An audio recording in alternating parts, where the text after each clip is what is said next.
Hello there, everybody, and welcome to a fine Friday afternoon. I'm sector Cody, and I'm Cody. Hello, everybody. Good to see everybody, and good to be back.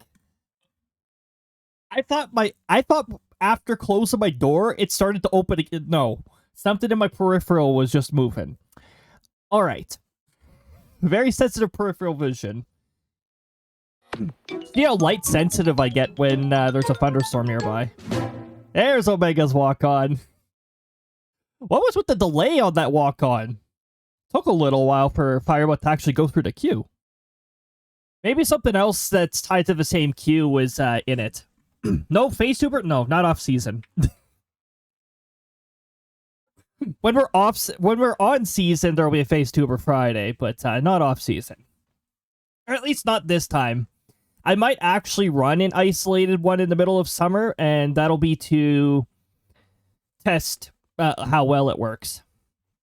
So, some of you, particularly in mobile, will notice a bit of a difference. I am doing dual format streaming. I ran some tests yesterday, and it doesn't increase my GPU usage by 30 to 50% anymore like the beta version did. So, they definitely addressed that. I'm really... As much as I complain about some of the things, like some of the bugs Twitch brings in and doesn't fix for a year or so, they did pretty decent on this one. And also, I'm really glad that the plugin that allows for vertical streaming has updated, because the version that I was using back in beta was also awful. I wasn't able to get the scene tab to load at all. So I wasn't able to manage my scenes at all. Now I can. In the vertical view, you will see animations may behave different in vertical. That is indeed true. I did some testing, and, due to the different aspect ratio, the different part of the screen being captured, some things may behave differently. Now, I did my best, particularly with the throw-in software, to try and alter its position in vertical so that you could see it. However, in the event that I have to move my VTuber to the left, you will not see throwables on vertical for the time being. I haven't been able to quite figure out how to get that to work without creating yet another scene. I don't want to create yet another scene. Also, scene link. There's scene linking and all that. There's all sorts of new features I had to play around with in OBS to get this to cooperate. Oh, also I tested the red button, and apparently it works in the vertical view, so you still get to have that fun. The hammer animation does not work properly in vertical. You will still see it, but the animation will not properly target me. So don't worry about it. I'm still trying to figure out how to reposition things there without adding like 50 sources to one scene. But for the time being, I mean, it's a pretty promising start so far. So I got a few scenes and linked scenes and all that stuff. Most of it is copied over from existing stuff. I didn't want to create new things. Also, I have to work around one particular factor that also causes some increased difficulties with the animations in vertical. A Firebot does not see the vertical scenes at all. So, yeah, I can't get Firebot to send a command to a vertical source because I can't see them. I'm sure there's some sort of fancy, like, API call that I could do to, like an OBS API call to do, or, sorry, WebSocket command, but I don't want to play around with that stuff for the time being. Not familiar enough with that territory. Oh, shoot. There's a lot of things I have not marked as unread on Discord, I see. Now, I didn't have time to do a weather report today, but we will be doing weather talk as the weekday tradition recommends that I do. Recommends. As we typically do on weekday streams. I mean, weekday going into weekend technically, but yeah. Also, my task list is Oh my goodness. Hold on. If I minimize all of these things and show you what's going on with the Discord here. Like if I go over here and okay, this one you might not be able to see very well on vertical, but if I go over here, also the transition does not happen on vertical. Oh, is the computer scene not the computer scene is not on okay. That's an easy fix. I can go display capture and I can put it near the bottom here. So that is a display capture, add existence source, display capture. And then what I gotta do here is I gotta drag it all the way down here, just above the background. And typically I'd like center it, something like this. Now I could drag it over because what I'm talking about is, oh, look at that. I got a bit of a task list going on here. So this is where I'd normally have it. Yista. Sta. Yes. As you can see, there might be a few Crysta related things that I have on my on the task list there. It's, yeah. Bit of Crysta. Oh, did I say? I didn't even say my. Congrats on getting first cake. Welcome on in. Congrats on again second Corey. Have a fantastic lurk. And congrats on getting third Aqua. Your attendance rate is behaving correctly. Yesterday, Firebot doesn't have a way to test whether I'm streaming in test bandwidth mode. So when I start streaming in test bandwidth mode, because I was doing the test on this, Firebot assumes that the stream just outright went live. So it sends out a notification and does all the stream preparation stuff. It's like, yeah, no. I didn't actually go live yesterday, so all good there. Yeah, you didn't miss anything. All test bandwidth mode. Oh my goodness. But yeah, bit of a task list going on here. And then I've got some other things that I've resolved and all that stuff. I'm still gradually replacing variable files with persistency. Passive race statistics showing incorrect values. I should be able to test this after this stream to see if it doesn't post twice. I did find out why it was posted twice. I found out where the second event came from, so got rid of that, and that should be all good to go now. And then I've got like done tasks down here. I've got some tasks that are just queued, but I haven't been able to get them started and all that stuff. This task list is actually very long.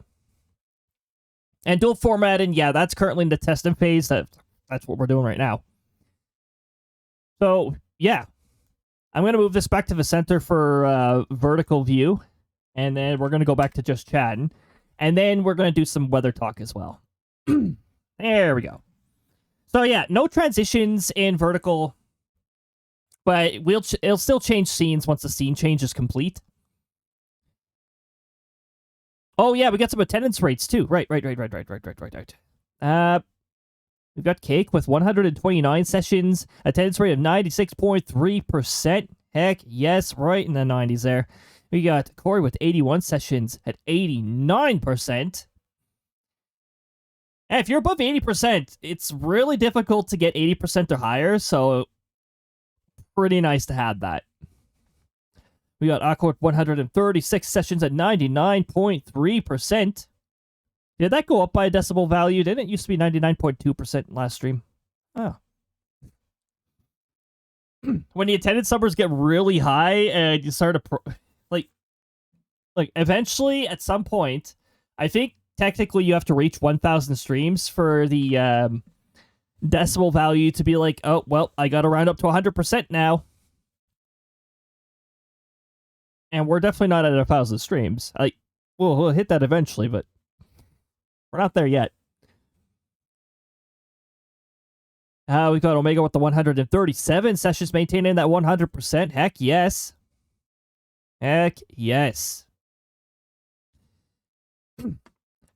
So I know dual format, or I know vertical view is not everybody's cup of tea. So there is an option to change back to classic view if you need to do that. I just added the vertical stuff so that I have a format that might not destroy your data as fast. Also, because Twitch has at least they said some affiliates, but I did check my dashboard and it said I was eligible for it. So server-side encoding should be a big help. Also prevent me from using way more CPU, because that was a problem earlier. So even though it is Friday, there is no VTuber Friday right now. I don't even have my green screen up, so I'm not even set up to do that. But also, it's off season, so not necessarily a... we might have an off-season FaceTuber Friday, but that'll be to test things. And that'll probably be, like, who knows? It could be July, could be August. I could have 2 different test streams, too. Only on mobile? Only on mobile vertical view. If you change to horizontal, if your screen is wide enough, I think Twitch will put you back into the normal stream, whatever normal's supposed to be. I'm gonna guess that it's done by width. I'm not sure if they're using CSS for it, but I mean, technically you can do CSS for it. They might do it through script though. Script, CSS. You can actually make a web page display differently when the width is below a certain value in CSS as well. But I know Twitch loves their fancy scripts too, so. But yeah.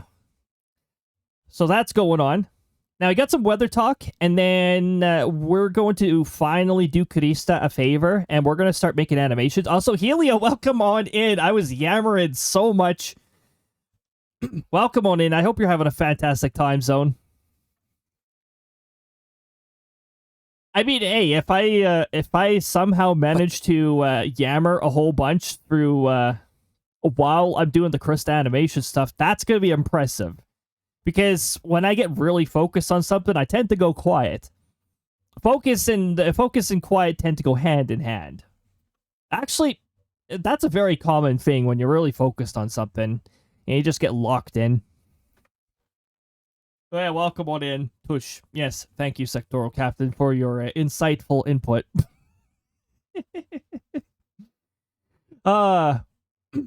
So, don't mind the throat clearing thing. I guess my throat is doing that today. There, I'll sneak in some water and see if that does it.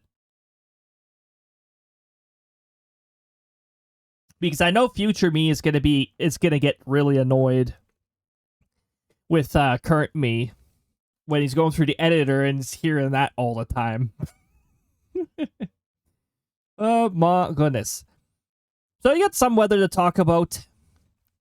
I guess the remains of Arthur is causing most of the problems right now on the continent, because it got strong enough to have the dynamics for tornadoes, as it decided to beach itself shortly after it became a tropical storm. I mean, that's way better than it going right out to the Gulf and then swinging right back at the land. That would have been a hurricane scenario. But it went offshore for a little bit, just long enough to get tropical cyclone status, and then it decided to like beach itself right away. Bring in a lot of rain and flooding, so got that. There's a separate frontal system in the northeastern states and some of central Canada, central region of Canada, and going into some of Quebec as well, that caused a bit of problems too. I believe there was a tornado warning yesterday during some of that. A stone minion. We got a stone minion. And the health bar is not on this scene. I forgot to add the health bar to this scene. Huh. Probably do that. Add... I did add it to the game scene. I forgot to add it to the chat-in scene. Oh, what is it? Which one is it again? I think it's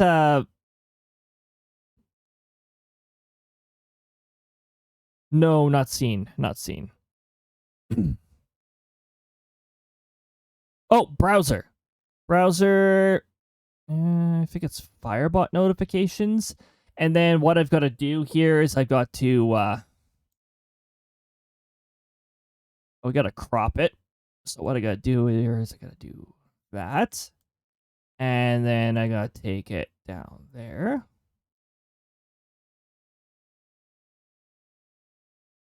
Crop it a little more. Because we only want the health bar. We put it down there. And then, oop, we don't shrink it that much. Yeah, about there. There we go. Oh, and I don't want it at the top of absolutely everything. Let's put it behind the throwables. Yes. Any throwables land in front of the health bar. There we go. All right, now everybody can see the that we have an active NPC that can be attacked. There we go. Oh, also, I always forget to do this. A big welcome to any lurkers who have arrived as well. You're always welcome here. Even if my brain is skipping past things so fast that it forgets to, give a nod. We really do appreciate that. Rosie Cozy, welcome on in. I hope you're having a fantastic time zone. Lovely to see you. Welcome on in, everybody. So yeah, today we're going to be working on some Crysta animations. Now, I do animations a little differently than what many may do. I still do frame by frame in a lot of cases, and then convert it to a GIF. And then, if I can, enhance it through video editor. Like, movement in particular. I actually like putting the movement through video editor, because I can move around the animation as I see fit, which makes it look a lot smoother. Like, you still got the frame by frame, but you got the smooth movement blended in with it. It just, overall, it makes things look nicer, without extending beyond my skill set, because I'm not good. I'm not the best at drawing. I'm not the worst at drawing. I do want to give myself a bit of credit, but I'd say I'm like low-end intermediate or something like that. Like, I can't get fancy with the shading. We get some people in our community who are freaking amazing at drawing. Holy crap. I'm not at that skill level, but I want to give myself some credits. I know how to draw more than Stickman. But even at that, being able to draw Stickman in a good position is actually a talent too, so I shouldn't be discredited in that either. Remember the pivot days? Oh my goodness.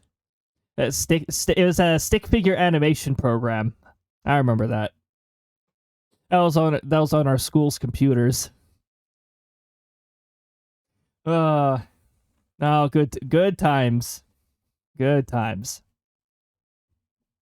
Oh, if we did something like that nowadays, I wonder how how detailed I'd wind up being with the movement now, because I feel like my hyperfixations just like intensify as I progress in age. But as you saw in the task list, there's a lot of things that say animation for Crysta. As of right now, Crysta has 0 animations available for her. Next season, I want to change that. I want to make sure that Crysta has some animations so that she can toggle them whenever she needs to. And not the pre-built ones, like not the one that... Did that meteor even work? I didn't see... Oh, well, we're on the just chatting scene. It could have spawned out of the camera view, actually. Excuse me, Stone Minion. Stone Minion. Would you like to be attacked with... Let's attack with fire.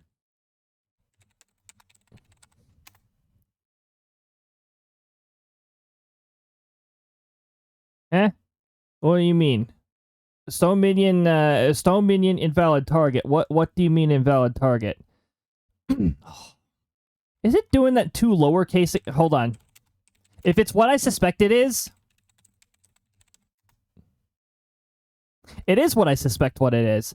Why is it lowercase in? Why is it looking for lowercase? It should be checking. Okay, hold on. We gotta do a Firebot thing, don't we? We got a Firebot. Let's Firebot. Firebot, help me out. So that's gonna be here. I think I know exactly where the problem is. NPC target. Target is lowercase. Okay, well, we're gonna do this.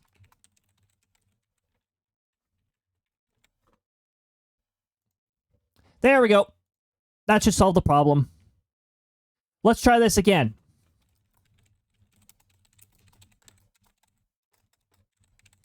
I'm trying to make a case incense. There we go. See? There we go. All fixed. I didn't put lowercase on both the item and what it's being compared to. I only put it on one and not the other. Now that it's on both, it should be case insensitive. You could type it in with whatever case in. Just don't put a space in because it'll be an invalid target. It'll take the target as stone. It will not take the second part because spacebar means another argument. I would like to fix that at some point, but for the time being, we'll leave it as is. Again, mobile, you're probably not seeing all of it right now. Like, sorry, vertical view, probably not seeing all of it, but I can only do so much with a essentially a reversed aspect ratio, a reversed resolution. That's what it is. And I will be back in a bit because apparently, despite me communicating to people that I was going to be busy now, people don't listen, apparently. I will be back in just a bit.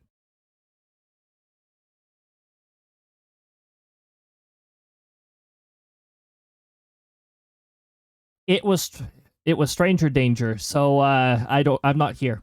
Nobody's here.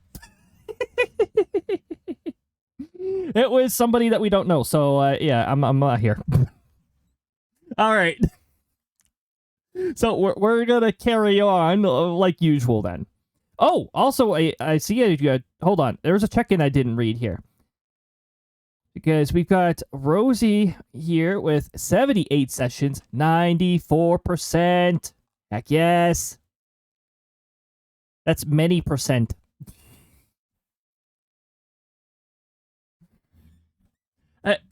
Have they? Is there any game category that has many percent? You're just going for all the percentages. Hey, Stone Minion, I will bring you back just to smack you with double natural 20 and 4 damage you. Don't try my patience, Stone Minion. That's how I act anytime someone knocks on my door. It's like no one is home. Especially if it's a stranger. And I'd say if it's a stranger on Sunday, I'm even less inclined to answer because it's probably one of those people who solitate their religion. It's like, nope, not interested. Not here. My dog's here. My dog says bark, bark, bark.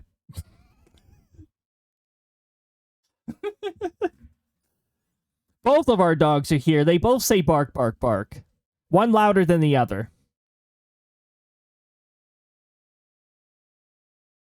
And our youngest cat runs into hide-in whenever somebody's at the door, just in case it's a stranger. She doesn't like strangers. Yeah, strangers are around, she's gone. She's disappearing. That cat is now a cloud. There's no cat there. You're just gonna see dust dissipating.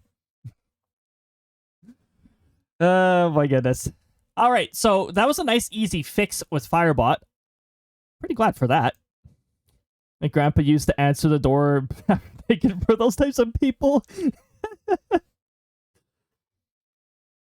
And that definitely convinced like random people to just like stop swinging on by and all that stuff. I'm half curious on if the random person who tried knocking on our door was trying to mention like a community event or something, because I know our community does have an event happening. I don't recall people typically going door to door for that stuff. It definitely stopped him after the second time. Good way to deter him. All right, we've got some weather. We got some weather to talk about. So I'm just gonna move this over here, and I'm going to expand all the categories. In my Discord, I usually keep all the categories expanded so I know what's going on, all that stuff. Only in my Discord do I have all channels visible and all that stuff. Oh, yeah. By the way, anybody who's joining the Discord from the beginning of this week onwards, I think, I did change the way my Discord handles incoming users, and this is to combat bots that join and steal people's art and then leave, because that is a behavior that's been happening a lot in some servers. So I've got a fun little I've got a little like verification status or whatever. I'm not doing the official captchas because half of them are subject to malware and bullshit, so I'm not doing that. But art theft is so trashy. It really is. I already implemented some measures earlier, like if you have, I think it's underscore art or underscore draws or something like that. There's certain like underscores where it'll like auto remove you. With the art one, I've got to be a bit careful about that because I know there's a few. Actually, I only know one person with the username with underscore art in the. So, given that they don't attempt to join, hopefully they don't accidentally get caught up in that stuff. But for the most part, I've noticed a lot of underscore draws. They've also been doing art 1 now because apparently they are trying to evade that stuff. However, that does not work with that will not work with certain bots. Certain bots, they're just looking for that specific string. They don't care what comes after it. And then it's like gone. However, I think this solution is way better. Any new users, they're in a little like unverified role or whatever, and then we just do manual verification now. Me and anybody who moderates for my Discord. Pretty easy to get past that if you're a legitimate user, because I did leave the ticket section open for people just joining, so they can even like submit a ticket. I should actually add a category like verify me or something like that. A separate category for verify me. But in order to get past the verification, I need to know that you actually have a Twitch account. You actually exist on Twitch, because it's a Twitch community. The only exceptions to the whole Twitch community thing is like maybe people I know IRL. They might wind up in there without having their Twitch verified, because some people in my friend circle don't even have a Twitch. So there's no actual way to like verify the whole Twitch thing, and I don't want to do any like third parties that you have to connect your Twitch to. I want people to practice safety with what apps they connect to their Twitch and all that stuff. I promise I'm not an art bot. Oh, I know for sure. I know you're a legitimate user, Cake. Plus, pretty sure you were in the Discord before I even did that security policy change. But yeah, that'll deter any of the random joins in that. In particular, the art channel in particular is one of the ones that I want to protect from random people coming in and taking from there. Because I know with the right DLL file, you can have a bot, you can have an account join with automation and then download content and then leave. And that's usually what these bots do. So yeah, that's just a deterrent. I do have like instructions in the one channel that can be accessed in ways that could help verify you. And you can also like just let me know. It's like, hey, I'm this person and I should be able to verify too. I recommend opening a ticket, but I don't have a separate category for that yet. I gotta add one. I'll probably do that right now.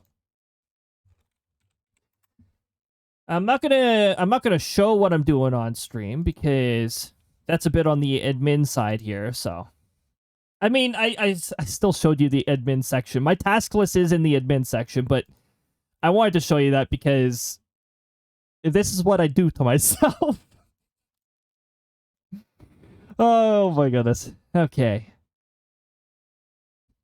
Well, yeah, I think it's... Oh, shoot. Which one is it? Ticket settings? No, it's not ticket settings. Intake forms. Ah, here we go. Verify me.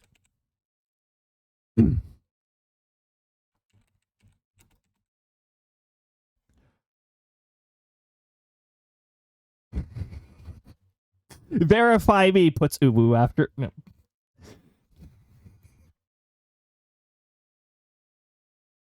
No, we're not going to do that. Save changes. I think I only need to save changes. Also, I don't think the changes will be immediately reflected. So, yeah. I mean, nobody here should have to worry about it right now, but if you're somebody who's not in the Discord and who just joins it, then... I mean, you could also just say, hey, I joined a Discord and Twitch chat, and I'll be able to connect 2 and 2 together and get you in too. But yeah, our Discord is, like, we've got an art section and all that stuff, but also the schedule. The schedule is a pretty good feature to have. Now, you don't need to join the Discord to see the schedule necessarily, because in my About section, I do have a... Google Calendar linked schedule that I update whenever I make changes, most of the time. Sometimes I forget to update it, but for the most part, I'm pretty good about keeping it up to date. Okay, one more thing before we go into, or hopefully actually go into weather talk. With the dual formatting, so vertical. I would have made it woo verify me senpai. But that's just cringe. Because it's just because I'm cringe. Oh my goodness. Oh, look, we got a roller.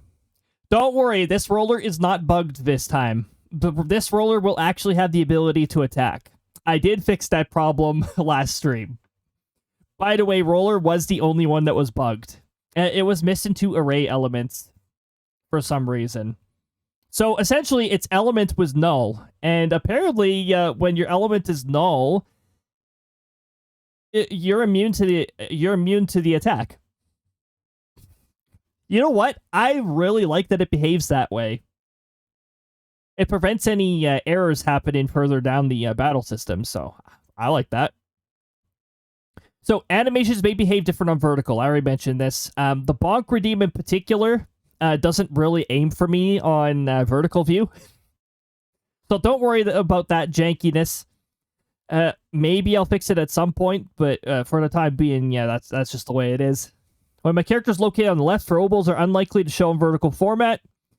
They might still show if they like deflect off of me and roll into view or something like that, because I believe the throw-in application is still there in those scenes.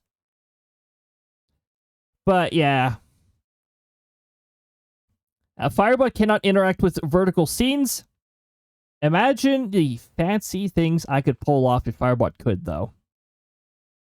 Maybe in the future. nobody's actually mentioned it in the Firebot area, but also I don't necessarily... It might be out of scope for the developers, so I don't necessarily want to put forth that recommendation, because technically the vertical thing, it's a plugin for OBS. So I'm not sure if Firebot's going to be able to actually cover that out of scope and all that stuff. The game, computer, virtual machine scenes all share the same scene on vertical scenes. So, yeah, there's that too.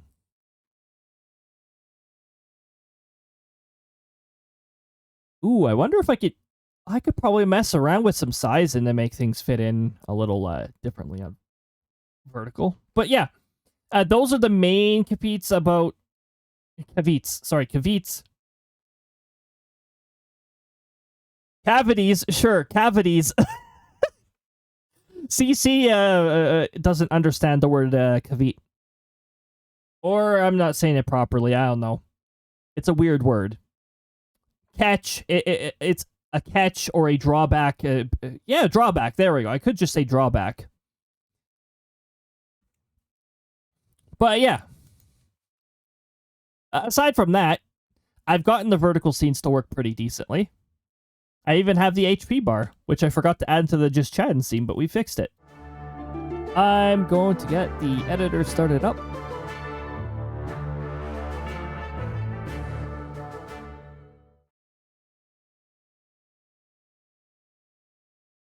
It'll start up eventually. Oh, there it is. Are we really going to get weird box in the corner when it starts up? This is probably just because the application's not launched yet. Yeah, that weird box in the corner is actually the application starting up, so don't worry about it. Now, what am I going to do with this particular one?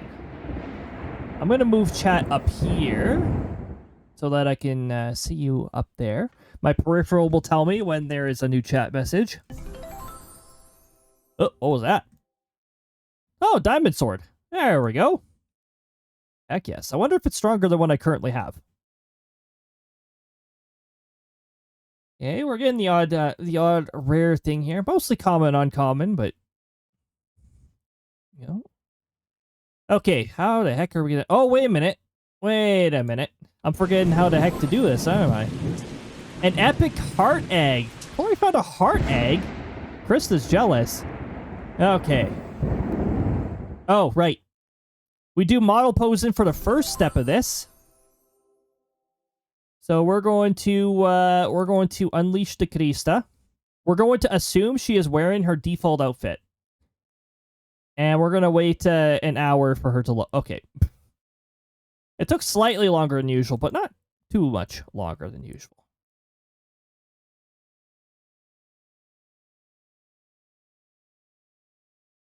Okay. Why is Firebot in front of everything? Let's see what's going on here. Wow, wow, wow. Wait, why is Firebot in front of everything? Is this... Hello? Hello? 3D modeling layer, are you okay? Another Tangia dungeon has spawned, everybody. I can't capture it because it is trying to target a specific file of a window. What? What is this? Why is it trying to match title? Window title must match. Match title, otherwise window of same executable. There we go. That'll fix that problem. I was like, what the heck is going on here? It's fun listening to you and the Firebot dev talking about Firebot. Oh my goodness. You know what? I think I'm actually lurking in that particular channel as well. Just, I'm always curious about what's going on with Firebot. There's always something cool being worked on. I listen to 2 streams at once often. I always like having... I prefer to have 2 lurking tabs. Sometimes it's 1 lurk tab. Depends on what's going on. And sometimes a tab decides to end stream on me. Okay, so what I want to do here... We're going to set the background to transparent because we want all of Crysta's poses to be transparent. This is the Crysta model. I use Vroid Studio just for the sake of simplicity because I can't 3D model. But also, I don't want to get into the AI territory. Yeah, Twitch just dropping RNG drop stream. Yeah. It's ridiculous. Finally got better boots. Yes. At long last. Better survivability. Vroid Studio is nice and easy. Yeah. And like I said, I can't 3D model at all, so. Actually, I once did. Crysta, you don't have to... Crysta, you don't have to stare at me, alright? Also, I'm completely forgetting what animation I'm doing again. Stretch animation. Okay. So... It's been 89 years. Taken a lot. I almost forgot about that delayed jump scare, and then I saw it in the activity feed again. I would have, like, psyched myself out, and then it's really going to get me off guard. So, in order to achieve this, do I have a default pose for Crysta? So, when Crysta is loaded in, with the sectoral leader, I had a default frame to start off of for seamless transition, or as close as I can to seamless. Unfortunately, I can only do so much with the light in here. Oh, that's the next Tangia dungeon, so just exclamation mark join if you haven't joined that one. We get some good loot. We're starting to see some pretty good loot. Pictures. Character. Vroid. Do I have a default frame for Crysta? Considering I've made Crysta animations before, I would like to think that I did, but there's a chance I might not because I don't have the... I don't have the animation, the triggerable animations. I have the redeem animation. Wait, that is triggerable. What am I talking about? I don't think I have a master frame for Crysta. Well, she's normally in this in the same corner, but I'm currently in. Wait, isn't she facing towards everybody more so? I guess we could load Crysta in temporarily to see what's going on here. Might be a little confusing for a moment here, but I can load Crysta in. However, Crysta's not going to be able to voice in that. Like, Crysta's not around right now, so... Settings, Crysta. Okay, she's sort of a ghost right now. And she sort of has my voice, but... Wait, what's going on? Hey, Corey found rare Stormtrooper boots. Nice. Okay, load. Oh, that's not right. Hold on, I need to do a... I need to import Crysta's presets, otherwise the camera is incorrect. Now, Crysta uses a green screen. I use a pink screen for my VTuber. My VTuber has green hair, so I had to change the background, the chroma key, to make that work. Also, when I fully load Crysta, she's actually does not respond to this microphone. This Crysta is configured to respond to a different microphone. The Crysta microphone. Our next Tangia dungeon is here. Also, the ads are now over. I forgot to mention that they were coming up, but the sectoral captain does give us a heads up when there is 1 minute prior to ads. They're now over. You don't have to worry about pre-rolls. Like, I do that so that when people swing on by, they don't get hit by ads immediately. Unless you swing on by during the ad block, in which you can still get hit by ads, but... Yeah. Actually, I put that attention to detail into raid arrival behavior as well. If a raid comes in and we're in the middle of ads, it will acknowledge that. I'll probably acknowledge that too, but you might not be able to hear me because if you're into ads, well, you might not be able to hear me. Okay, so yeah, this is Crysta. Wait, hold on. Why does she seem far away? Why is Crysta far away? Also, Crysta does not use the camera because normally my VTuber uses the camera. So there's no tracking with Crysta. But now I have a general idea of, okay, a master pose to load for her. So what I want to do is I want to aim for something like that. Now, vertical view, you're not quite going to see this. A rare red coat, huh? All right. Still getting some rare stuff, even in the marshlands. Crysta is normally sort of like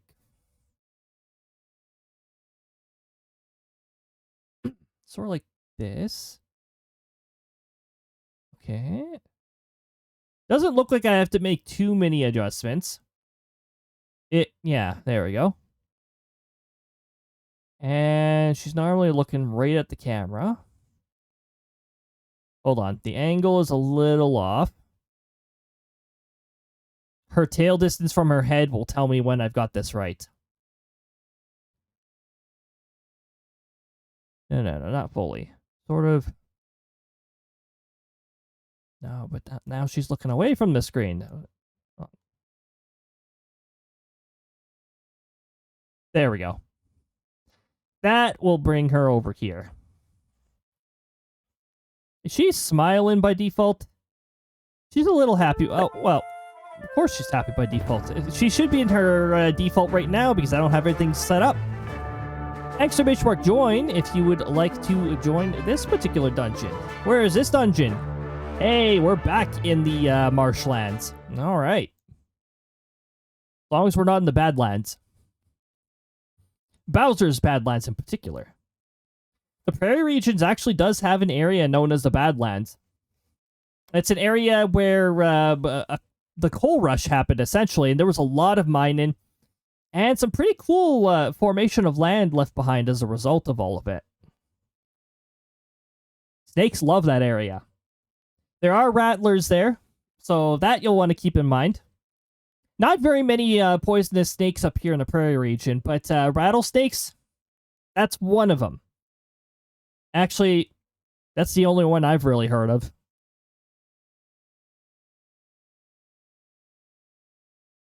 Every other snake is non-venomous up here. Okay, so I think this is the pose I want to start with. Something still seems off. It almost seems like Chris is looking at a bit of an angle here. Also, I'm going to shut off blink because that'll interfere. As do you have or your preferred pronouns? Oh, I use he, him myself. And actually, we even have a command for that. I can actually check my own pronouns by doing this. If I go pronoun and then specify a name, you can actually get the pronoun of somebody else if it's set. It has to be set in order for it to work. Thank you so much. Well, yeah. Oh my goodness. Thank you very much for the follow. I appreciate it. Every single follow is super helpful. We do keep follows anonymous around here. Also, the notification is behind Crysta. Don't mind that. If you're in vertical mode, I don't have the notifications quite working yet visually for the vertical format. But yeah, if you want to set your pronoun, you can go pronoun space and then you type in your pronoun from there. I don't have any restrictions on what you can set it to, so you can be silly if you really want to. However, if you want to use the extension that Firebot uses, if you want to use that one, you can go pronoun space IO. I don't know why I said IO out of all things, but that tells the command to refer to Firebots. So mine's actually set to IO. So it'll point to Firebots. I need a better way of doing this, but that's what I've got so far. Sherry, welcome on in. Hopefully mine are set. I can actually see people's pronouns if they set it on Firebot from here. But if you want to set it through the commands, yeah, right there. There you go. If you set it to IO, it'll even acknowledge the third-party extension. And, yeah. There we go. Nice. Tush. Okay, thanks, Sectoral Captain. Exclamation mark join will get you into the next dungeon, by the way. That dungeon is in effect. There's a lot of dungeons lined up. We had a pretty good storm of redeems happening there. So, yeah. We've got a way of retrieving it from the third party. It was fun messing around with that, actually. And surprisingly easy. Not often I go into something with Firebot and actually keep it easy. It's usually like, oh, this is too easy. I've got to make this unnecessarily complicated, like that battle system. Jerry's the wife you mentioned earlier. Oh my goodness, welcome on in. Good to see you. Playing Final Fantasy 14 Childbirth. It's so much fun, and the fun multiplies when you're playing with multiple people. Well, welcome on in. Fantastic to see you. Fantastic to see all of you. We are just getting started with a Crysta animation. Crysta is the alternative character. She's the one I currently have loaded in. I will swap back to my VTuber once I have a master frame for Crysta. I want to use this as like the start-in frame for all the animations, and there is still something off with this.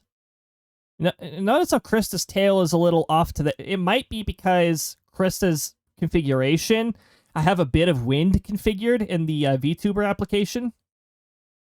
So that might be what's going on there, but that's going to further complicate things. Or I guess it'll just make it look a little less smooth. But yeah, my goodness. Tell us more about Crysta, who Crysta is. She is the secondary character of this channel.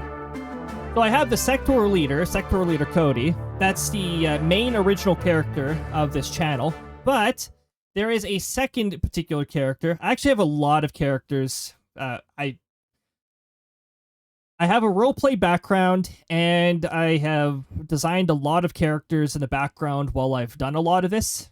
And I've written stories in the past. I don't necessarily share them. Actually, I can't even find some of them because I think they're on my old computer. But I've built up a lot of lore and background on my characters. Crysta is one of the better-known ones that I decided to bring in.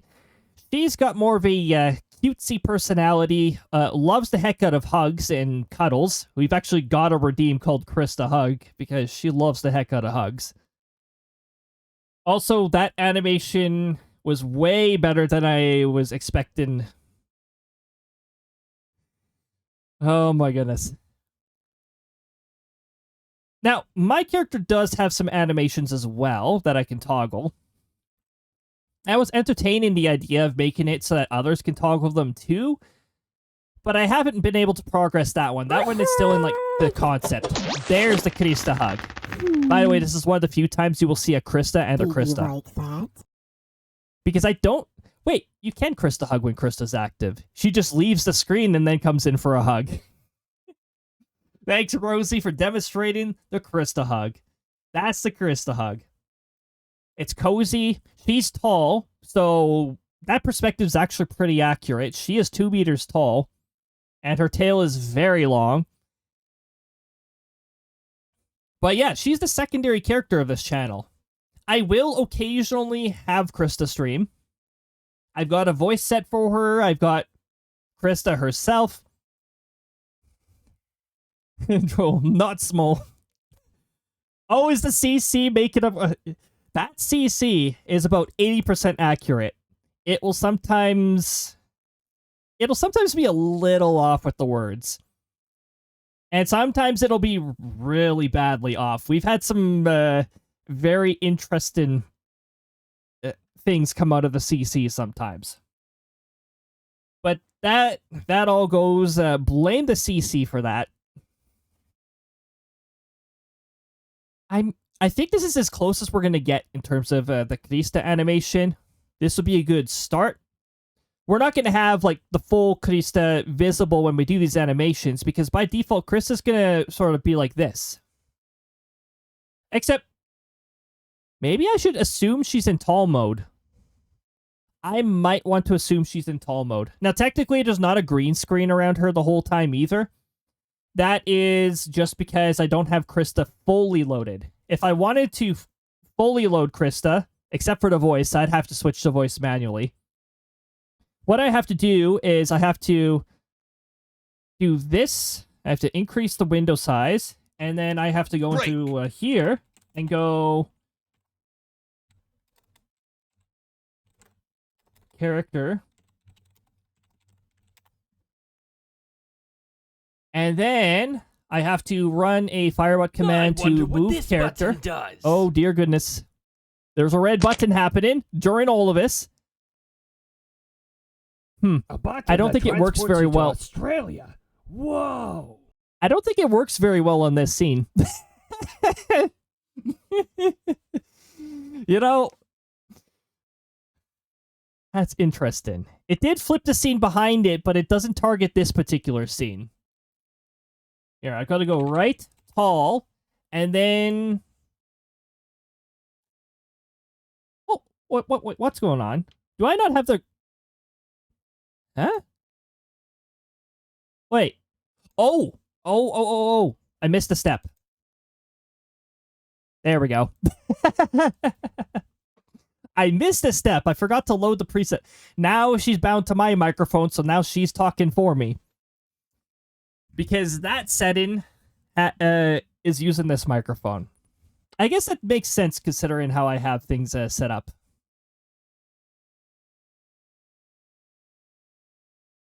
Ask a Crysta a question that might break lore keyfabe. Doing a thing that would answer... Oh, okay. So Crysta, while she is her own character, and that I can't be two characters at once, so I have to work around my limitations for that. But yeah, we do have Crysta streams from time to time. I have a voice set for her, but I'm not going to use it right now, because this is... Otherwise, I'm messing around with the things that I have configured. Oh yeah, you can give Crysta a hug, too. She's just chilling in the chat there. There's actually a 10% chance? Or did I have the chance higher? 30% chance? There's a small chance of her hugging people if you hug her. So, hugging everybody. By the way, there is a Tangia dungeon. I almost said there is an exclamation mark join. There's a dungeon in which you could use exclamation mark join to join it. You don't want to just swap between trackers and voices every 3 seconds? Technically, I do have a shortcut key for that. You don't want to tush between tush and voices every 3 seconds. No, I don't prefer to do that, Sectoral Captain. Thanks. Jeez. So, that's also in Firebot, by the way. I actually used a setup that was found in the Firebot Discord. It was the butt spot setup. However, it didn't have enough customizable options, so I decided to put a few customizable options into it. So I can mess around with the parameters. I can make those messages more or less frequent. Like, if it starts getting really busy, I can set it the minimum message threshold to be higher, so that it takes longer. Take me downtown. I'm just looking for some tush. So yeah, now it looks like Crysta's saying it's like if we really want to complete the Crysta experience, I could just change to this voice. But we don't have to do that. I've got a macro button over here. That is one of the few things that is not Firebot, actually. That is voice meter, allowing me to do the voice changes. So I've got a few pieces of software here. Firebot's the main driver of a lot of this. We got a rare something. I didn't have time to read that. Oh, Corey found a rare pickaxe. Well, you look at that. We're getting some rare stuff. This dungeon's being more generous. RNG's not being very generous. Isn't it like the 3rd or 4th time it's chosen this place? RNG, you do realize I think I have at least 12 locations on the custom locations. Well, Oh, I guess it likes the electrical castle. I mean, I like lightning.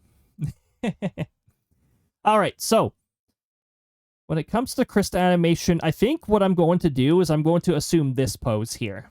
So Crysta's going to be like this. However, I can't really get her tail to match up to that. Because when there's no wind, her tail is sort of like this by default. I can only do so much with... Oh, wait a minute. Wait, what am I doing? I can go into wind right now and do this.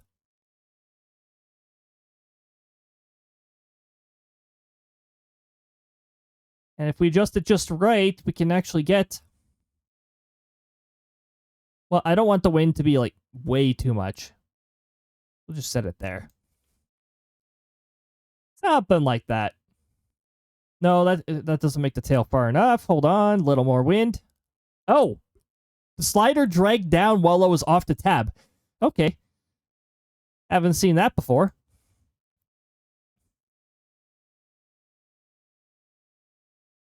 Why is Crysta small again? Okay, hold on. Let me try this again. Right. Tall. I think she just looks really... Yeah, I think this is a vertical thing. So if you're in vertical mode, Crysta looks tiny. It's probably because I can't send the move command to the vertical because it's a plugin. If it ever gets built into OBS, well, Firebot would also have to update to adapt to this too. But if it ever gets built into OBS,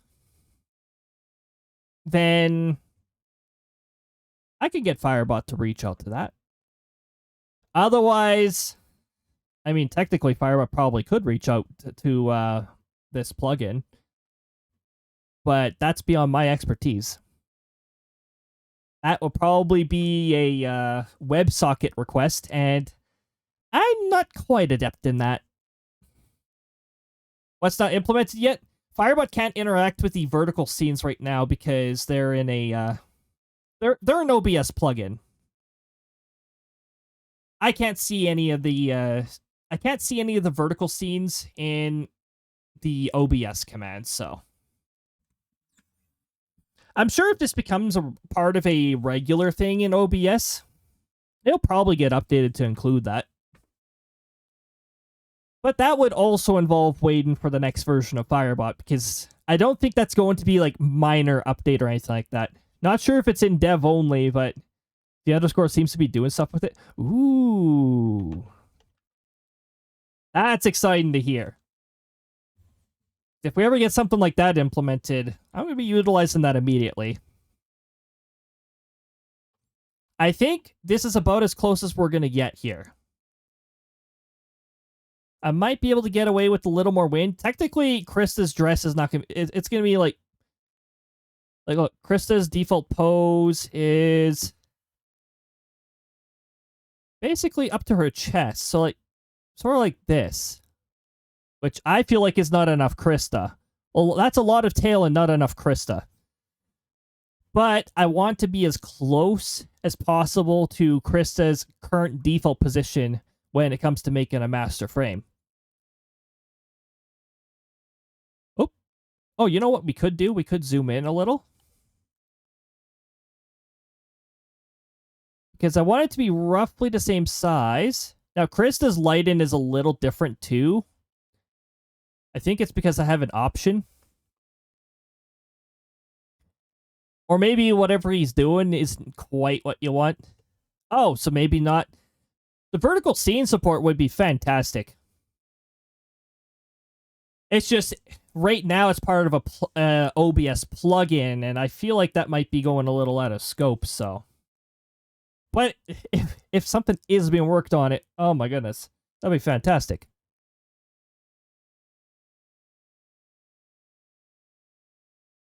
But for all I know, a new version of OBS could be doing this too. I'm sort of uncertain about moving to OBS 32.1.x because a lot of people have reported OBS randomly crashing. And also, they overhauled the audio mixer. I still don't understand why they felt the need to do that, but I didn't want to immediately go to that because They're overhauling stuff in audio, and it's like, well, that probably means audio issues. I don't want to deal with that yet. The new audio mixer is nicer after you use it for a bit. Oh, okay, so it's a bit of adaptation. Well, summer is the time I like to experiment with a lot of stuff, so I might experiment with the new version of OBS. I entertain that. It is sort of weird streaming with like Crysta when it's supposed to be like sectoral leader stream here, but like I said, just trying to get a master frame here. Crysta, and we need to get her to, you know what, we actually will keep look at camera on. Because she is usually looking at the camera. Is it just me, or is she tilted a little too? She's a little tilted. She's not angry tilted, but a little tilted. There we go. And you can monitor from the preview scene again. Ooh. That's good. Okay. I'm all for that. I'm all for that. That's good. 32.1.2 Mac is what I'm running right now. I'm not running on Mac. Well, I mean, see the taskbar down there. Yeah, not running on Mac right now, but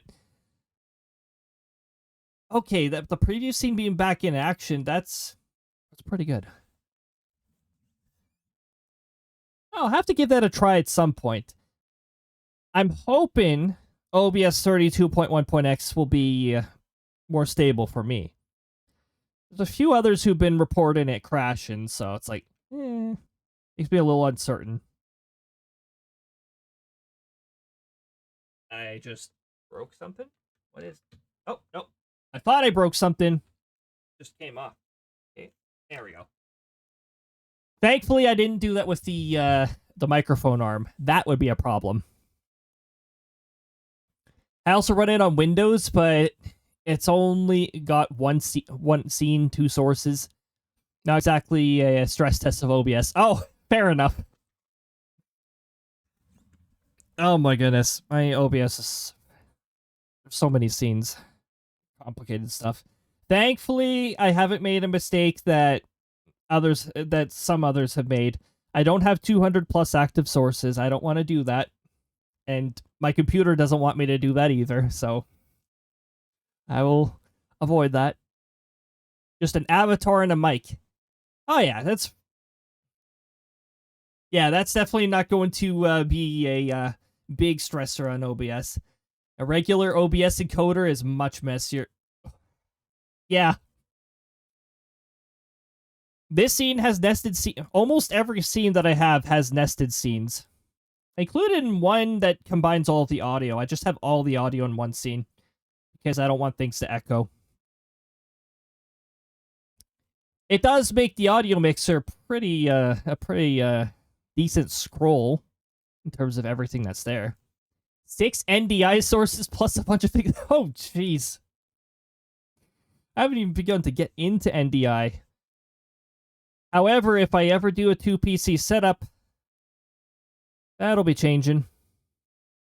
Yep. I have entertained that, but don't have the budget for that. Not quite yet.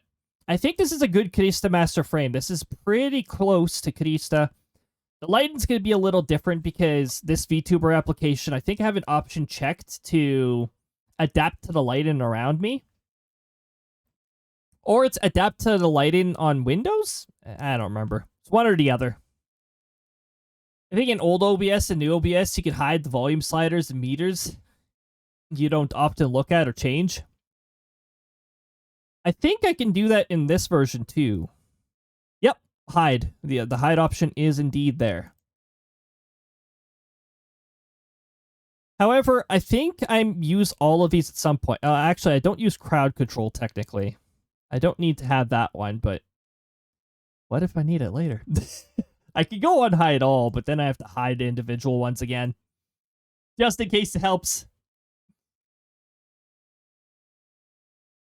You know, a really cool thing, if I could reorder them.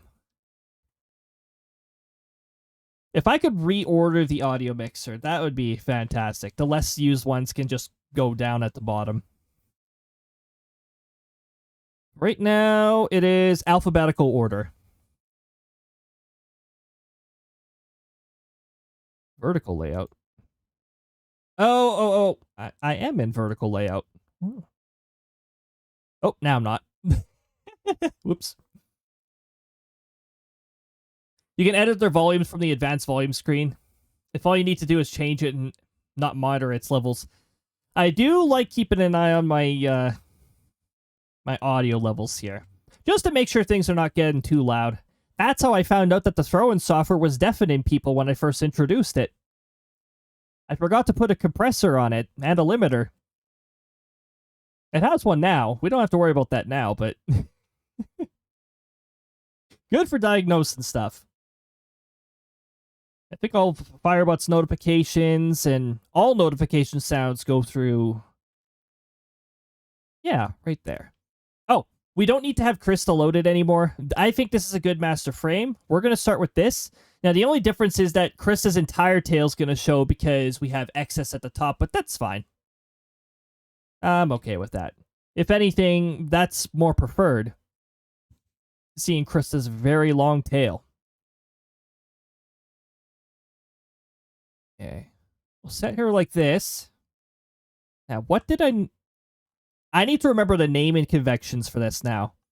So now I need to scroll down to the sectoral leader. I have a master starting frame. Yes, exactly. That's what I want.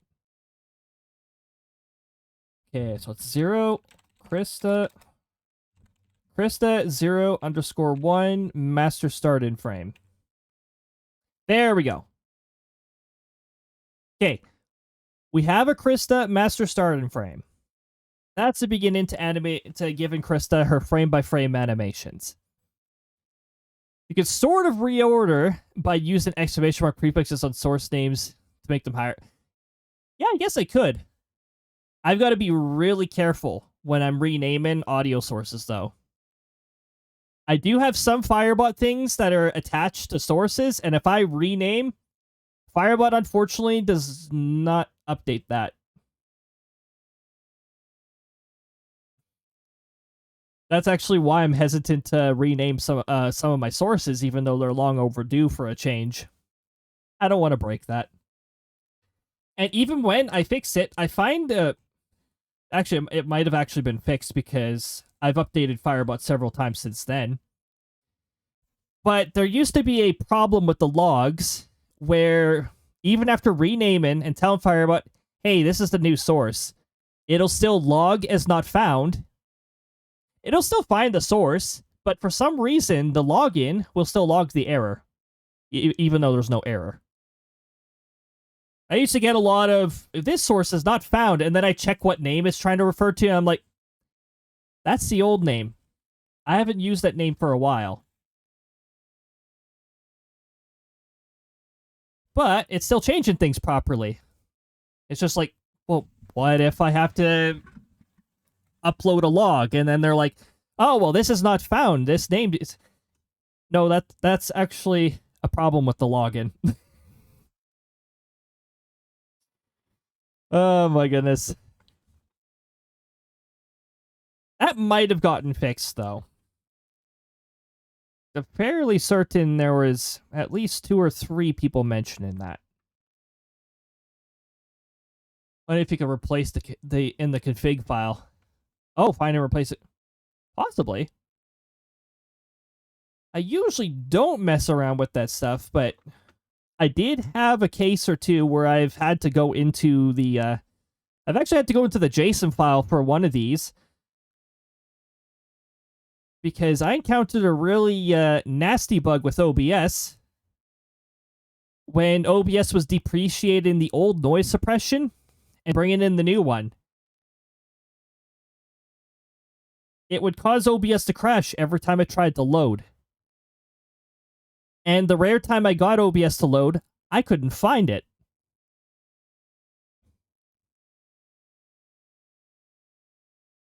And then when it came to getting Firebot to change the filters, because some I've Firebot do some of the noise suppression filter stuff too.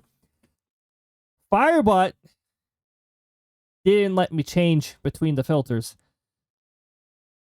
So what I had to do was I had to actually go into the JSON files and look for every single thing that was targeting the old one and get rid of that and remake it. Because, oh my goodness. Like, it was a problem that originated from OBS, but it confused the heck out of Firebot. I'm so glad that's fixed now. Now that we have the Crysta starting frame, I am going to load the sectoral leader back up here. So let's go over here. We're going to sectoral leader. We're going to import the sectoral leader's configuration. And then I'm going to go do that. And one last thing. I've got to move back to default. And, oh, wait. One more thing. I think that's the size it was. Yeah, there we go. That right there. Change the window size. There we go. We are back to the sectoral leader. And now we can actually start animating Crysta. Now we have a master frame to start off of. Oh! Hold on. There is one more thing. Where is it? Save current pose.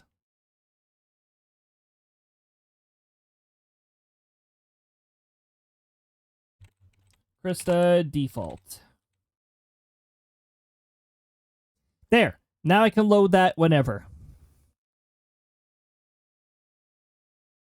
Nice try, sectoral captain, but I've configured that command to ignore you because the sectoral captain will sometimes do that. And that will actually not do anything, but I'd rather not have.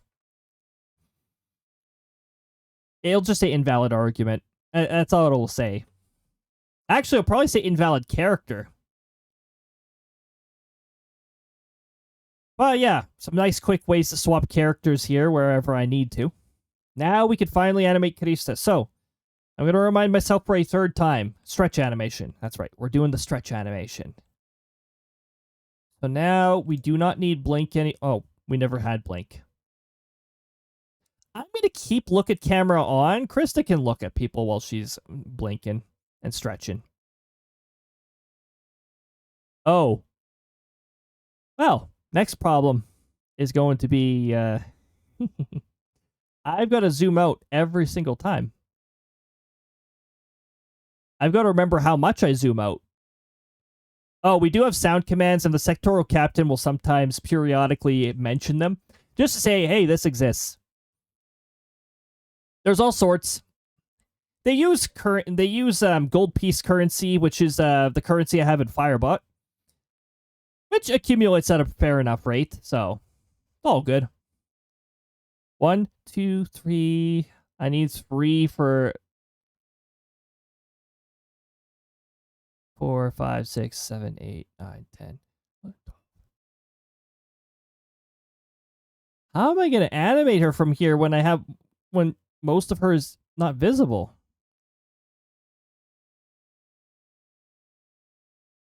Also, I think I can actually remember approximately where she's supposed to be until she changes her vertical position, which means anything involving her knees. Oh, this is going to be extra fun.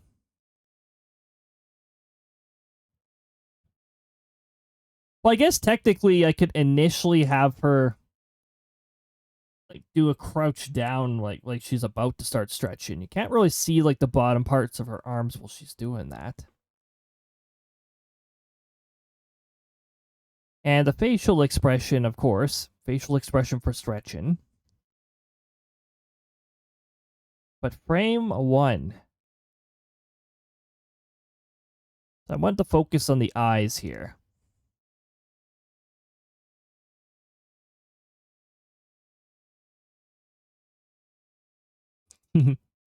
Happy thoughts? Alright. I think frame 1 will do that much. 1, 2, 3, 4, 5. And we'll just have her... Like, we're not going to see the bottom part of this animation, so I'm not worried about that. Frame 1? Sure. We will save that as frame 1. Apparently, this is the 15th Crysta animation. But this is the first one from the corner here. Or I guess in vertical view... Oh, I might have to adjust that for vertical view, huh? Well, we'll come to that bridge later. So, for now, we're going to go 15, and this is going to be frame 1.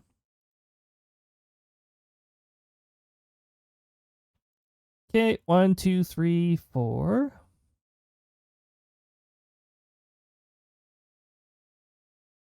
I guess technically I could animate her, like, entire position. Oh, right. Yes. I could actually do that in DaVinci when I do the second stage of animating. Like, if her position's a little wonky, I could adjust the frame. I'm still debating on whether I should do this through DaVinci Resolve or whether I should use GIMP and do frame by frame there. I think it depends on how much movement versus expression. I guess eventually I am going to have to move her arms, though. I know I've entertained the idea of doing this in Unreal before, but I don't know how to Unreal at all. Like, I'd need, like, Udon to give me a lesson on that. Oh, wait, but that's in terms of animation, too, so it's like... Yeah, I know about keyframes. I know about vectors. How to execute them? The only Unreal I've seen is, like, I've watched Udon streams.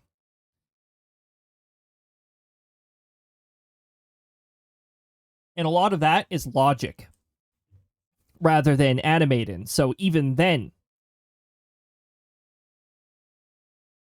Okay, so frame 1, frame 2.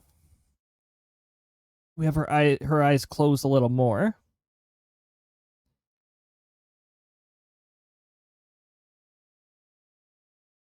Maybe we'll have her arms reach down. We'll just have them move, like, subtly.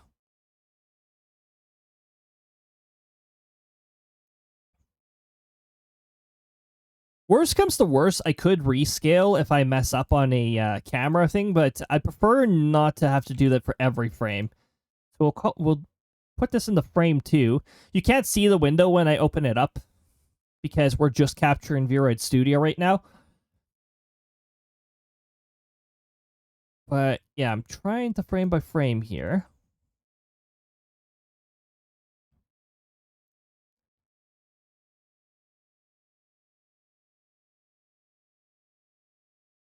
I'm so glad that when you do zoom in, it doesn't zoom into your cursor, because then it would be super shaky. There's no way I could keep consistency on that. Frame 3. And I think we'll like keep it. We'll keep her eyes somewhere, like, ultimately we'll keep them, like, here or something like that. Now, when it's like this, it's like bedroom eyes. It's like, okay, yeah. Don't worry, Crysta's not doing that. Frame by frame, we're going to have frames that are going to be like, oh, that's a odd position. We're not worried about that.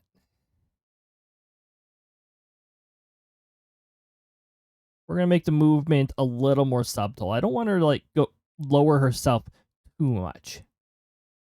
Because when she stretches, she's going to be reaching for the sky, not for the floor. Although, if you want to do your stretches properly, the reaching for the floor part's actually pretty important for proper stretching. Her tail's unfortunately not going to move for this, because otherwise I have to back out of this posing every frame to adjust her tail a little. Because I can't freeze her tail in a particular pose. It's just the physics of this particular mode.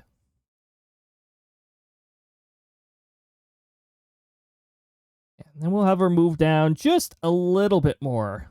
Not much more. I want her to begin her stretch pretty soon here. Hey, if we don't have to put a ton of frames in this, it might make it easier for us. But also, I want to be detailed or subtle enough for it to not look super choppy. Is this going to be as good as the Crysta hug animation? No. Probably not. I think the Crysta hug animation was sort of like a critical hit. It doesn't happen often. When it does, though, it's amazing. Yeah, something like this. This looks more like she's plotting something. Like she just saw a couple that she could matchmake, and she's just smirking like, I'm gonna make those two love each other. Something like that. Crysta also loves to matchmake. That is also something she loves to do. Did I already make this frame? You're gonna hear me say that a lot. Forget the frame I create. I mean, worst comes to worst, one of the frames is a duplicate, and I just remove it.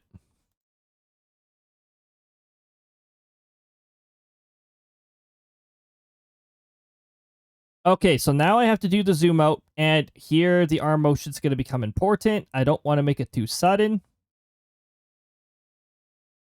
Now, it doesn't matter what happens off screen when it comes to moving stuff. Like, this looks... Can't imagine myself doing this. Hold on. I'm trying to get into that pose to be like, under what circumstance would I adopt this pose? I don't know. Trying to be classy, I guess? Oh, normally I have music running, don't I? Now, you're going to hear video game music in the background. I like my video game music. Let me just make sure the volume is actually alright when it comes to that. YouTube, you're not going to hear this. I am putting this on a sound layer that gets muted when I run it through the editor. If I ever do YouTube Live will probably be able to hear that stuff too, but again, the uploaded version, not going to have that. Oh, that's going to be interesting. Usually YouTube's just the archive that I upload to. But that's pretty far in the future. I don't even think next season I'll be streaming on YouTube. I'm actually mostly waiting for, like, Firebot version 6, which, honestly, with the amount of things it sounds like they're adding, that's going to be a while. The next Final Fantasy 14 expansion is going to be out before that happens. I think. I don't know. They usually release things when they feel like it's ready and presentable. And version 6 sounds like a huge undertaking. Especially since YouTube introduces a whole other thing to keep an eye on. Like the API limits. Here, a lot of people run into problems with API and request limits and all that stuff, especially with YouTube. Twitch has its limits. But I hear YouTube's are even more problematic. Okay, so we're getting Crysta to begin her stretch. I think we're also going to have her height increase a little, but not much yet. She's only just beginning the stretch process. And I guess we would have her eyes, like, close completely as she's beginning to stretch, or almost completely. Her eyes look a little ominous there, just because her pupils are hidden.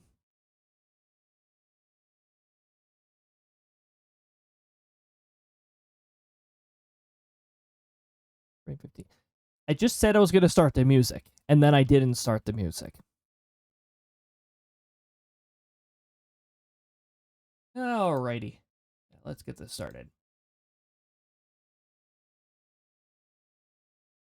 Not that one. We'll start off with this one. Oh. Oh, wow. That's fun. Let me see if I can restart the media player. I've got pretty, like almost full 1 second of delay on that. So let's just see. This might be an OBS problem. If it is, I'll have to deal with the delay whether I like it or not. Why did I restart it while I had a library of over 5,000 tracks on it? Whoa! Can you tell what application I'm using just based off of that?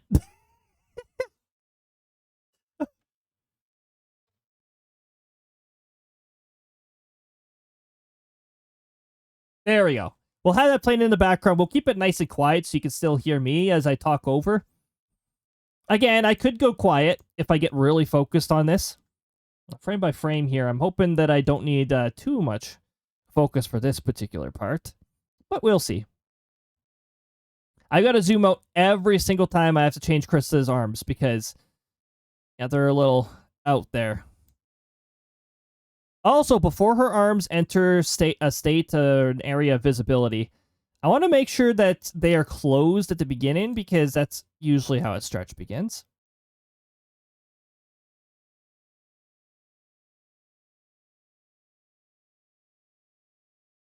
And I want to make sure her upper arms are not moving too much.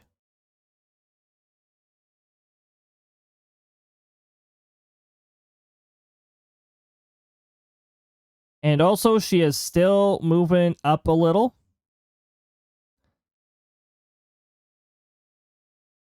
Something like that. So it looks like one of her hands is just barely coming into a visible range here.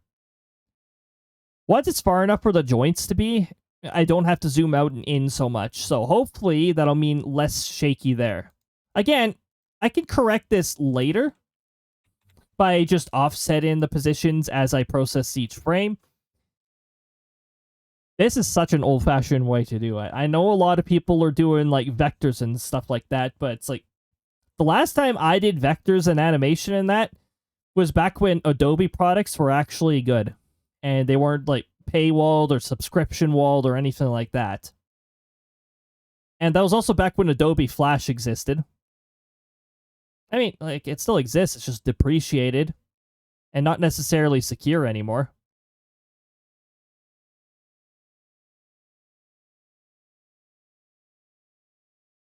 Oh, hold on, Chris is still moving herself up a little. Did I save that previous frame? I don't like asking myself these questions because, like, is the animation going to jolt now because I forgot to save a frame?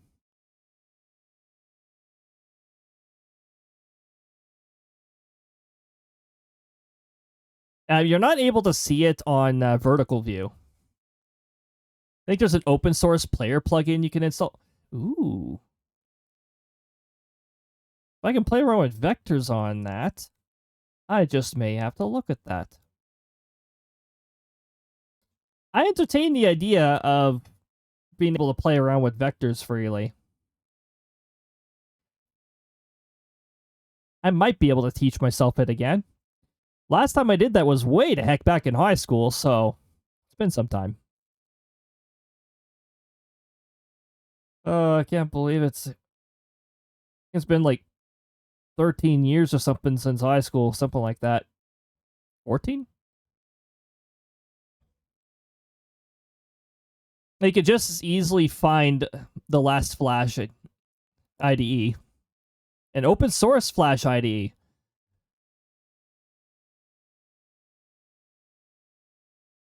I might have to entertain that idea at some point. We'll have to see. I know as of next week, my availability is dropping again.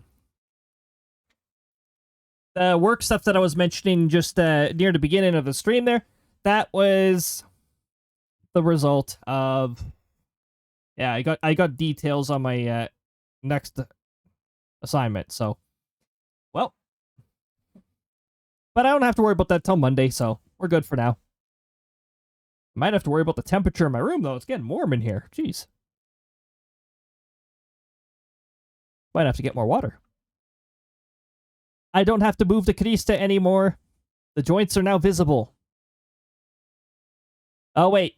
Yes, I do have to zoom out and zoom in because I still have to make Crysta stand up back to her typical height. If not, a little higher because she's stretching. She's going to be like stretching her ankles to her, be on her tiptoes when she stretches.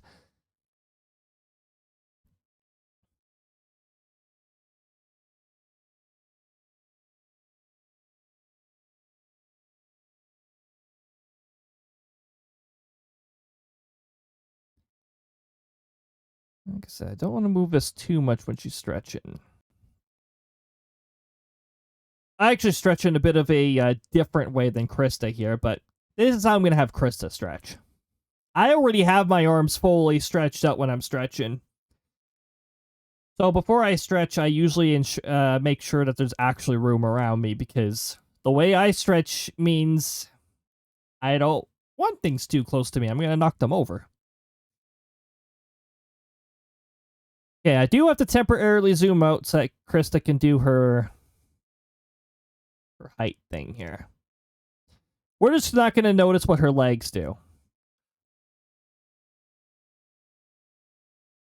Was this the former zoom that she was in?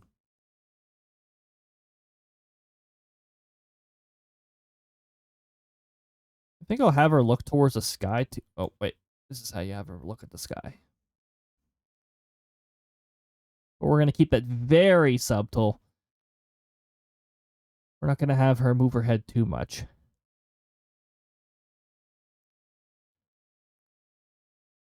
I'm glad you can't see the window that pops up because there's like so many, there's so much stuff here. It's so cluttered.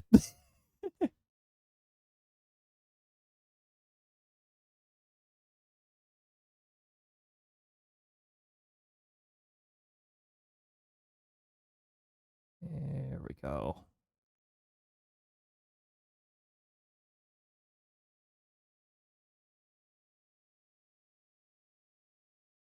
Right about there. Now we don't have to zoom out and in anymore until Crysta is returning back to her neutral position. See, now I'm wondering if I saved the previous frame again.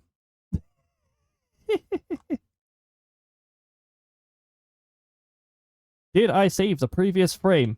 I'm just going to put that in as a timer message. Did you remember to save your previous frame? And we'll have it happen only while the, I forgot to change my category. Only while the art category is active. There we go. I have a one-click button that takes care of all that, too. My streams read from an array. A long list of arrays. What array number is this, anyways? I don't know. It's gotta be like array number 140 something at this point. Actually, I might be able to check that through the variable inspector. 136. Actually, 136 minus... No. No, it's a read line, and read lines start at 1. So no, 136. Element starts at 0. Oh, wow. Vertical can actually see most of what's going on. They sort of can't see what's going on a little more to the left side here, but working a little better than I thought. I'm trying my best with that.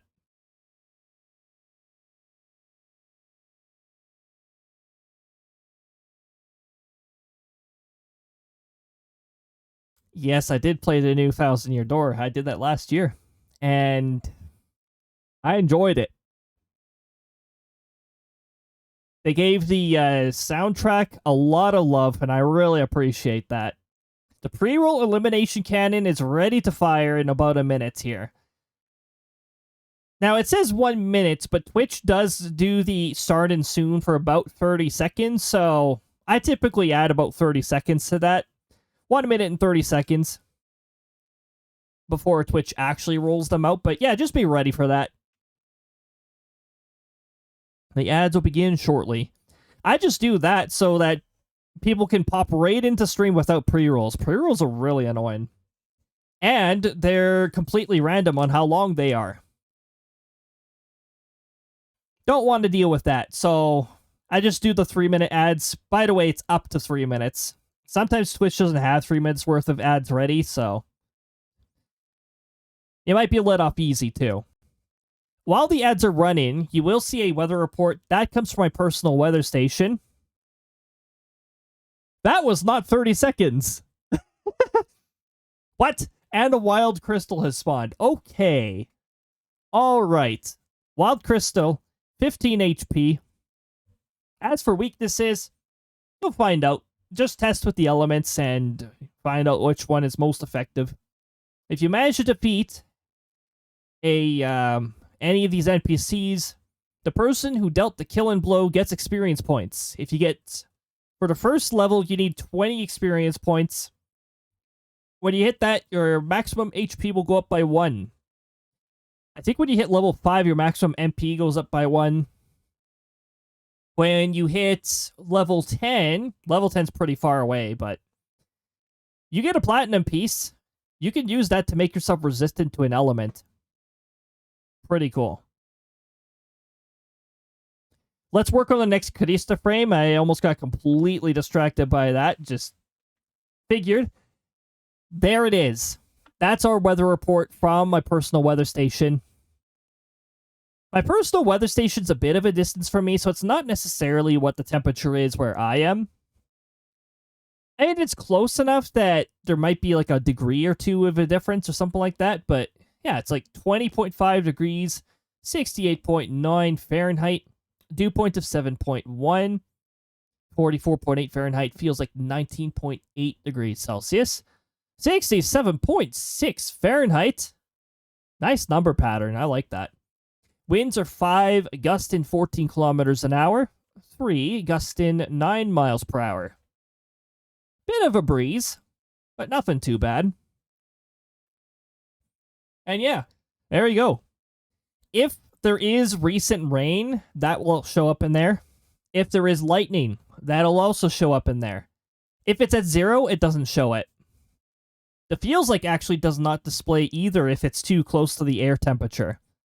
I give it about a 0.5 degrees Celsius threshold before it hides. So if a difference is less than 0.5, it doesn't show at all. There was a lot of replace elements put into it. And also, I have a special variable page. A special variable web page that my weather station also sends data to. And yeah, I just pull from there. Oh, that gets saved to the cloud, so I could just read the HTML file itself. I get a copy of the HTML file. But yeah, it's pretty cool. Welcome back from the ads, everybody. Hopefully the ads were not talking about too much expensive stuff. It's always nice when ads decide to be like, hey, here's this product you could actually afford. When it's a car commercial, it's like, I don't have 30 grand, but thanks for the ad, I guess? But when it's something like, oh, hey, chicken's on sale. Oh, there we go. Some of the ads on Twitch can be pretty goofy. I use Turbo because I'm not a big fan of the ads. Ads actually have a reversed effect on me. If they advertise something too much, I'm less likely to try it because it's just like, I don't know, something in my brain, it's like, gee, you sure did spend a lot on advertising for this, considering how aggressive the ads are. Well, that and probably just something I didn't already have an interest in. And then there's other things like, sure, Nintendo could advertise Mario Kart to me and all that stuff, but you don't need to because I'm already interested in Mario Kart. Oh my goodness. Oh, I gotta check something on this list here, too. I want to make sure... Okay, good.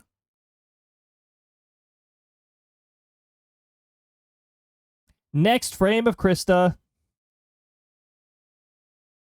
How many frames of Crysta? We'll find out.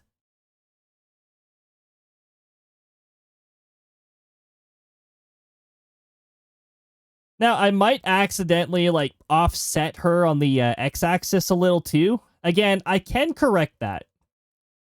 Oh, the Wild Crystal is doing a random attack. It decided to target the sectoral captain. Why is that not capitalized? Are we not using user display name there?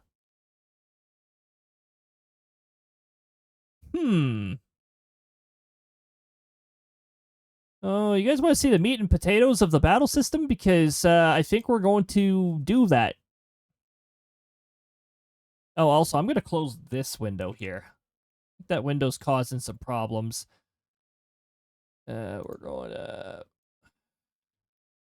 That window should not even be on that monitor. Why was it even set to that monitor? Well, here, in order to do that, I've got to hide this entire thing. I'll hide it on vertical, too. Although vertical, you're probably not going to be able to see this. Unless I guess I could do that. I think that's the battle system attack function.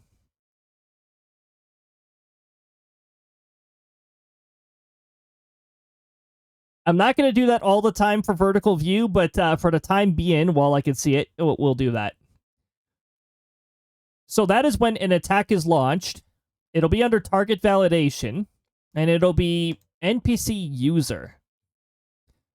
Now, I don't think there's anything wrong with load target. I don't think that's where the problem is happening here. Conditional effect. And it's probably going to be... Well, maybe not here, but let me check. Preset list arg user. Which, by the way, I don't need to use the full name for this. I can actually just do this. The only scenarios where I need to do that is if I'm putting punctuation marks afterwards.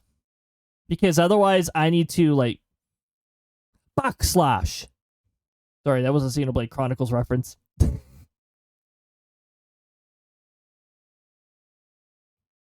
Oh, this one's working properly. Our name, preset argument, target. I might be able to also alias this, but it's within something, so I don't want to chance it. For 2 element damage. Okay, so that one is not a problem. So what kind of hit was that? I think that was a regular hit. So that would be down here.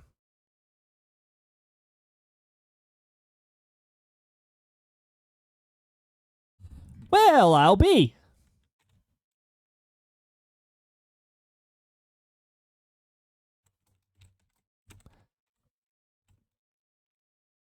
It's not under my variable macro.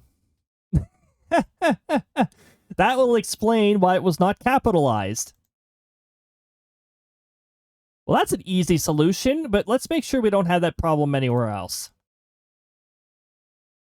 Oh, yep, there we go.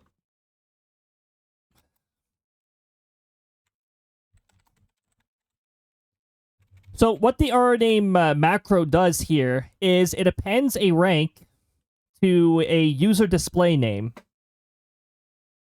I have a little ranking system running in the background, and whenever somebody's rank gets updated, they get a little abbreviation of the rank assigned to them. It's like the Sectoral Enforcement Squadron has a bit of a rank system. It's mostly for decoration. There's a few, like, there's some minor perks to being, like, higher ranks and all that stuff, but for the most part, it's decoration. Okay, so that issue was there, too. Hit due to weakness. Oh, here, too. There's a lot of inconsistencies, too.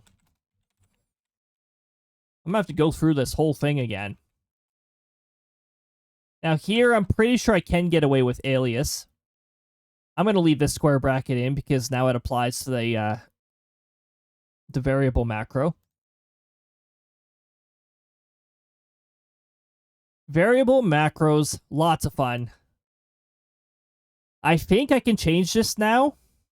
The reason I had it set like this is because there was a point. There was a point in a much earlier version of Firebot where aliases were not recognized in the currency window under username. So I'm pretty sure that's when I put a lot of this together. Excuse me? What's the timestamp on that? Also, the only reason it still did that is because I didn't press save on the function itself. So it's still running in the old version.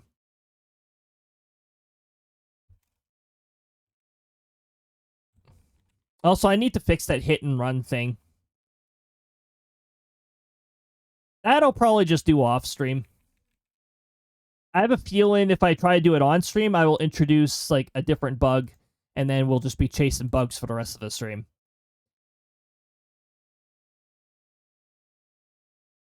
Wow.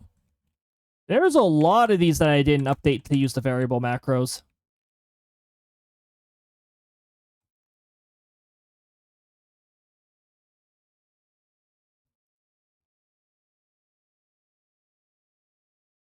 I think this is the one that actually, yep, this is the one that worked properly. And we will just use the alias here.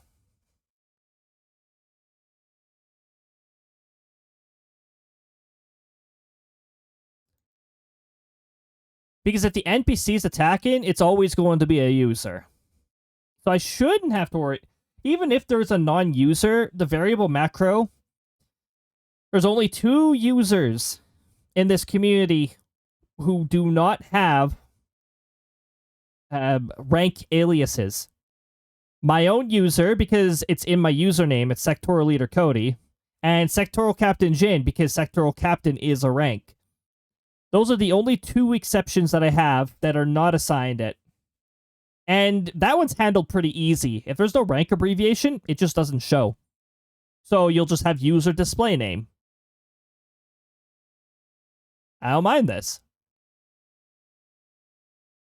Okay, and that's just if somehow none of these pass, which at least one of these should pass, but I have a catch down here if something goes wrong.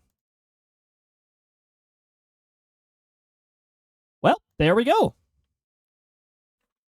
Okay, let's bring the wild Crysta back up.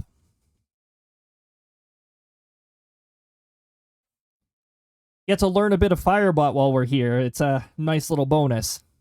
I'm a pretty heavy Firebot user. I don't do JavaScript. Like, I don't go into that territory. That's the deep end right there.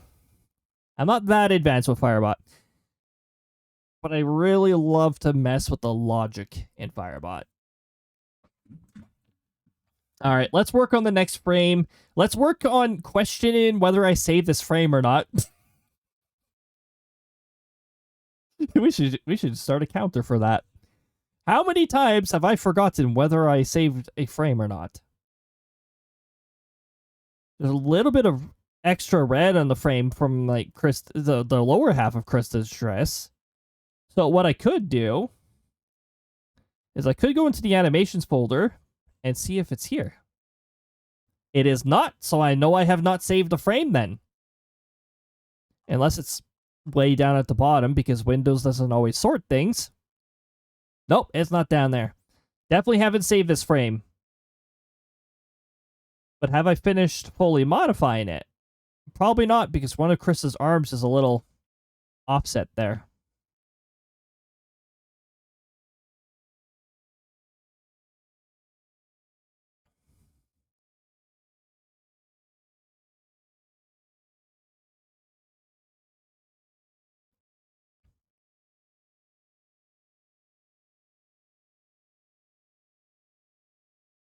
You know, I am now entertaining yet another idea. Will it make things more complicated? Yes. Having Crysta stretch and the amount of time she stays stretched randomized. Why do I want to do this to myself? I don't know. However, because of that, if I ever did it that way, I would have to split the GIF. I would have to have the GIF play and extend the time of the last frame, of course, to give it a little bit of time to swap. And then I'd have to sit on that. And then I'd have to have a bit of like a reversal version, like where Crysta's going back to normal pose.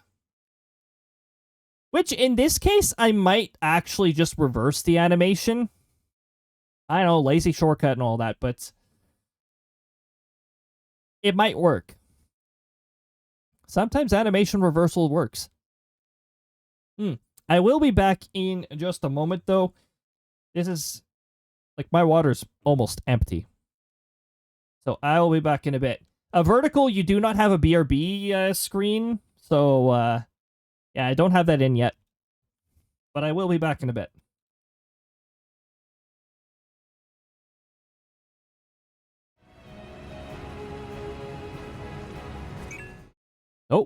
Oh, that's not the right scene. Hold on. Animations may behave different in vertical. That actually applies here, too. I just don't have the text enabled here. I am back. Hopefully everybody else was able to take this opportunity to do a bit of a hydration break, snack break, all that good stuff. All these reward requests that are stuck displaying in the queue, they've been approved. They just don't clear from the queue because Twitch broke the rewards request queue at some point. If I refresh, they'll be gone. But yeah, it's just all of these things in the queue that have already been taken care of. Except for Hydrate and Snackies, I actually have to clear those because I want those to still be there until I actually fulfill them. But like Bonk, that gets cleared when the animation is done. I have most of the clearance stuff get done through Firebot here, so. Okie dokie. Next, animation. Did we save this one? I might be able to tell by the thumbnail this time. No?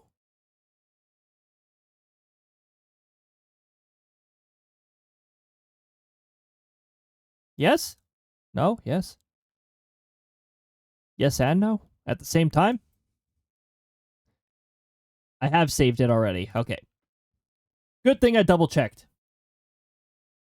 Was that random throw while I was gone? No, it wasn't. It was just before I was gone. I just didn't notice it. I don't have the OBS preview open, and it probably missed me because I didn't hear any sound. They only make sound if they actually reach me.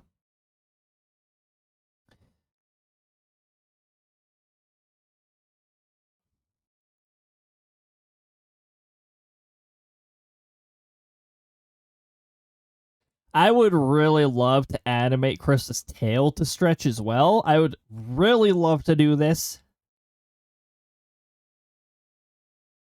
But I can't do that. I'm sort of hoping that maybe a future version of Vroid Studio will add some animation joints to a tail if the tail is present. That would be awesome. Because then I could really get like Crysta's tail to stretch as well. Because, you know it, she would stretch her tail as well. If you're stretching all of your body, that includes the tail.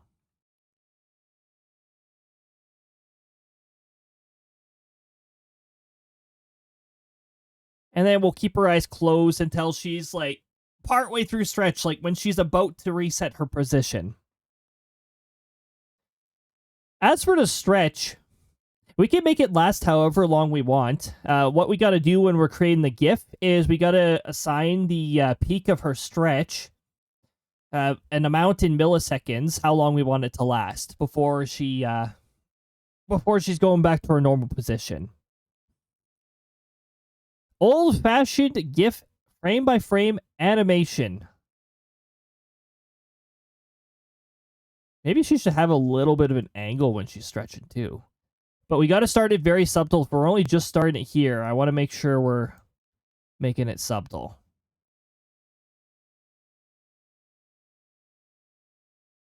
So she's still gaining some height, and I might put a little bounce on the height too. Technically, we can't animate the physics of her chest either. That we can't do. Again, that's all subject to anything that's purely subject to the physics. We can't work with. RNG really likes Kirby Superstar today.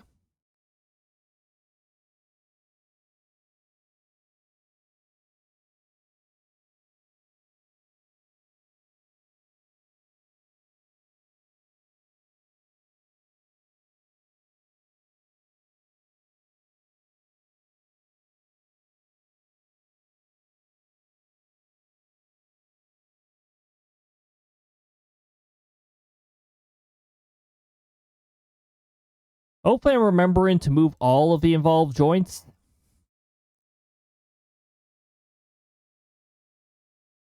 That would be a frame redo if I'm not moving all the joints properly. And backtracking to redo a frame is not fun.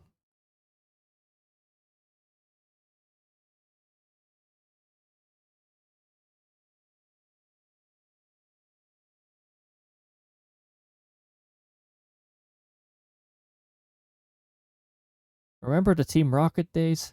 I do.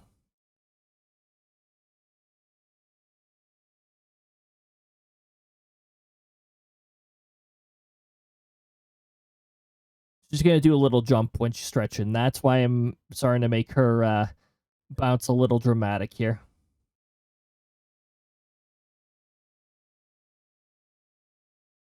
Why is the audio stuttering? Hold on. I'm going to check my resources here. I do have a lot of things running here, but nothing should be getting overwhelmed. Yeah, 60% GPU, 53% memory. A nice healthy, like, average of 50% CPU. It fluctuates a lot, but averaging around 50. Yeah. Yeah. Oh, another reason to use Firebot. It's only using 0.3% CPU while everything's going on here.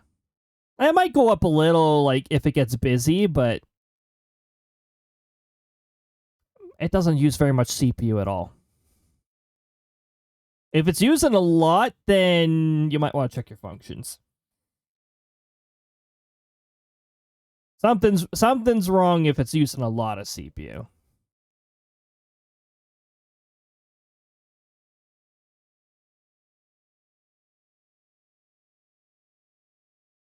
There we go. I had to double check.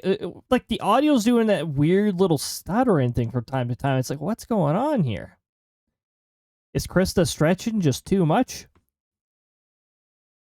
Is Crysta hitting one of the cables while she's stretching?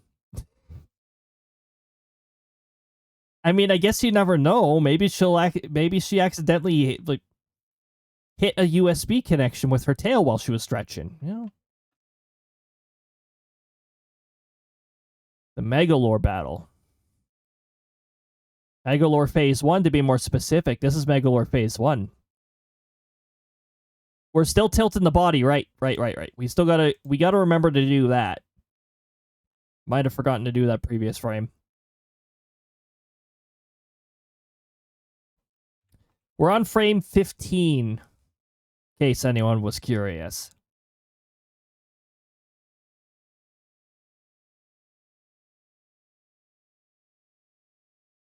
We're only going to have her, like, lean a little bit.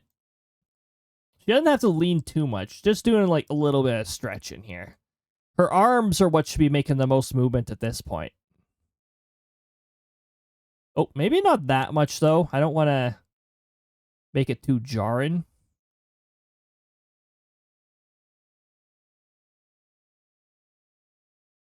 Moving her head a little. We don't need the to adjust the eyes any further.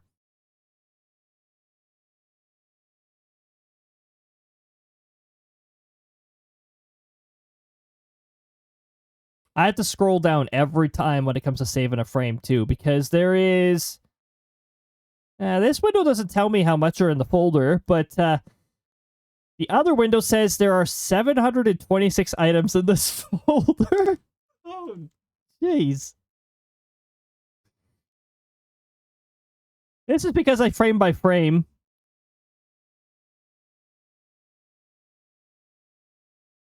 Also, hold on.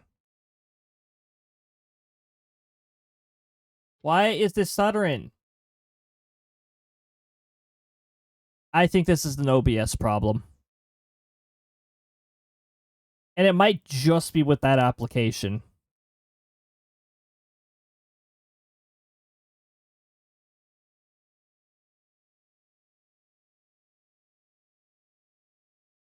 Frame 17. Here we go. Here we go.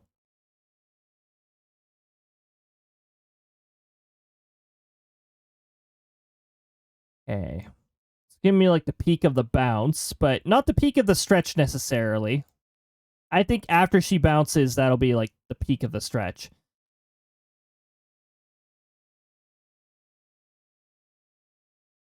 Definitely looks like she is loving the heck out of that stretch there.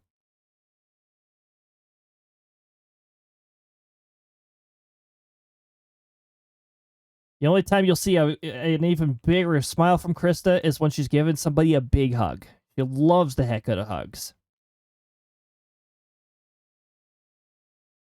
Crysta's species, an arrow curt, has a default internal temperature of 40. So it's like 3 degrees higher than us.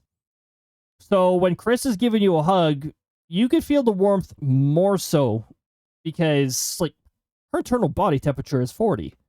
That's their normal operating temperature. Very toasty. Very good heat blanket. She doesn't like cold environments. She has a elemental weakness of ice, so naturally she's not a big fan of cold environments. So when our minus 40 wind chills come invading over here, sorry, minus 40, minus 50 degree wind chills come invading over here, you're not going to find her outside. She's going to be indoors. Indoors staying warm.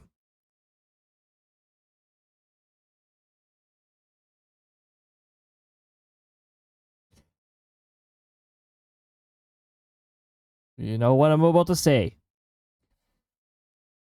Did I save this frame?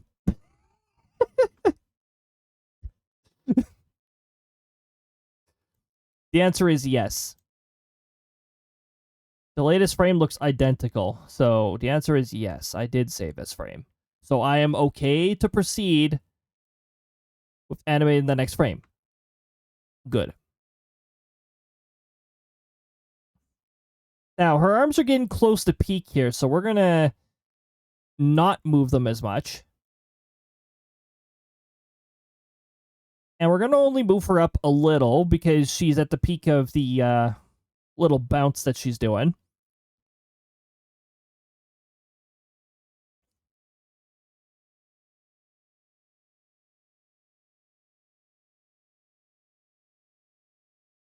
I'm tempted to preview these frames and see how smooth they are.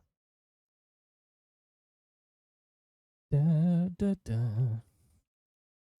This is Luigi's Mansion, the Mario Kart DS version.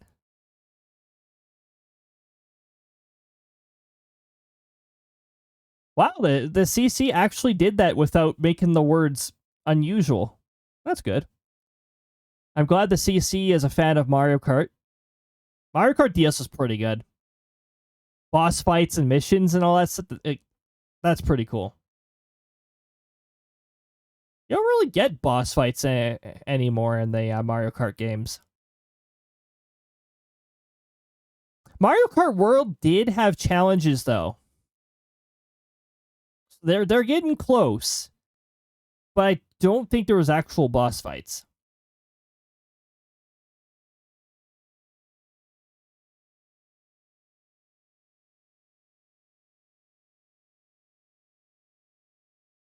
You'll know this music next season.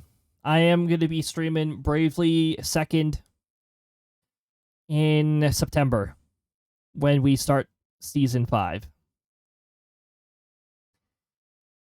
So, oh my goodness. For anyone who doesn't know how I do streams a little bit differently here in terms of like how I schedule them. So what we have here is we have a on season and we have a post season. It used to be off season. I don't stream during the 3 months, but then I was like, yeah, but I feel really bored if I don't stream at least once a week. Like, it's too much fun to not stream. So I decided, you know what? We'll do post season. But anyway, long story short, we have an on season and we have a post season. During post season, the summer months, the temperatures are hotter over here. I may be in the Canadian prairies. The Canadian prairies may get air temperatures of -40 sometimes. However, during the summer, we still get 30, 35 degree air temperature, and our feels like can sometimes climb to 40 still. All in Celsius, by the way, so... And you convert it to Fahrenheit, it's, well, 40's in the triple digits. Little unpleasant. So I stream less often so that I'm not heating my room up and I can stay cool. Helps me stay cool. And also, thunderstorms are more frequent here during the summer. And thunderstorms are very distracted for me. If there's a thunderstorm, it's very difficult to stream. Not because of the potential power outage in that. I have a UPS system to protect my stuff from getting like surged or fried by a stray bolt or something like that. But I love the heck out of thunderstorms. They're very... So, when there's one happening, it's near impossible to stream without an intense distraction just out my window.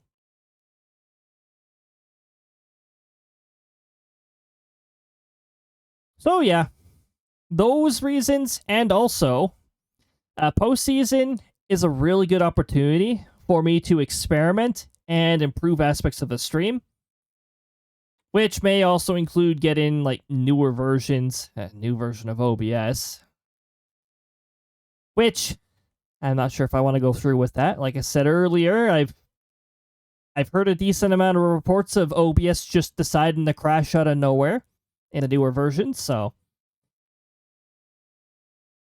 yeah, I'm not sure. It has stayed on a certain version for a little while, so maybe there's some instability. Do it. I should. Because like you said, eventually there's going to be features that require the newer version of OBS anyways. Like there might be Twitch-related features. And if I do it, if I can adapt to the new audio mixer, then good to go. That's one of the big changes in OBS 32.1.x. And then hope that OBS doesn't randomly close. I've also had OBS close without error messages, but that's rare. And even this version can do that. It's just, again, it's rare. It only happens 1 to 2 times a year out of all the times I stream. Not bad. And it's easy enough for me to start things up. The only problem is when I start the stream, Firebot's like, oh, hey, the stream started. I'm going to run your stream startup tasks for a stream that's already in progress. Aside from that, I do have some degree of automation, but the automation does not check for unexpected disconnections. And there's currently not an event that checks for unexpected disconnections or closures because they're unexpected. I should actually have an event for OBS disconnect, though. Because if OBS closes out of nowhere and no more WebSocket requests, then, well, OBS is disconnected. Probably. Something went wrong. I'll have to look into that. Let's see if I can remember to actually put it on my task list before the end of the stream. Or after the stream. My mouse is so laggy on only one monitor.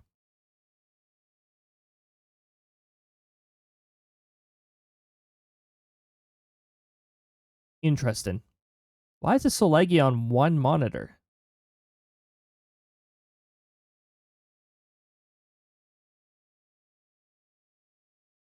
Well, it's not laggy. It's not laggy over here.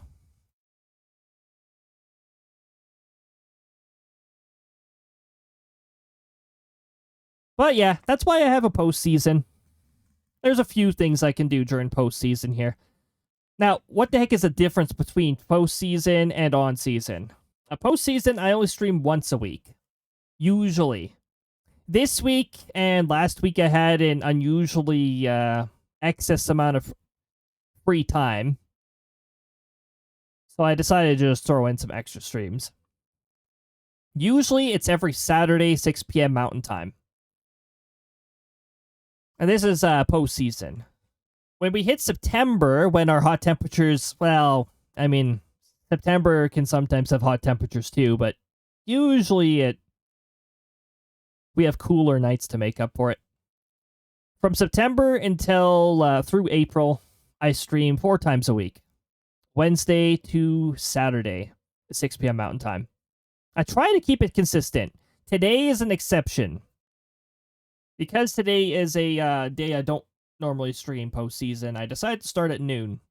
We'll go until 6-ish. So we still got a few hours here. I'm hoping to complete this animation by that time, but we'll see. It depends on how many frames this ultimately ends up being. At the least, it's looking promising so far.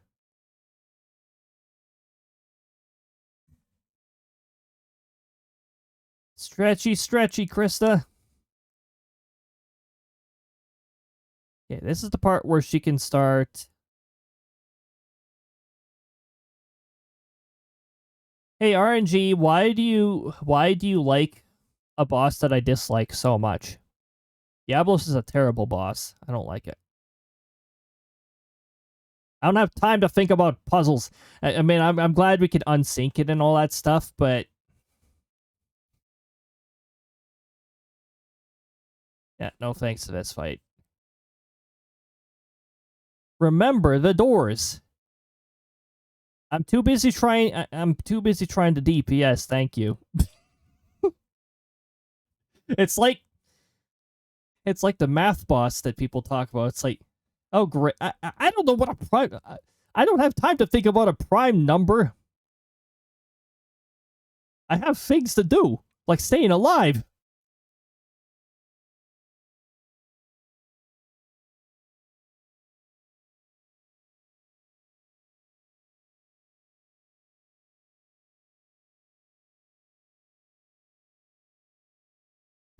Yeah, he's staying alive. Staying alive, exactly. Doing the DPS dance.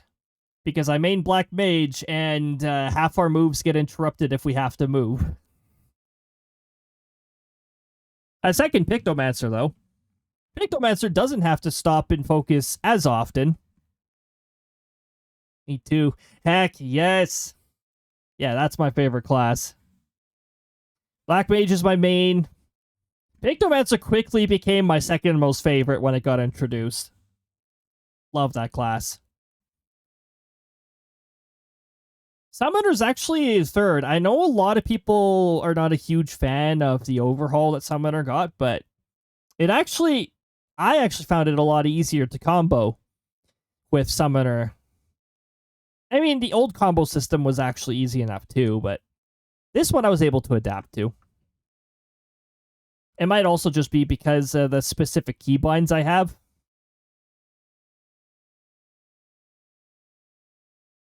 But yeah, Black Mage, oh my goodness. And after they removed all the combo DK stuff in Black Mage, that made it all the more fun.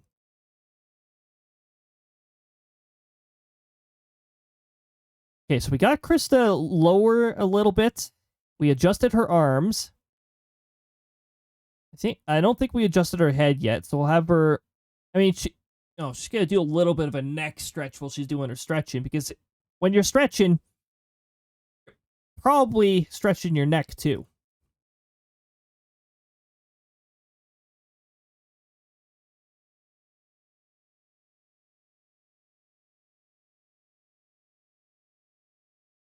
Let me scroll myself back down. So this frame 20. I think we're going to go beyond frame 30. Because Crysta's doing the bounce here. She's not even at the peak of her stretch yet. Mind you, I'm hoping for the reset to take 5 or 6 frames. But that's just guessing.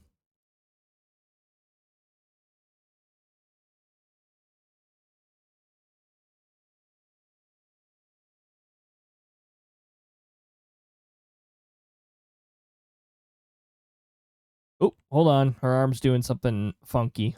There we go.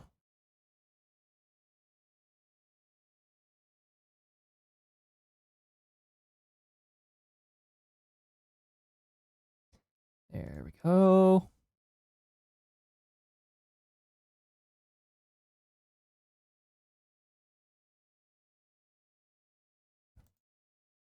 Frame by frame. Day by day.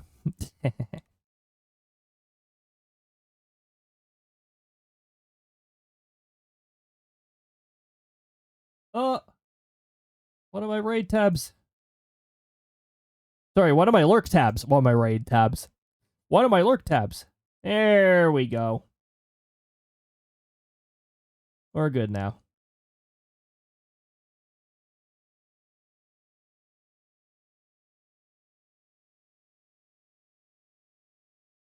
Okay, we're going to continue to decrease Crysta's elevation because she is finishing her bounce.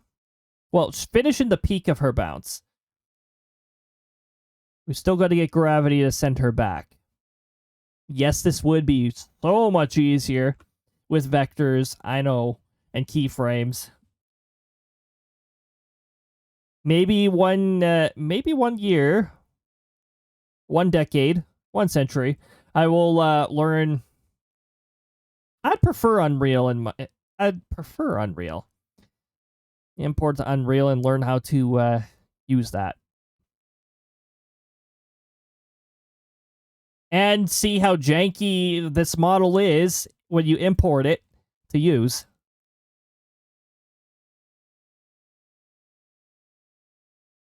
The Twitch bitrate chart looks so interesting when you look at it. Like, it fluctuates so much that it just looks like a dense line. Twitch still says excellent on it, which makes sense. And the cool thing about the vertical format thing here is that at least I'm eligible for the server-side encoding, which takes so much stress off my system. Beta version, dual format would increase the GPU usage by 30 to 50%, and that was not a fun experience. Couldn't run very many things with vertical mode. They've done some studies. They've done their studies, and it's paid off. We don't need Crysta to tilt much more, but we do need gravity to take her back down.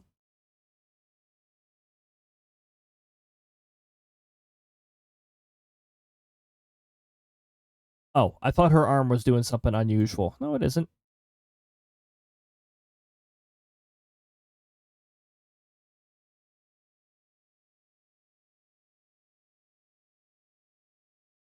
You know, the first thing I get to see every time I open up the save box is Crysta animation number 7, which is the Crysta hug, by the way. Yes, that was done frame by frame, and no, I don't know how the heck I managed to do so well. It has 71 frames, however, I removed 10 of them? 11 of them? I removed 11 of them because they were not needed. I think it was 11. So it's like 60 frames. No, I can't run it in 60 frames per second, that's for sure. Can't do that Crysta hug in 1 second, can we? Because Crysta's far away when the animation starts. So we can't necessarily have her like zoom up just like that.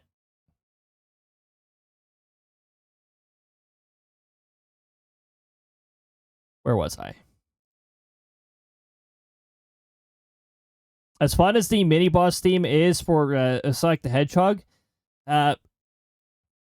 YouTube's not going to be able to hear us because I'm going to remove this. So we're going to get all sorts of copyright claims if it gets uploaded with the sound layer. Especially the Sonic the Hedgehog stuff. That always gets copyright claimed if it can be heard on the track. Like when we were actually playing Sonic the Hedgehog and all that stuff, and it was on the game layer itself, yeah, there's copyright claims and all that stuff. The older the music, the more claims it seems to have on it. Even if you're actually playing the game. This is just some background music to listen to.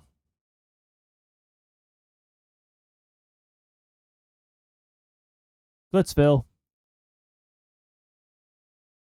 Okay. We're gonna run into this again, though. I'm gonna have to start zooming out, zooming in again.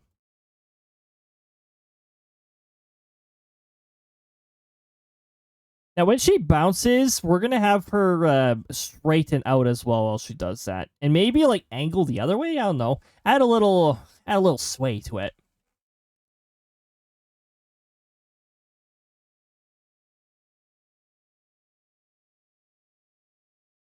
We'll save this as another frame.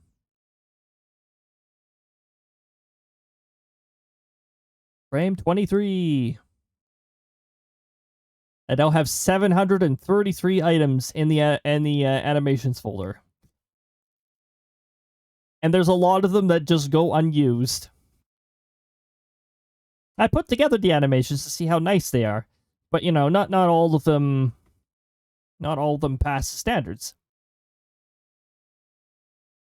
Okay, now we have to zoom out because Crysta is going to be like bouncing a little here. Actually, she's not quite at bouncing point yet. She's got to be like right down here.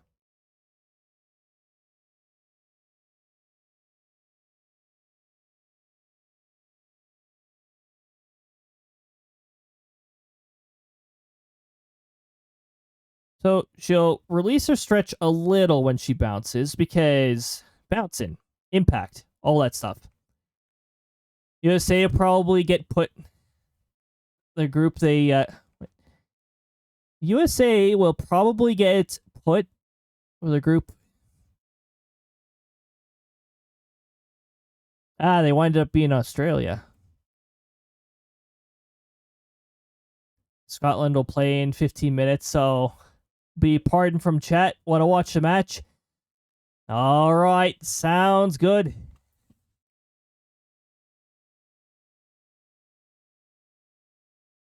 Oh, USA will be put out of the group. Okay.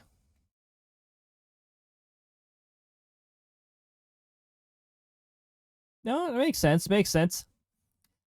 Hey, hopefully things go well. All right, Corey. Have a good lurk.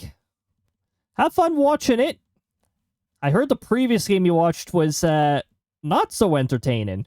So hopefully this one will be more entertaining. And yeah, we'll see you in a bit.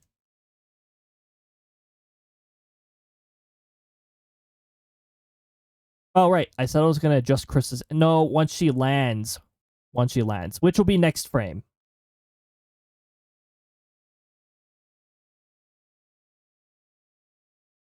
Oh, my... Oh, boy.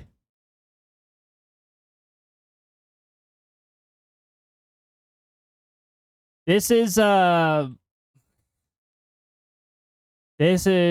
Delta Escape? No. Sigma Escape V4. This is the Sigma Escape V4 raid.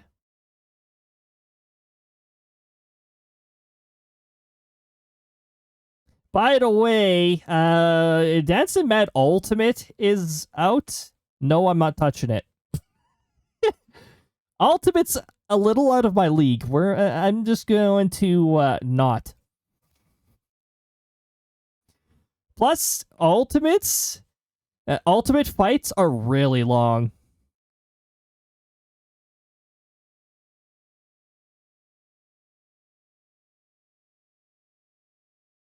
I decided to do the Savage version of this, unsynced, of course. I'm not doing Savage synced. No thanks. But, yeah, quite the fight to figure out. I think we were in, I think it was still Shadowbringers when we decided to try this. I still really liked learning this fight, though. Or was I an Endwalker? I don't know. I don't remember.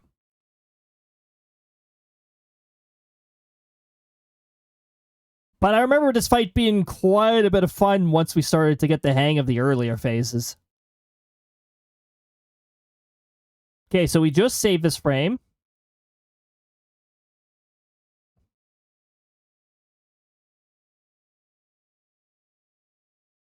Whoop, we don't need to zoom out that much, do we?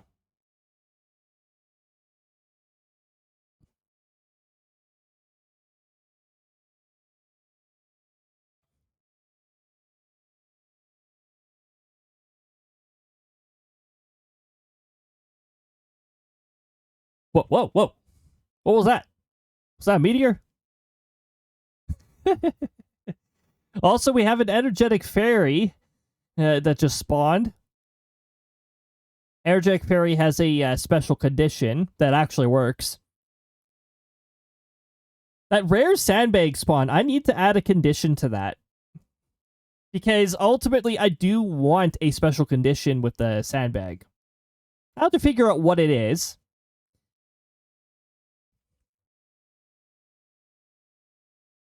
Good old Dancing Mad.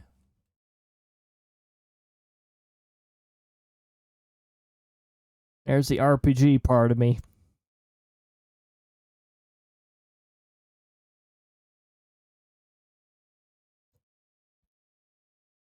Not the most annoying Final Fantasy VI fight out of all the fights there is, but oh. Second most difficult? Third? It's pretty high up there. I mean, final fight and all.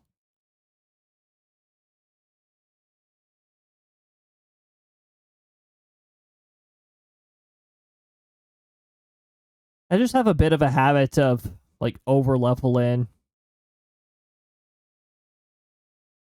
And figuring out which status ailments you really want to protect yourself against, all that stuff.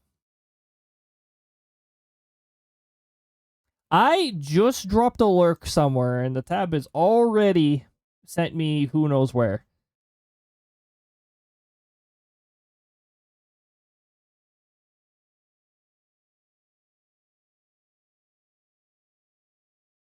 What?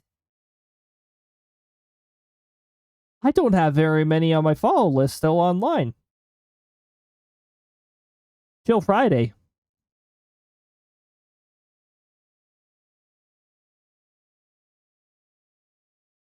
Okay. I'm gonna ask the question again. Did I save this frame? I said you'd hear it a lot.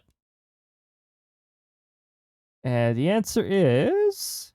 yes, I did save this frame. Hemlock, welcome on in. Good to see you. I hope you're having a lovely time zone. Finally back from working in the garden. Excellent. Oh, jeez. Oh, jeez. Oh, what? That's a lot of Cristas. So many Cristas. Hopefully the elements were not too harsh to you while you were out there. Here, let me zoom out because we're not going to decrease Crysta's elevation much more because she's entering bounce here.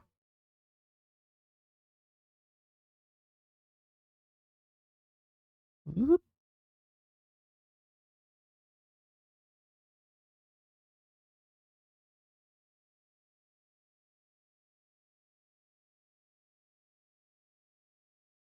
Maybe we'll have her head, like, bob just a little.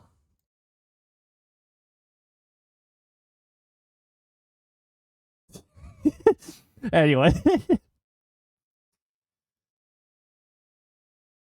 I suppose in some games, the head bobbing is like this. Like, why? Oh, hey, we've got our heads up. So we do have ads coming up in about a minute here, just as a heads up, so you don't get to hear Dance and Mad Phase 4 for very long in the background. YouTube, you don't get to hear this at all, but also, you don't really get to see... does YouTube still shove ads when people are ineligible for monetization? I don't think they should. I think it's rather rude of YouTube to put ads into a video if it doesn't actually benefit the person who uploaded it.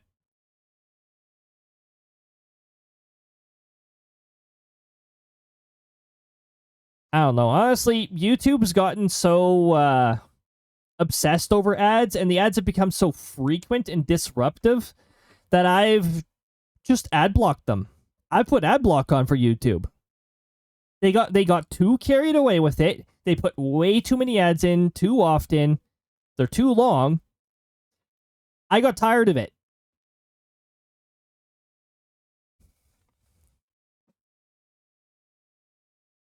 Energetic Fairy, what you doing? Or money hungry? That YouTube gets a little carried away. A lot of ad blockers are blocked by YouTube now. Well, the one I have is still working so far. But they do have to constantly update their extension in order to keep up with. So probably a lot of work upkeeping that. Lots of ad blockers tush blocked by YouTube now. Yeah, YouTube does tend to block tush. I mean, they find any reason to block things now.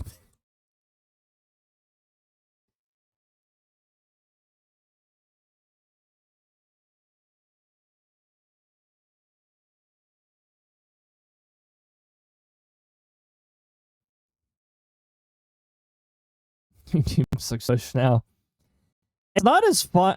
YouTube's not as fun as it used to be. Their algorithm is also very odd. I still think their algorithm is really odd sometimes.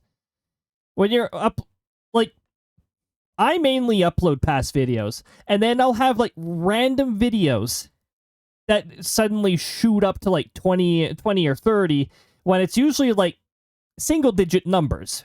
Because, let's face it, like, watching an entire stream, I don't think a lot of people have time for that. I put it there for convenience. I'm not putting it up for views or anything. That's just for convenience, because Twitch only keeps the videos for a certain amount of time before they delete them, so. The YouTube thing is mainly just, like, a preservation thing.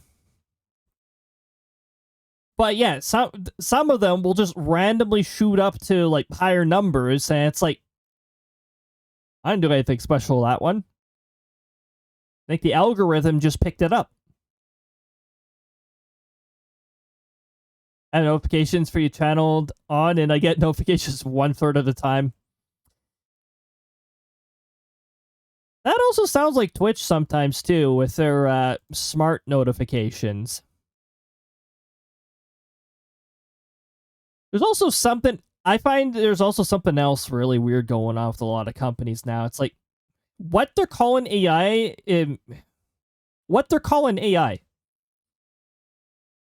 There are some things that... It's like, oh, this is AI.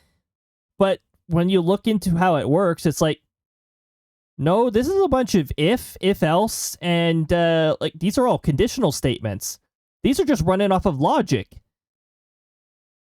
which is probably feeding into, like, an overall number or something like that. It's like,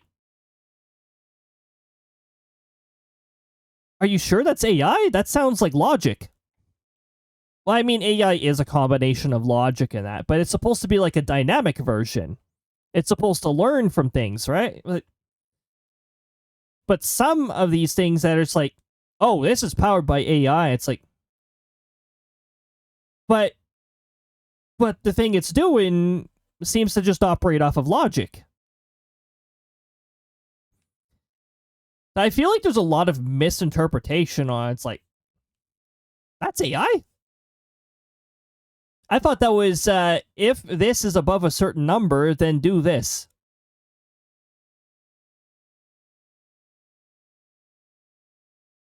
I mean, a lot of the AI out there is basic AI. Gen AI is the one that I do not like. Gen AI is one of the reasons why I have the little do not take thing over whenever I'm doing things involved on my characters.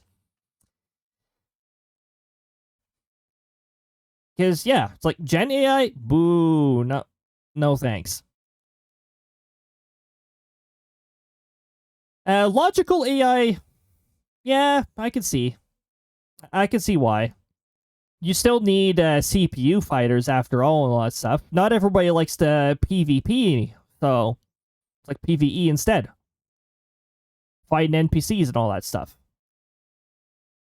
Now, the enemies that randomly appear, like the energetic fairy here, like, that's not AI. Firebot doesn't run AI functions.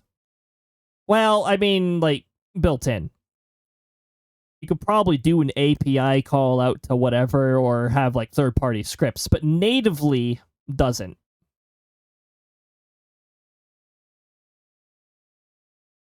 Oh, everybody got 1 MP for leaving the energetic fairy alone.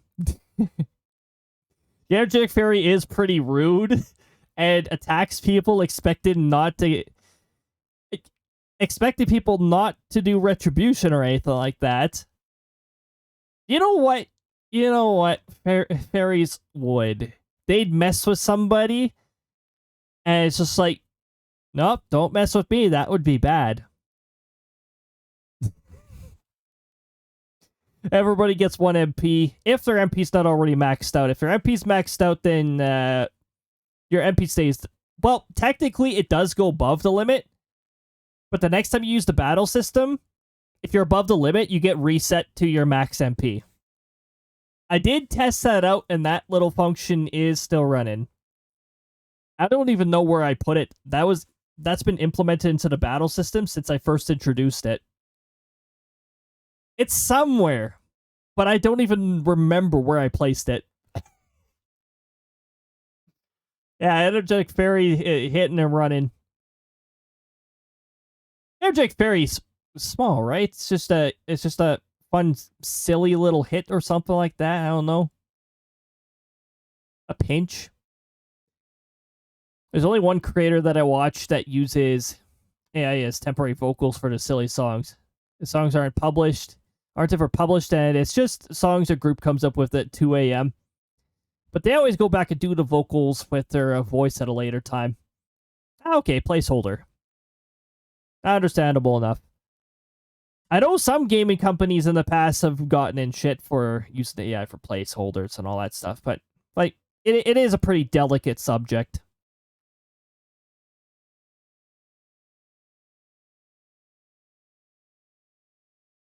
I recall that company being upfront about it right away, too, and they still made a big stink out of it. But it's like, well, it's a placeholder. I mean, they could also just put the funny little no texture thing over something if it's not textured yet. That should still get you a overall shape of something, right? The pink and black checkers.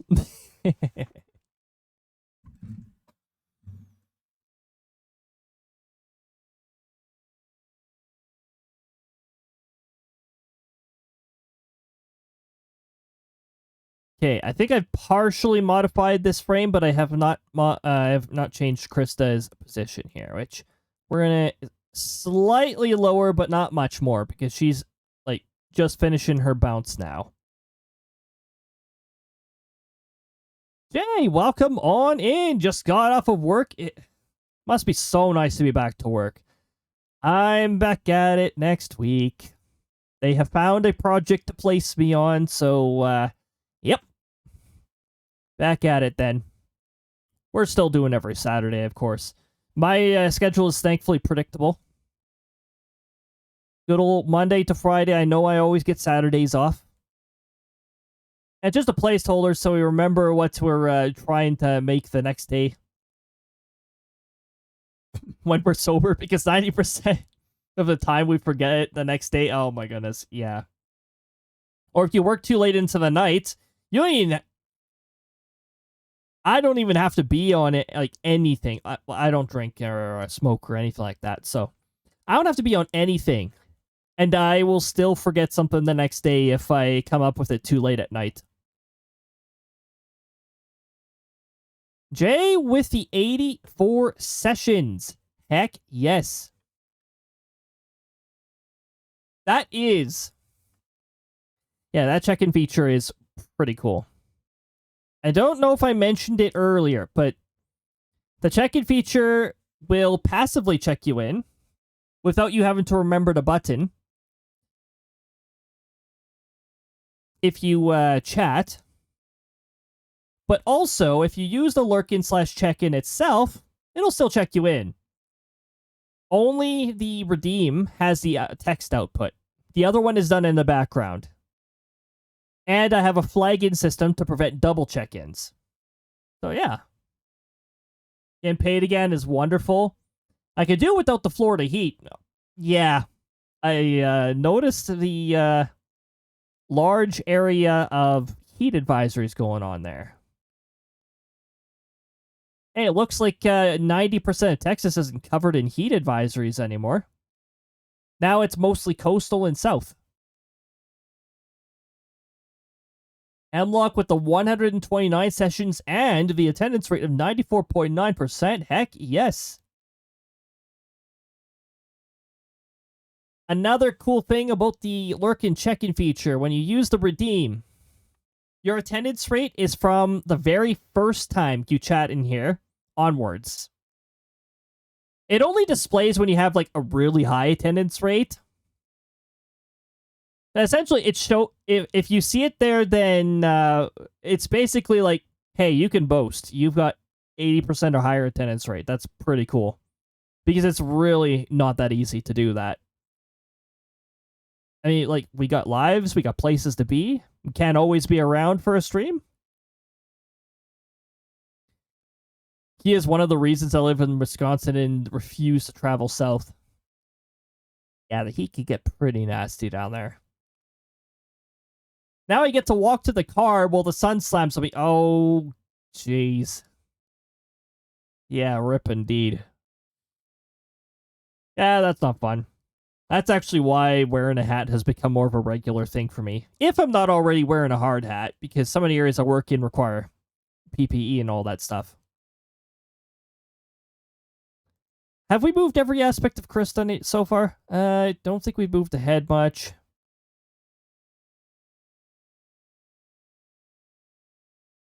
Okay, we'll save this frame and we'll move on to the next frame. Let's hope that this is not a botched frame. Yes. Move that there. Frame 26. I'll wear that PPE. Indeed. And in some areas, I have to wear even more PPE. It depends on where I'm working. That's what it works for me because of my NCS. Hat does nothing but... Oh, yeah. Yeah, that'll do it. Ooh. A 55 streak. Heck yes. The steak pile. 55 steaks. Oh my goodness. Yeah, when the streaks reach certain thresholds, you get different variations of the message, so a lot of fun. I also have a special one for 70 stream streak and special ones for big checkpoints. I think I have one for 50, or maybe I don't. I definitely have one for 100 and 200 and so on. I think I have it for up to 500. And beyond 500, I don't really have anything for it, but I do have it otherwise underneath that'll still catch things if the number's out of range. We're not worried about 500 beyond 500 yet. We haven't had streaks for 500 streams or anywhere near that yet. Okay, so I do know I have saved this frame.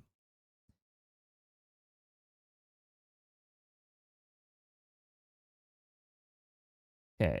Only a little bit down. We're going to be like 1 pixel down, and then Crysta's going to do like a gentle spring up and land.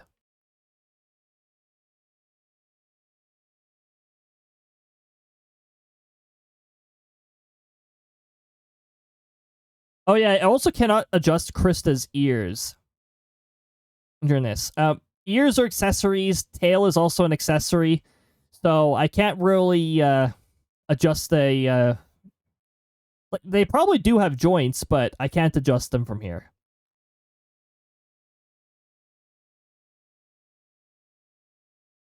I mean, look, if I could adjust them, it would take so much longer to make every frame. By the way, streak support is a pretty new Firebot feature. This last major Firebot update added support for that, so... because Twitch finally put it into their API. The API documentation. They probably already had it in the API at some point, but it wasn't documented. How are you supposed to work with something if it's not documented?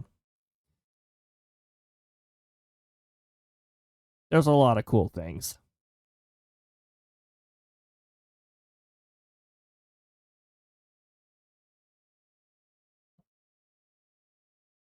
Okay, we've adjusted the tilt.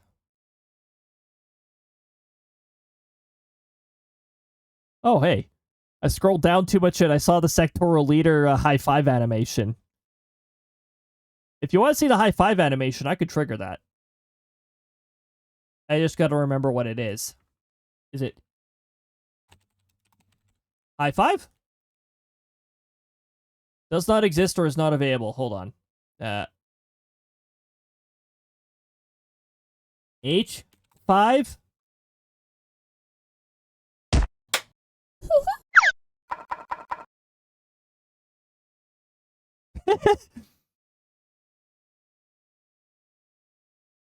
Yeah, I didn't see that properly. Hold on. Let's do it again. High five.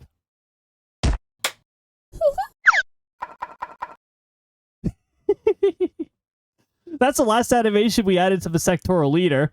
There's a sectoral leader / Crysta, I guess. So we're trying to aim for results like that when it comes to putting these together. This one's just going to be Crysta. There's no second character involved. But that is the high five. It's a high five with Crysta. Who wouldn't want a high five Crysta? I noticed there was a frame or two where there were 2 sectoral leaders, so I might need to make a very small adjustment to when my VTuber becomes visible again. But also, it might just be because there's a little bit of lag happening on occasion. Probably because I have... Hold on. If I open up Task Manager, I don't know how many applications I have open. How many applications do I have open? Apparently, I have... minus Task Manager, I have 15 apps open. Oh my goodness. And some of them are grouped, by the way, so that's way more than just 15. Also, a few of them are virtual machines. 2 of them are virtual machines. Because they run some functions in the background and all that stuff. That's actually why my computer is on most of the time, too. I try to keep as much uptime on this computer as I can. Although, once a week, I do like to do a full shutdown to clear the memory, resources, all that stuff. It's good to do that from time to time.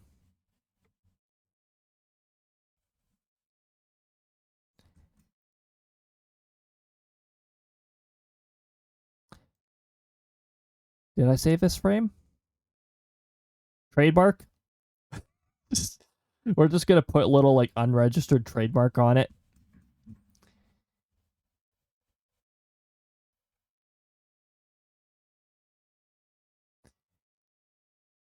The Dupless Battle.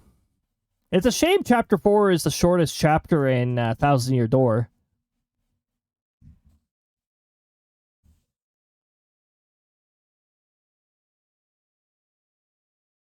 Next season...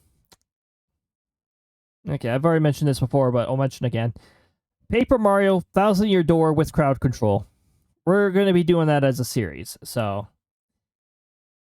Okay, pretty exciting. We're not going to get to hear this music. This is from the Switch version of Thousand Year Door. We're playing the GameCube version when it comes to crowd control, because that's the one that crowd control fully supports. It'll be interesting. There's some pretty, not so fun for me effects on there. Like sending Mario into peril, which is 1 HP. I mean, if I get the right badges, I can benefit from that, but, like... Otherwise, I'm going to want to keep some 1-up mushrooms, sorry, life mushrooms, not 1-up mushrooms, life shrooms. I'm going to have to keep some of those handy.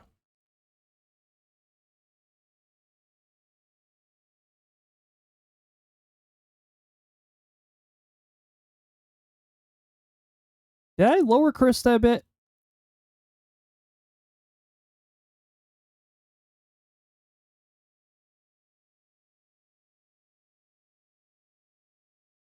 Yeah, we're going to adjust her tilt just a little bit, too. No. Down a little. What? No. Don't save it. Don't save it like that. We need to be back at the zoom level we were previously at. There we go. Much better.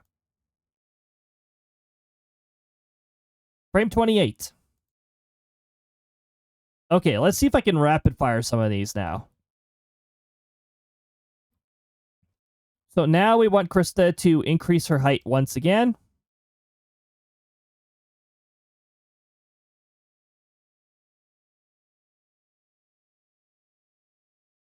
And we're going to adjust her angle.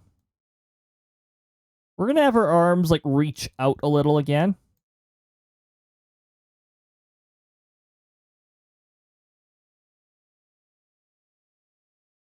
And her neck is going to start getting positioned there.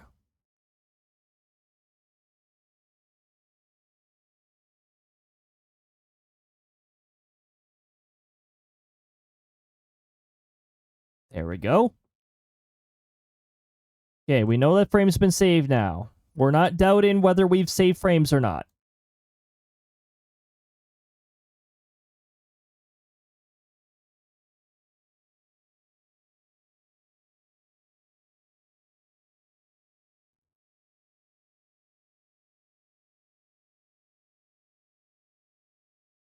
Okay.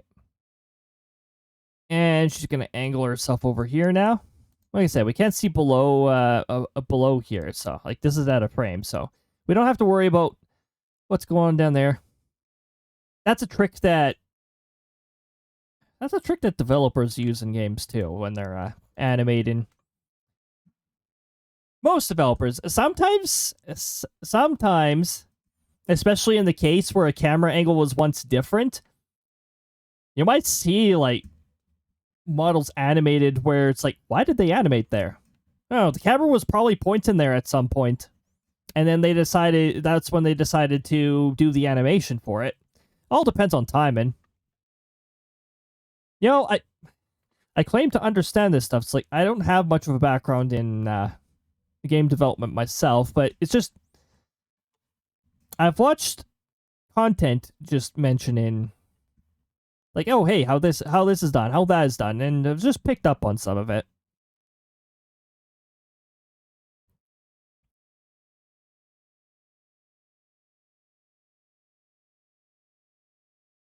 And gradually fix Crysta's hands as we do this, because they're sort of...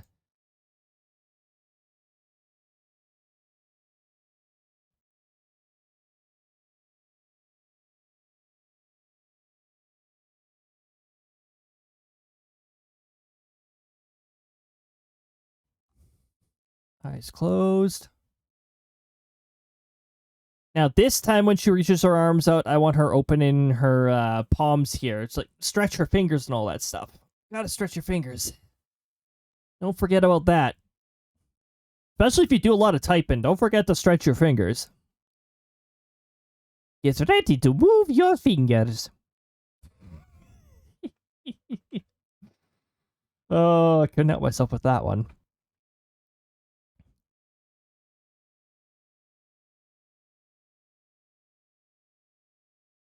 I have not saved this frame yet.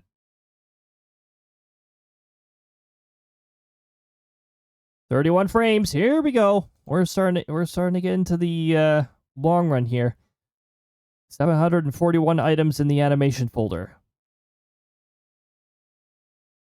I have to zoom out every time I want to change Crysta's elevation now. And it's probably going to stay that way because she's getting her stretches in here, and her second bounce is not going to move one of her pivot points high enough.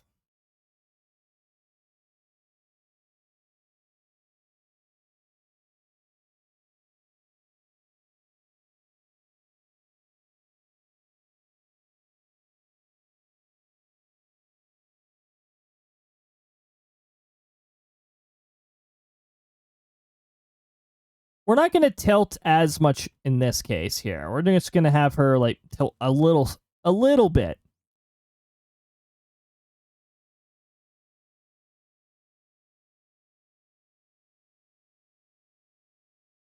The more frames, the longer this is going to take. So will we be able to finish this before the end of the stream? I'm not sure. This will be a decent length stream. Like, it might be a 6-hour stream, but the norm for stream length is typically 6 hours. I usually go for like up to 6 hours. Sorry, 5 hours. 5 hours is the normal. 6 hours is what this one's probably going to be. Except Final Fantasy XIV often causes us to go over the 5-hour threshold. That's just Final Fantasy XIV in a nutshell. You plan to play for X amount of time, and you find yourself going well past that.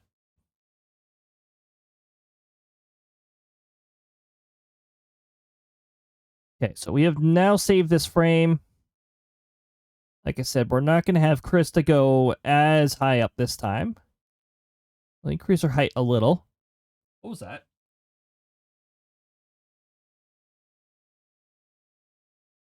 Not thunder.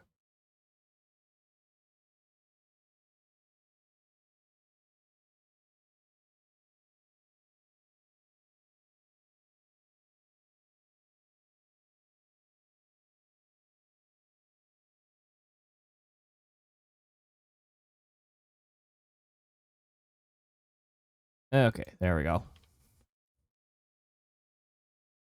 Okay, so frame saved. So now we can have her stretch her arms out. We're going to start to release her grip here so that she starts to stretch her hands.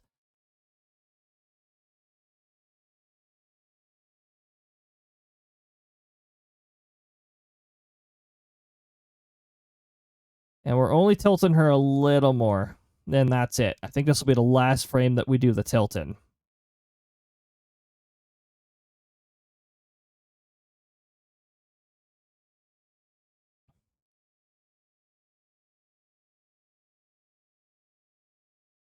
Some of the animations I do add sound to some of the animations. Some I add sound to, others I don't. The high five one, of course we have to add sound. Doing a high five, we need a sound for high five. We don't want a silent high five, that would be goofy. And, you know, once upon a time there was no sound to movies, but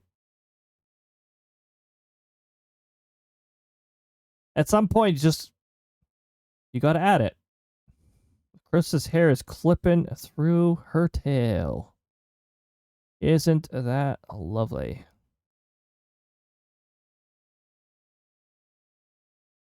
The consequences of this specific angle, I guess.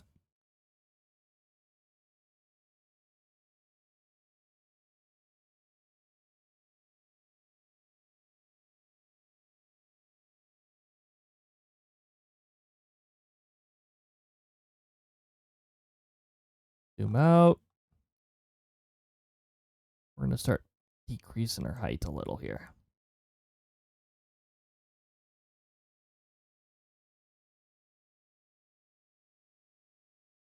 We already opened the palms a little, and we'll continue to open those.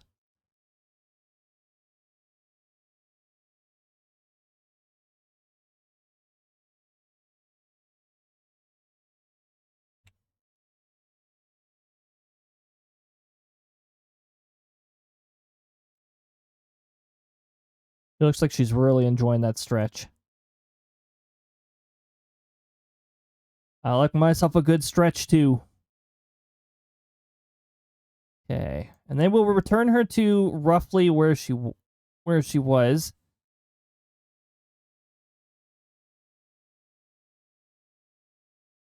Actually, we're decreasing a little.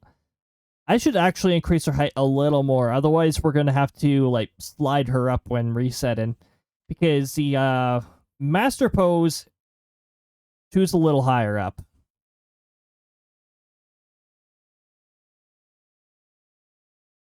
Wait, I was in the process of. Yeah. I'm tripping over myself. Don't worry about it.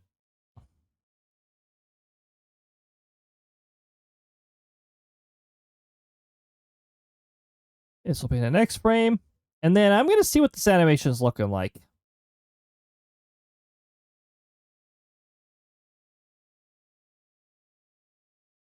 Frame 35.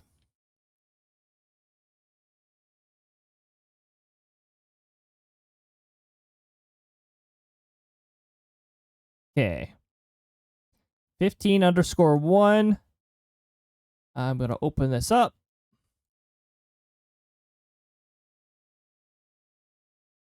And this goes up to 35.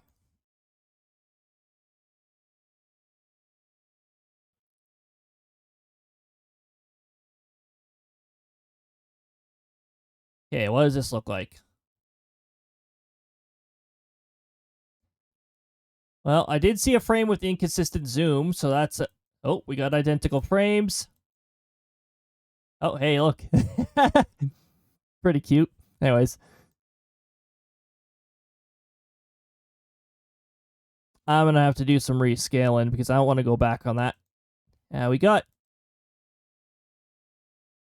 Okay, frame 6 is a duplicate, so I'm going to remove frame 6 and recount. That was around the time I said might be a duplicate, but easy fix. Sort of easy fix. I still have to tab through all of these and renumber them.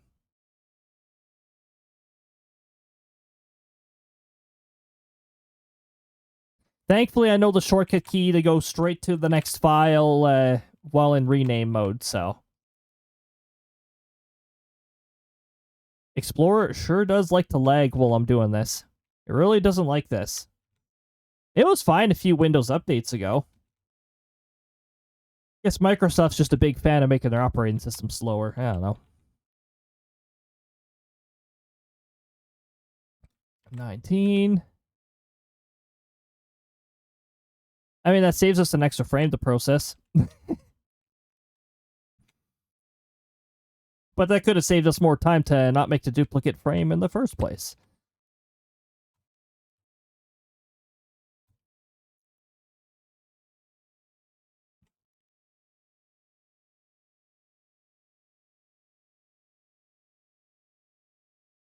$29. So instead of 35 frames, we're now at 34 frames. And hopefully we're not finding any more duplicate ones. Missing a frame is way more annoying, because it causes everything to be really janky.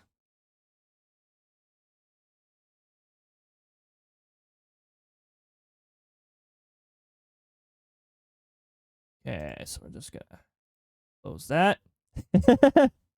Liliac? Who's Liliac? Another original character. Does not have a model. I have a lot of characters. Like I said earlier, I do have a roleplay background, so a lot of characters.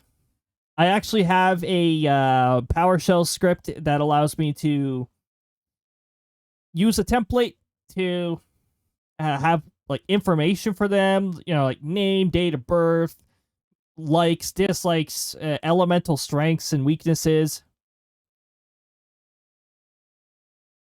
Stuff like that. There's a lot more than just those. I also have a template for species, so if there are species that I don't have documentation of, I can put in the species and be like, maximum height, minimum height, average height, the weight range, their average lifespan, etc., etc.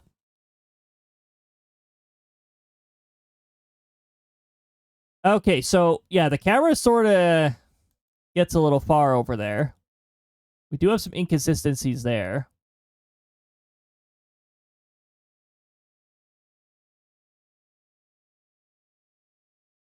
Okay. I don't like frame 16. Or maybe it's frame 15 I want to get rid of.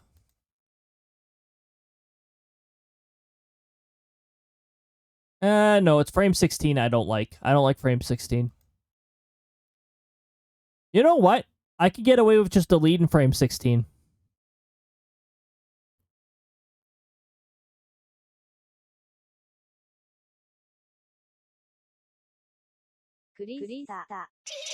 Oh. RNG Cristas. RNG Cristas.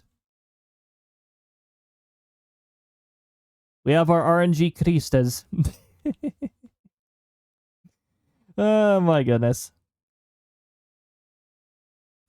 By the way, that's the only exclamation mark throw related command that has a cooldown. We have some other throws that can be used. It is a subscriber perk for those ones. However, for the throwables, if you want to do a throwable without needing a subscription, in the channel points section there, we got some throw-related rewards. All the throw-related rewards are in blue. It is color-coded, actually, all my redeems here. So throw something that is... It'll ask you what to throw. Make sure you specify. Make sure you use the exact casing. If it doesn't match anything on that list, it will auto-refund you. And it'll say invalid throwable, all that. It'll just like give you a heads up. A summon a meteor throws a meteor. The meteor size varies, and the accuracy varies by meteor size. Thunder Space Storm is a rotating seasonal. I change it every month for the most part. Except I think next month and in August. During the summer, it's just thunderstorms the entire time. A Thunder Space Storm. But it goes through various things depending on the time of the year. A Tangia dungeon, well, that is self-explanatory. And for some reason, it's also... Why is that only 500? I thought I set that to 1,000. That's not the right price. The price is not right. The price is wrong.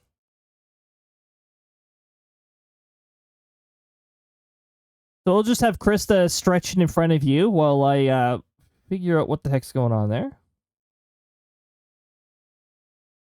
Why is it 500?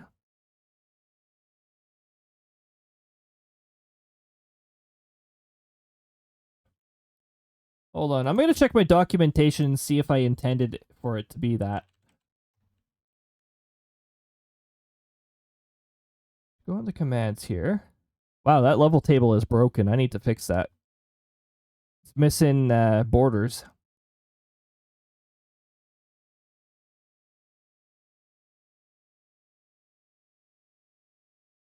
Here. Is it undocumented? It's probably because it's third party and not Firebot, so... But, yeah, I don't have it on here.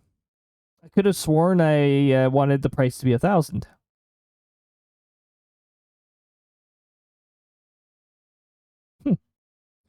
I'll leave it as is for now because I don't have proper documentation or anything like that, but I could have sworn I intended it to be 1,000. Oh well, I'll leave it like that. You've gotten the Dino badge? Heck yes!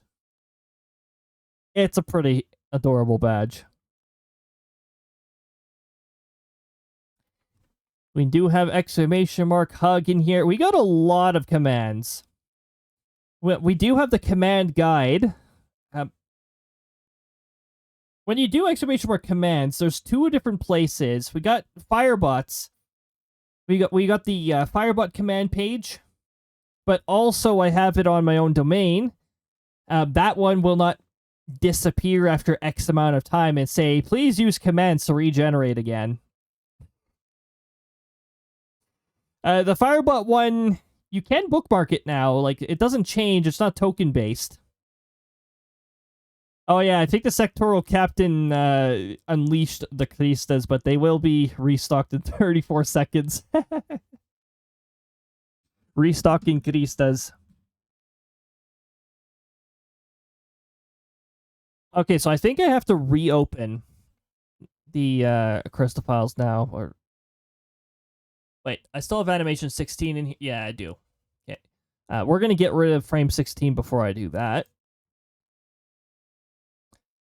Okay, so I don't want frame 16. Now I have to do the rename and tab again. It saves me work, but it costs me extra work when I have to remove a frame. Less frames to process in the future steps. But also I have to renumber everything because skipping numbers is gonna bother the heck out of me.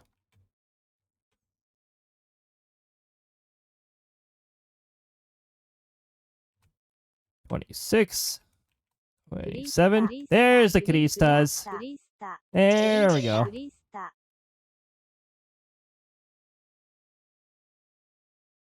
By the way, one of the main reasons why that speech of Crysta is amusing is because that's how I say Crysta. I love saying it with like some sort of accent? I don't know. It's like this specific way I like saying it. And when I looked up how it was said in Google, it was also saying it that way. Like, what?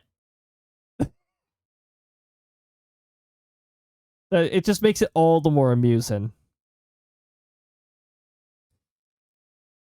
So I was just talking about the rewards and all that stuff. Actually, the power-ups are also color-coded.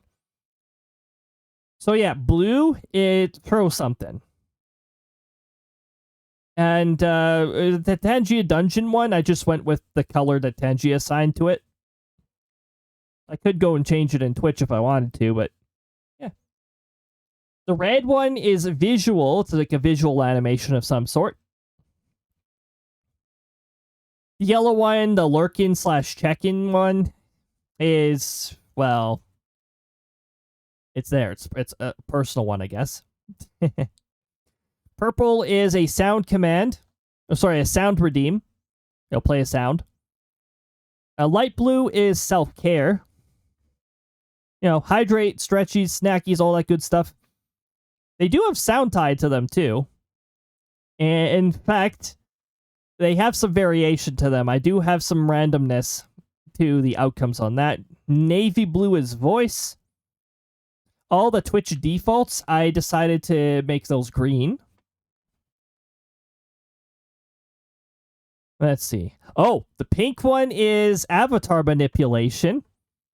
So it'll do something involving my avatar.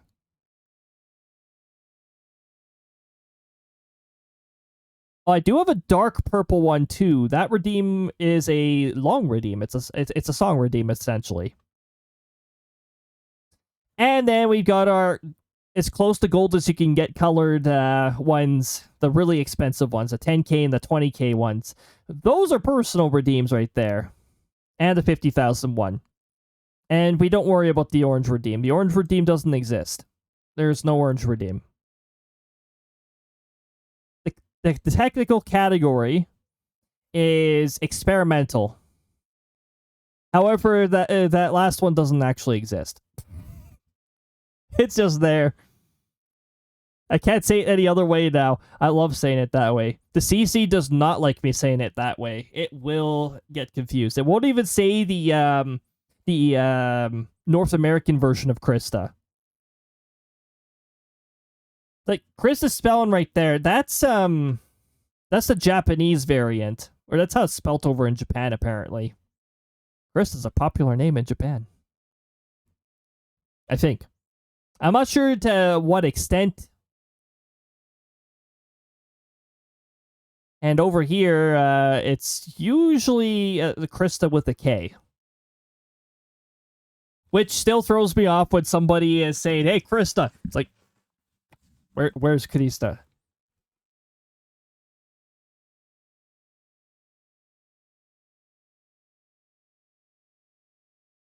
Oh, I need to reopen this again.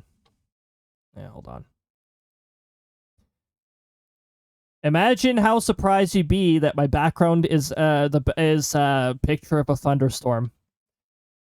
How surprising. Never would have guessed. Alright, so aside from the weird like little zoom out there for the first few, which I can adjust that.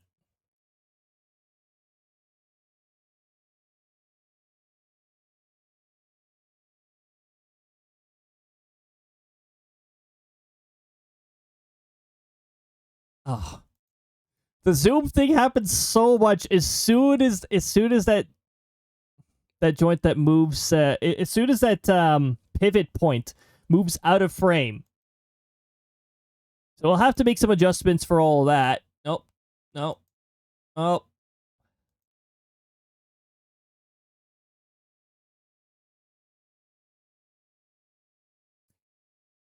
Duplicate frame. Frame 29 is a duplicate.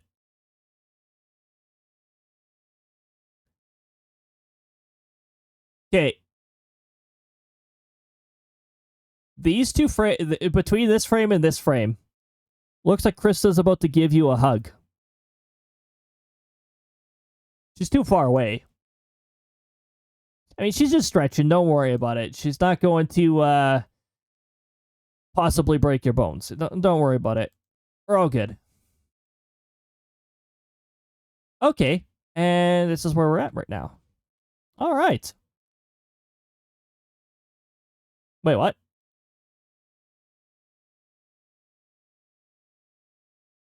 When did those two link?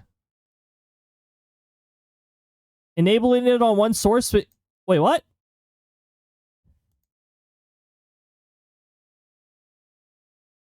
What?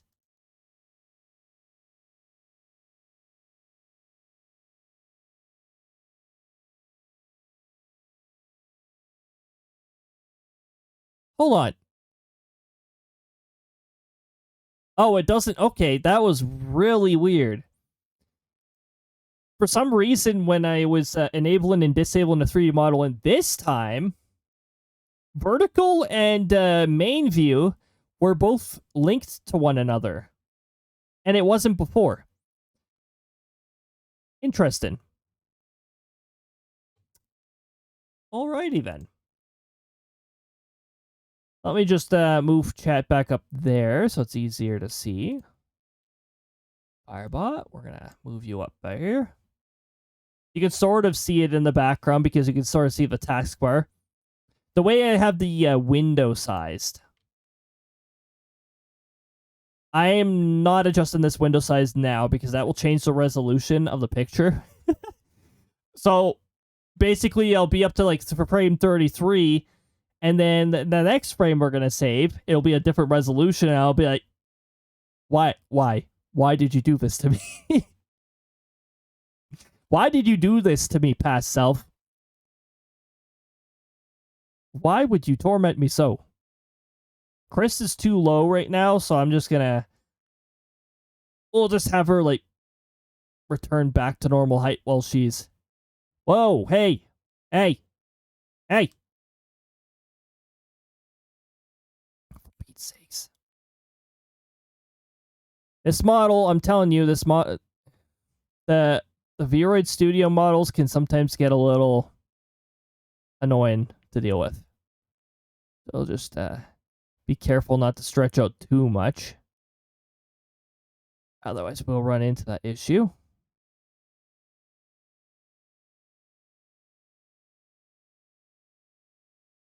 And Crysta's, we're just going to increase her height here.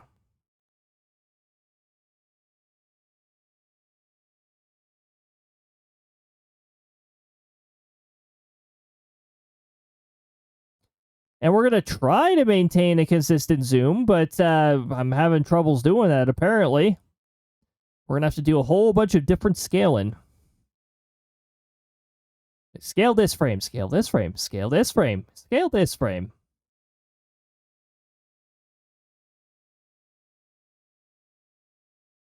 What I can do in the next step, if I use the image editor, is I could keep the master frame underneath in a place and give me reference to where Crysta was originally. So I can animate her to return to that specific location. And maybe at this point she'll like start finishing up her stretch.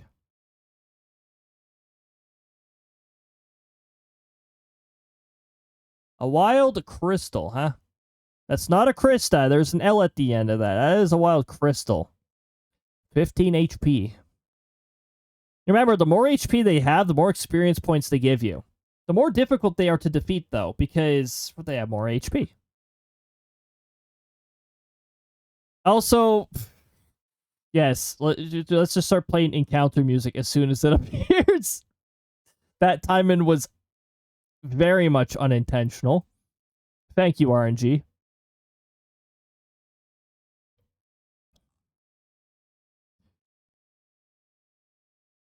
Okay, frame 30. Frame 34. I swear, if there's something else outside that makes sound that sounds similar to thunder, that's gonna drive me nuts. I'm gonna do a radar check. A radar check here. I mean, I could just check the lightning detector. That should be close enough to me that it matters.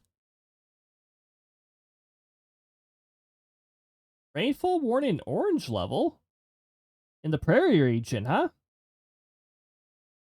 Orange level. What makes it orange level?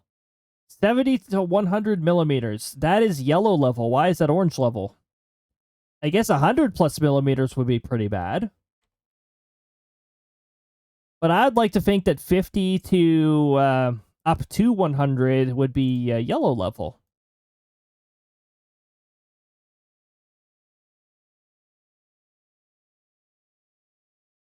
The yellow level rainfall warning covers a pretty decent area, actually. 50 to 90. So it is that 100 that's driving it to orange in some areas. I'm glad Environment Canada is still going by standards then.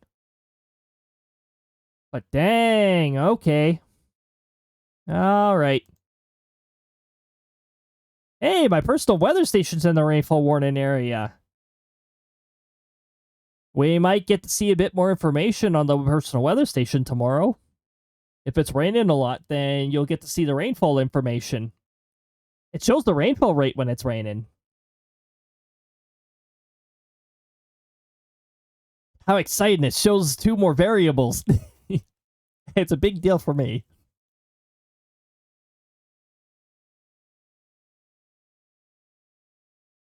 Anyway, the original reason why I opened the radar is because I'm curious.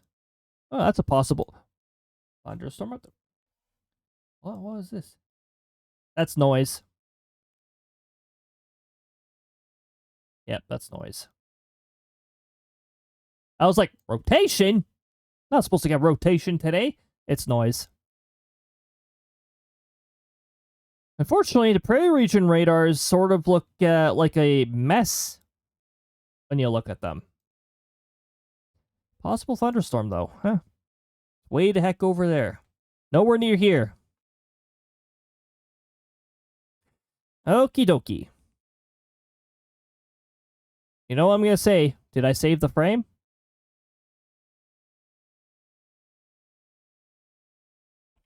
I don't think I did, actually.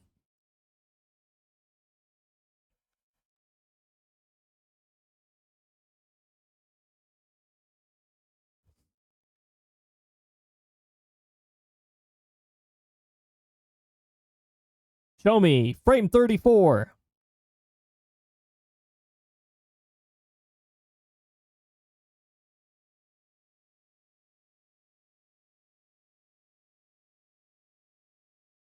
Frame 34. Frame 34.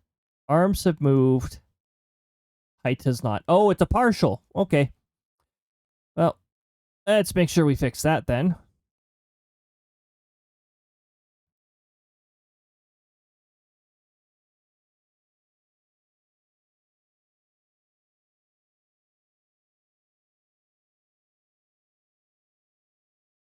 There we go. Okay, we're good to go. So, frame 35.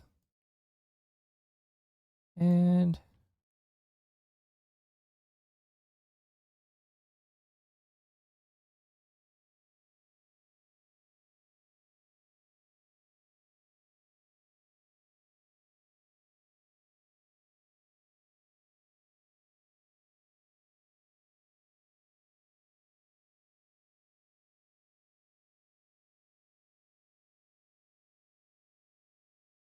the sectoral captain tried attacking and is bugging out. Wait. Invalid user, maybe? I think that's an invalid user error, actually.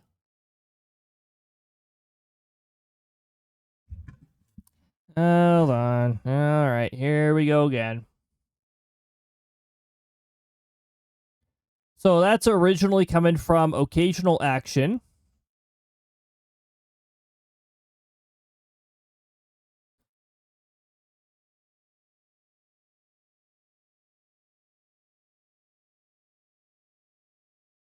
Okay, this one I can just disable the whole layer. So this is coming from original action, conditional effect. Chances are it's in both of these branches, but we do have throws allowed, so it's coming from over here. We're going to do run effect. It's not this one, I think.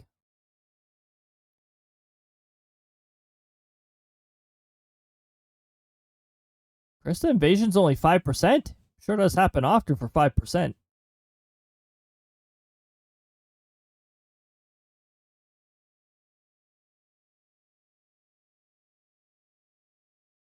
Wait, this isn't right.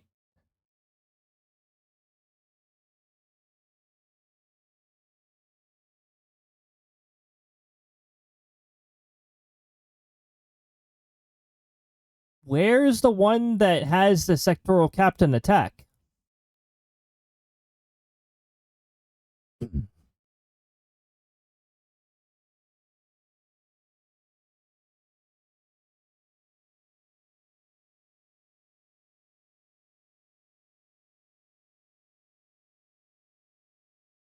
I've got to figure out what's going on here. Throw random. Meteor. Throw explosive. That's just a hammer animation. That's a red button animation. Where is this coming from?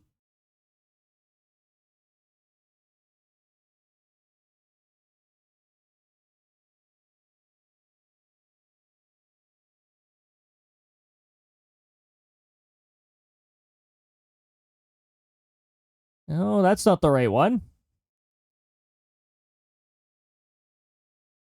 By the way, Sandbag does not attack.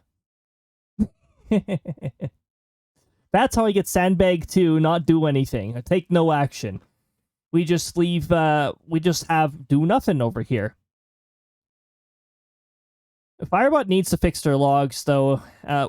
Since the major update, every time it loads an empty list, it'll put no effects to run into the log every single time.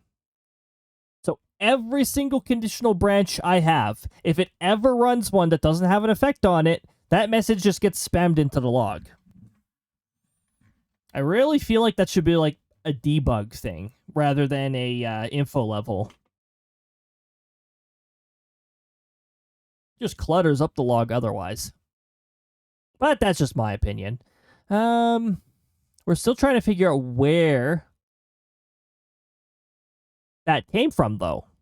The sectoral captain, I'm pretty sure it was a sectoral captain attempting to attack.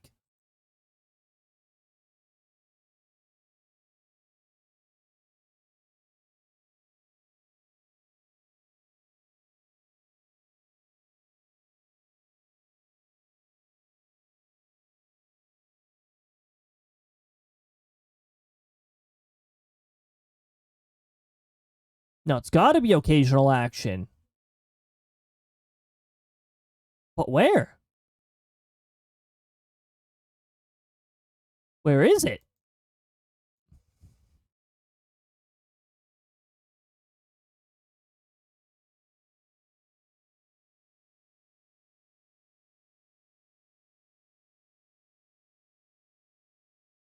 You know what I should be checking?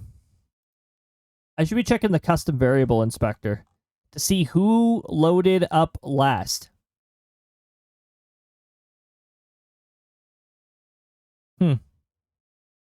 NPC has left.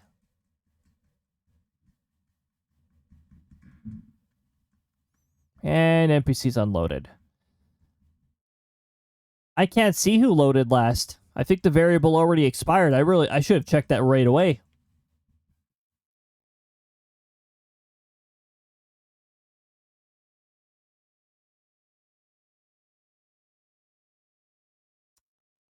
Well, now I'm confused.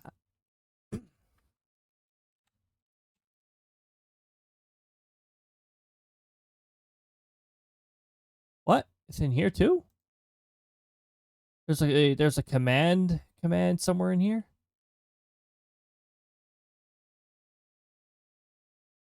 Those are all promo messages.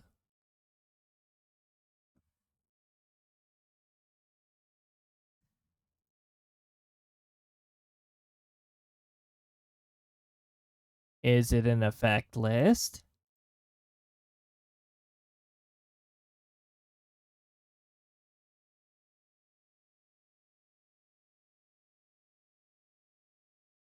Shiny exchange, card drive spy.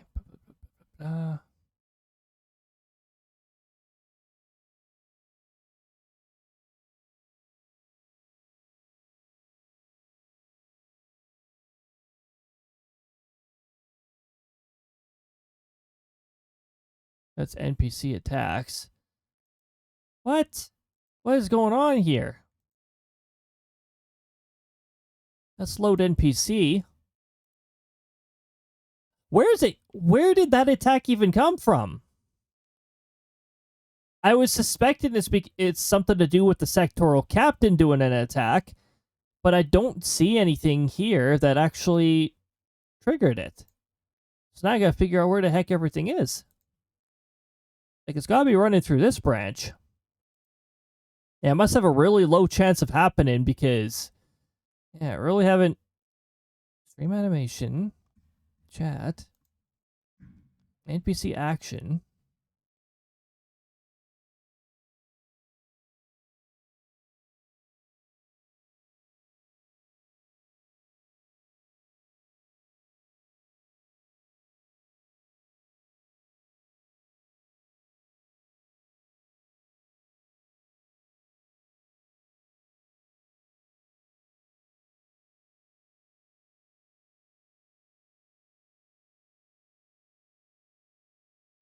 Hold on, did the NPC get told that it has no HP?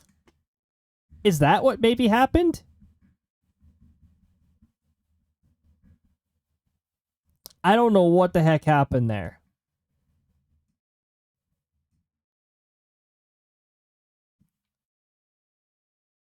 So the NPC, Wild Crystal didn't have problems attacking previously, so what's going on with that? See, this is where I wish the variables were still there. I only keep them as long as I need them, and usually just get rid of them afterwards. Otherwise, the variable list is a nightmare to look through. But, curious.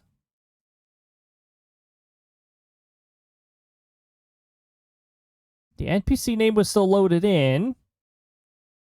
The HP values were loaded in, I'm pretty sure.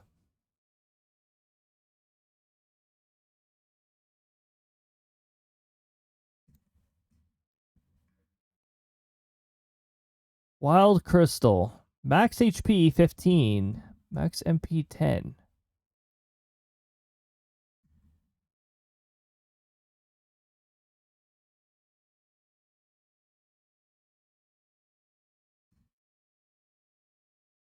The Wild Crystals were 20 experience points.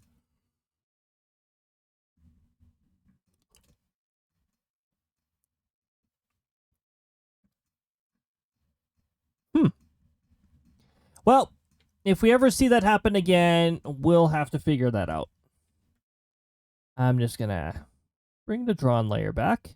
This time I had to click on one and the other. It didn't double this time. Well, I don't know what happened there. Well, I suspect it has something to do with the NPC attack in, but I don't know why the it was like, oh, NPC has no HP. The NPC did have HP.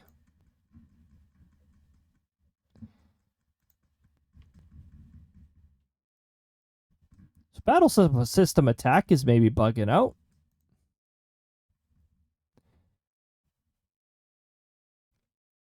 NPC user. User exists. True. Blah, blah, blah. His name. Load target. Load target is not the problem here. Target has no HP was running. Currency, HP, attack target is greater than... I don't think that's the problem either.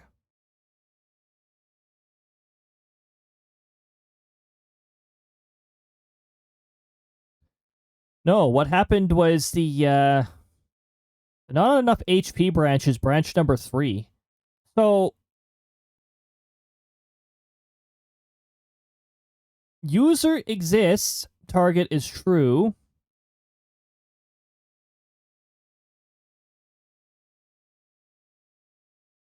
Yes, user exists, target is true. That does have to be found. And preset argument user is NPC name, which should have also been true.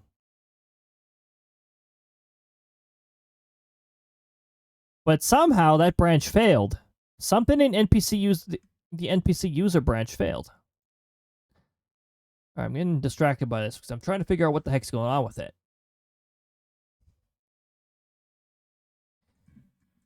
One of these failed. Otherwise, it would have done this. This is what it was supposed to do.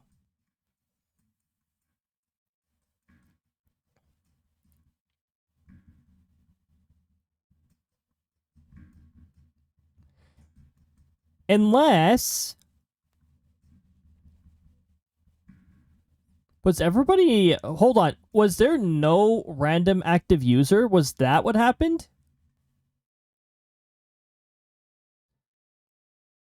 I mean, the sectoral captain's active now.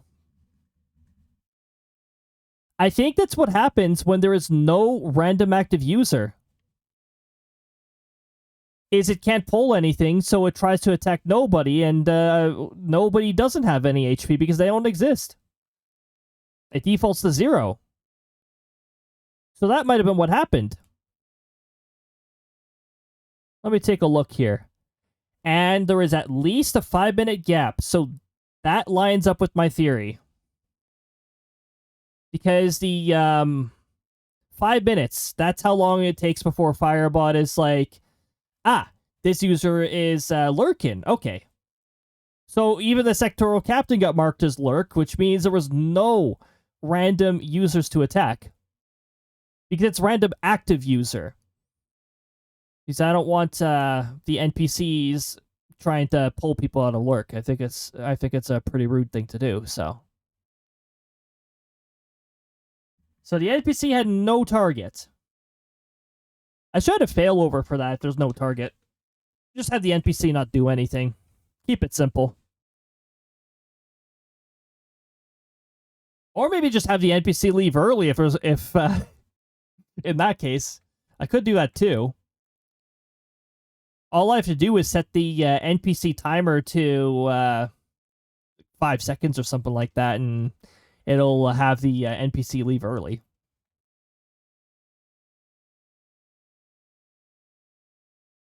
Well, I think I'm able to make sense out of it. I was actually curious on what would happen if there was no random active viewers available. I guess that answers that. Null has no HP and cannot be attacked. Oh, beautiful. Alright, let's keep animating our precious Crysta. We've gotten distracted with some Firebot shenanigans, which is only natural. Especially on a creative stream. Tomorrow we will be Final Fantasy 14 in, and it will be post Stormblood. I don't even remember where we last left off. I know we were past Tsukuyomi. Yeah, that's about it. That's all I remember right now. My memory is like, nah. You played it 3 times, but my memory is just like, nah. Oh, for Pete's sakes. I really wish the arms would stop doing this. Come on. Come on. Throw random. What was that? What even was that? Was that an orange? That was a pumpkin.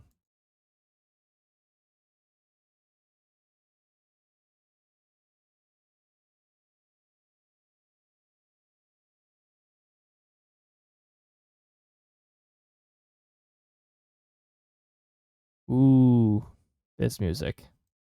We've heard this music before.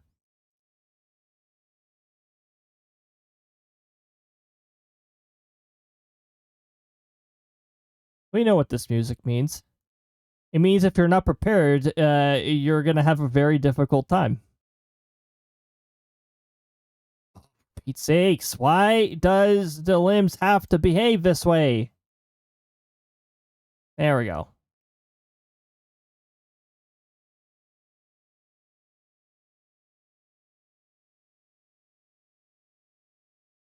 Okay, I gotta be really careful not to extend the arms past a certain point, because otherwise annoying stuff like that happens.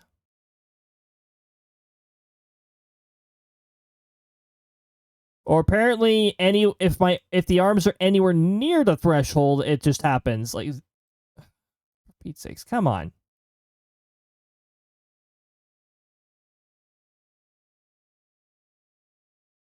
Fight him with the models.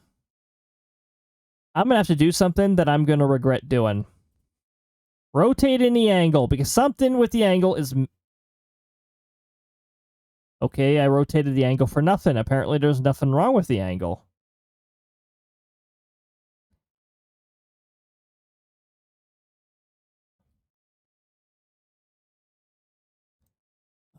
We got it. Okay. Now we're gonna have Crysta release grip gradually still.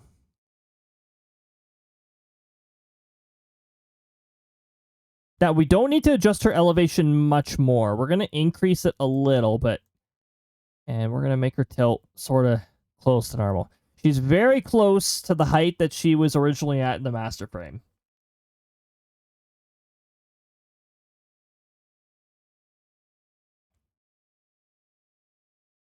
We might be able to have her eyes begin to open. I think I'll wait until her hands are like part way down here, like when she's actually stopping to stretch, because she's still stretching her arms to the side here, so.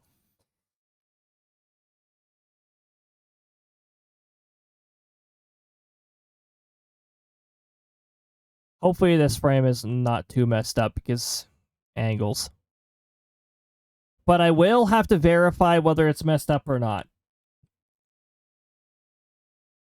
Otherwise, I just set myself up for even more difficulties.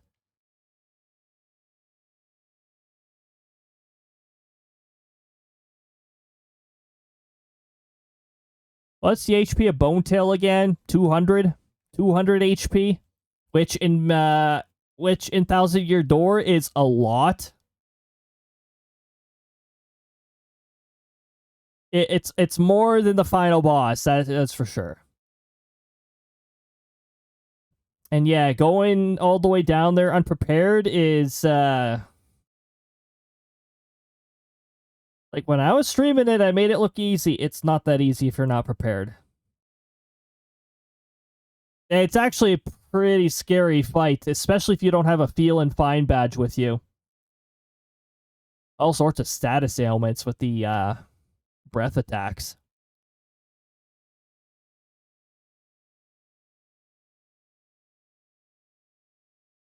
Honestly, the worst part about this is that one arm moved way too much.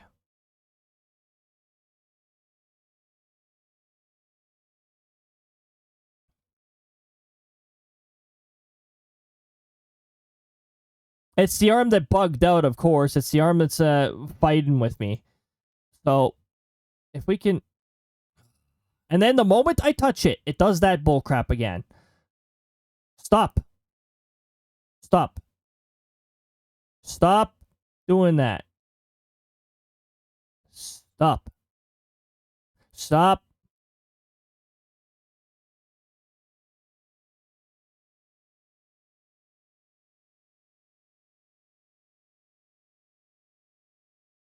Moment I click on it. Telling you, the physics are really annoying sometimes on this. The model physics here. Do not rotate the wrist. Lock. Obviously. Oh, what did I just do? I changed the angle. Hold on. There we go.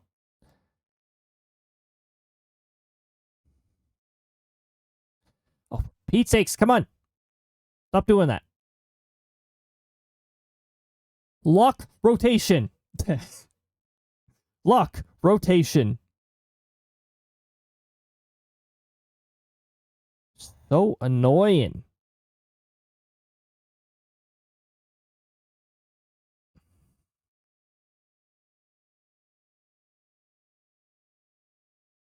Are you less likely to be a pain in the arse if I make some adjustments like this?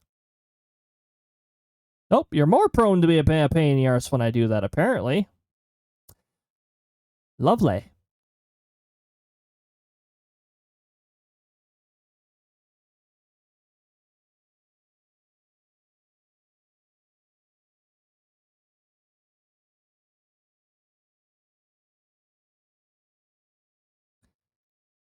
Oh.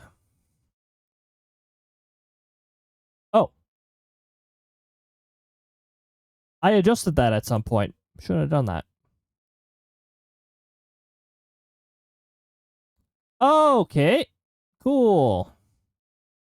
Apparently the arm did that on me at some point, too.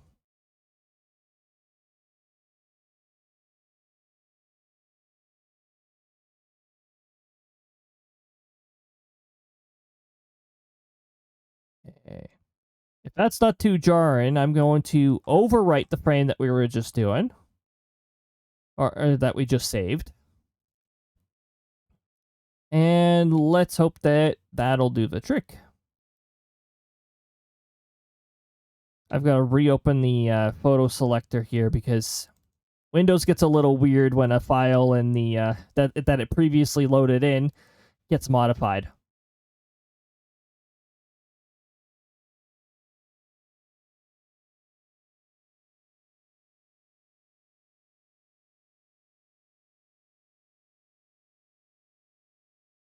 And now frame 35 has problems. Great. My favorite.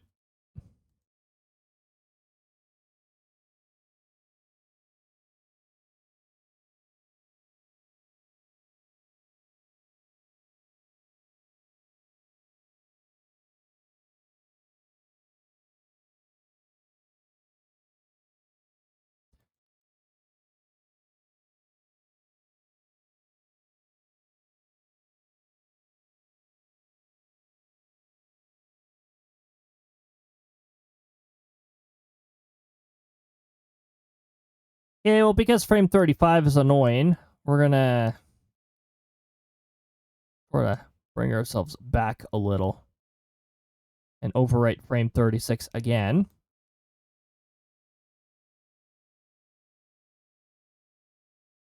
I'm gonna try and make it blend into frame 35 more. Then we're gonna close that preview. We're gonna reopen it. You can't see the preview right now. I'm just keeping the window up for the time being. Stone Minion is a pretty easy one to KO if anybody wants an easy. It's worth 7 experience points. Everybody starts with 5 MP per stream here, and every stream your MP gets recharged. Everybody starts with maximum MP of 5. That's what you get restored to at the beginning of every stream or whenever you use the battle system for the first time in a stream.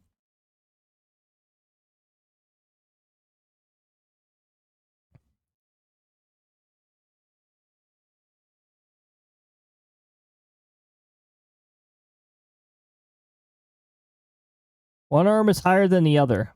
Great.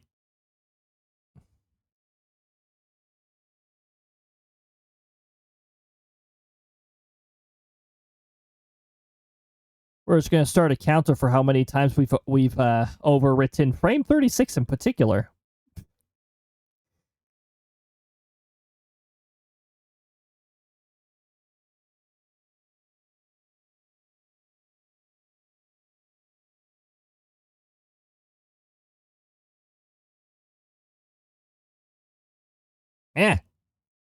Come on.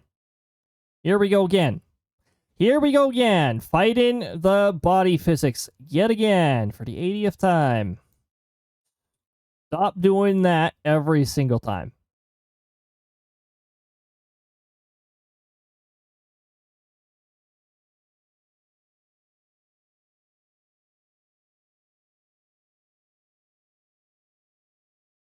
Put cat paws on Crysta. Cat paw Crysta. Okay. Frame 36. Again. Now, how does frame 36 look compared to frame 35? 34, 35, 36. That's good. Okay, let's finally move on from frame 36. Lest it become our cursed frame.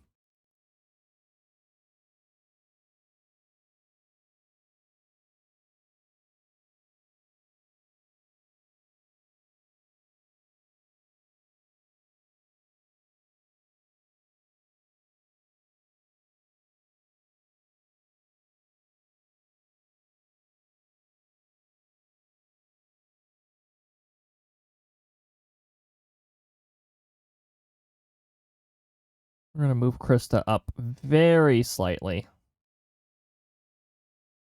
Yeah, somewhere around there.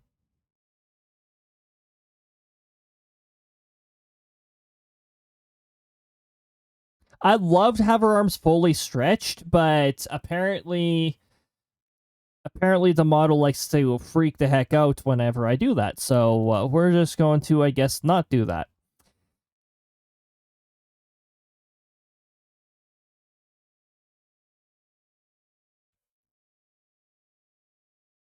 Is it a bones thing? If it's a bones thing, then I'm never going to be able to fix that. We're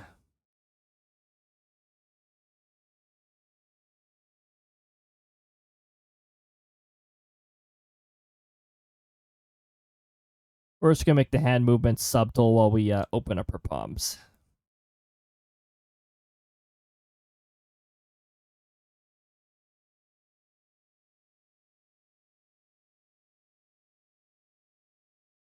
Frame 38. Let's go. Phase 1 of this is going to take an entire stream. It really is. Oh my goodness. I'm going to change to natural now. Because natural looks more like a stretch than open does.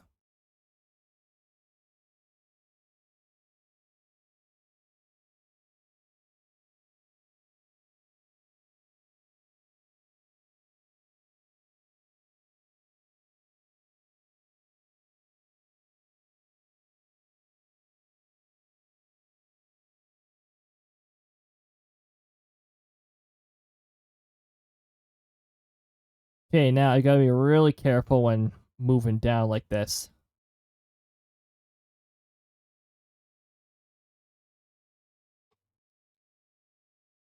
That's bothering me too much. I've got to add something for when there is no random user.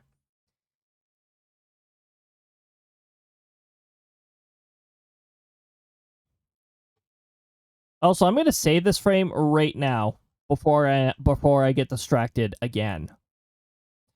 We're going to go frame 39. Save right meow. Okay. And then we hide this for the time being. And we go right back over to here. So battle system, attack, target validation, NPC user.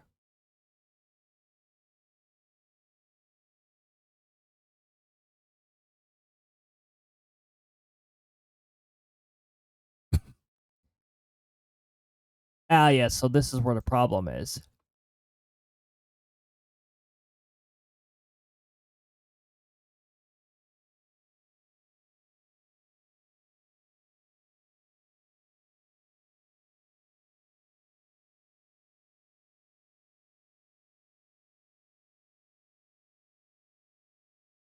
Why is this passing? Oh, no, it's going over here. It's going over here because this one's failing.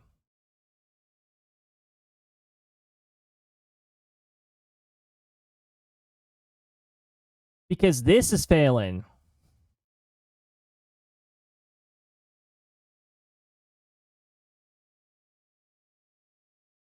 Hmm.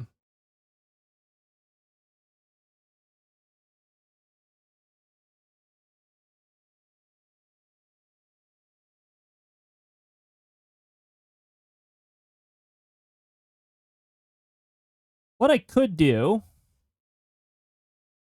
we're going to do a copy of this, and we're going to see NPC user no available target.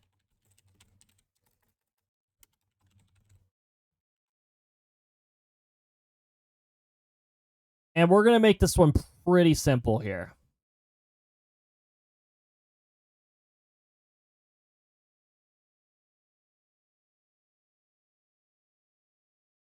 So we're not going to check for this. This is going to fail.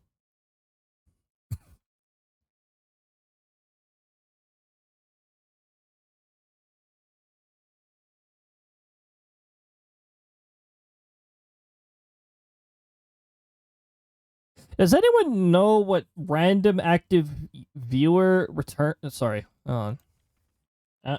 Or is it user? What does this return? Hold on. Let me check the examples here.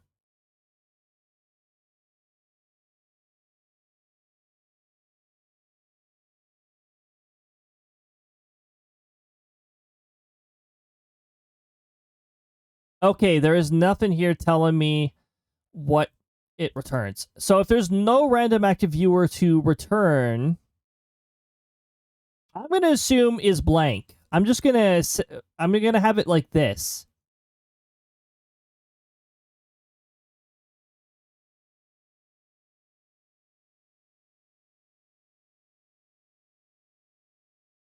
Normally I would assume 0, but with random active viewer, I don't think it actually defaults to 0. I could still test for 0. Maybe it is 0 when there's no random active viewer. And then instead of loading the target and wasting everybody's time,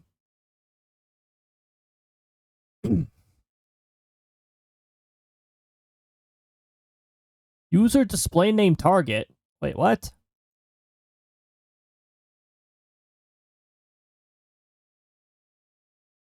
Attack target, user display name target. I guess random active viewer gets passed into here. So that makes sense.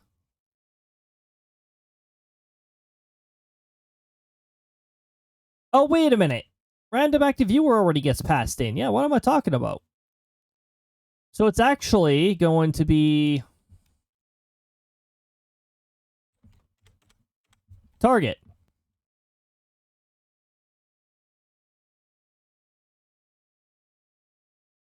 And it's going to pass in a blank.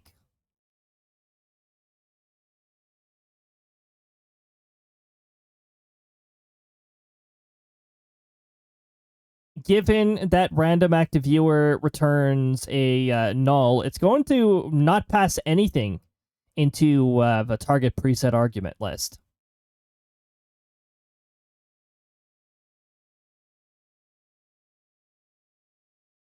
This is just going to return error. Because user display name, when it targets somebody that doesn't exist, just returns error.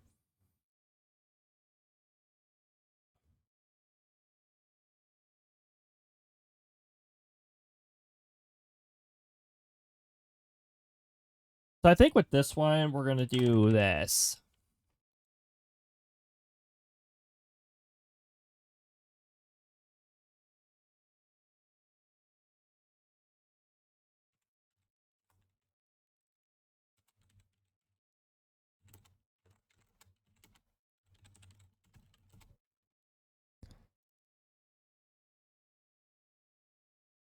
We're not going to bother. If there's no available target, we're not going to continue processing this further. There's no point. They'll just remove this. We don't need to load in a target. We don't have a target to load in.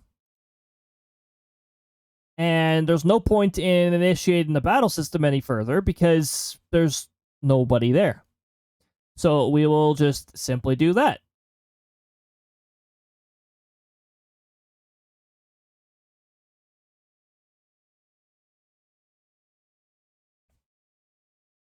See, what I wanted it to do is I wanted it to go down here.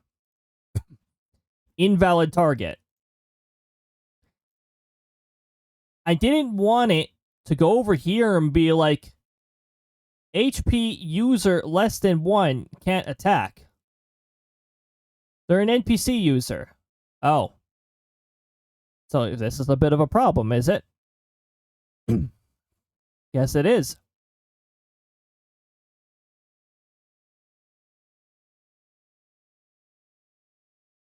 Oh my goodness, I thought of something even better.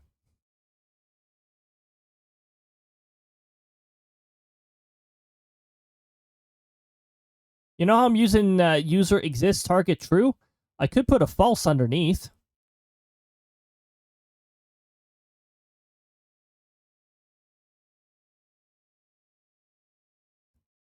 I'm going to copy this. We're going to remove this branch. And then we're going to duplicate it again.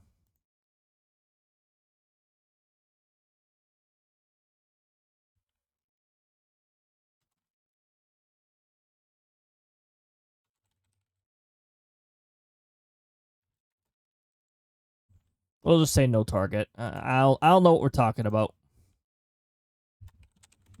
And then we'll change this to false. And then, yeah, instead of doing all this, we're going to do this. It's searching for someone to target. There's nobody to target. So, there we go. Perfect. That should do what we need it to do. However, we need to make sure it's working properly. So, I'm going to...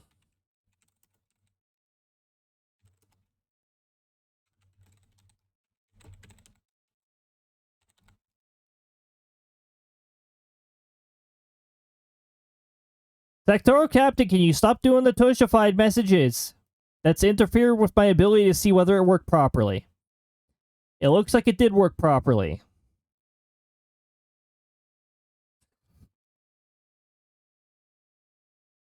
Bit of clutter from that.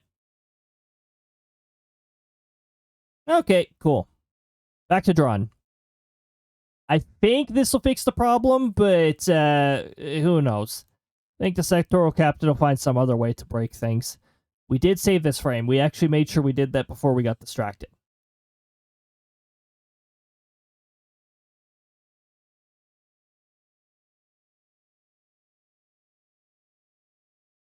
Don't do that.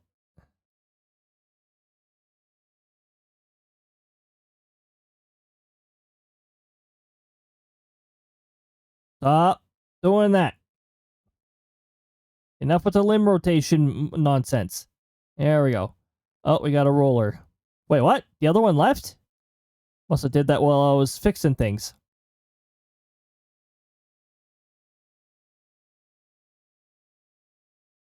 Yeah, has other things to do when it's leaving. And didn't attack after it already left? Wait, what? The heck's going on there? Did time tick up a minute while that was happening? That might have been what happened there. The strange order of messages.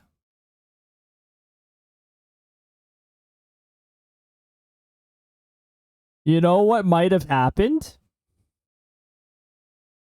There is a little transition time. There's just a little bit. It's got to be within the same few milliseconds. Because as soon as they flee, the enemy name gets set to NA. And an attack can't happen while an enemy is set to NA. So that had to have been while the enemy was still unloaded. Well then. Another reason to patch out the behavior of a attack and leave.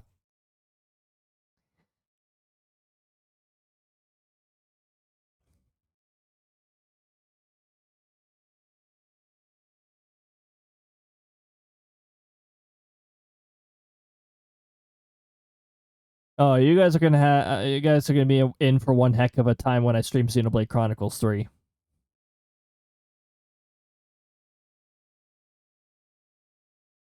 And make the endless stairs joke again. This is a lot. I mean, like, I made the joke when I was doing like a Discord only stream, like some time ago when I initially streamed Xenoblade Chronicles 3. It wasn't even on Twitch. It was just a Discord stream to friends and that. That was when I first made the endless stairs joke. Then I made it again during the fast play of Xenoblade Chronicles 3. That I did stream.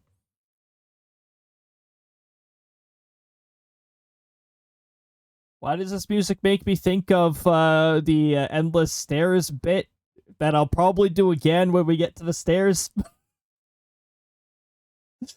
We're not streaming Xenoblade Chronicles 2 or 3 next season, though. 2 we are. We're doing 1 a year.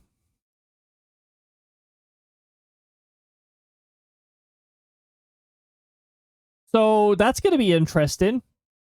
Like, the new Xenoblade might come out when I'm streaming Xenoblade Chronicles 3. They're not even into, like, the new Xenoblade yet. If it comes out near the end of 2027, though, well, either way, given that it's not like Xenoblade Chronicles X, which I didn't really enjoy that much just because of enemy placement was one of the big reasons why I didn't like it. They placed way too many high levels in the way of your story, or like centimeters off the path, so it's like if you breathe the wrong way, your party gets annihilated, so. Yeah, I didn't like that. They didn't fix the problems that I had with Xenoblade Chronicles X, unfortunately, in the remaster either. It's hard to enjoy it when they, yeah. Finally home, Twitch app didn't like using my data. Fair enough. The Twitch app is probably a data muncher anyways, just eating away a little bit. Welcome back, Jay.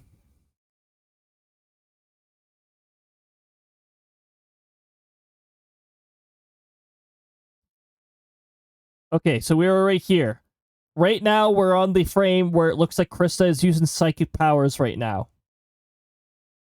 Which, actually, before she adopted the love element, she was a mind elemental. Then she embraced love to such an extent that she may have gained the ability to use the love element.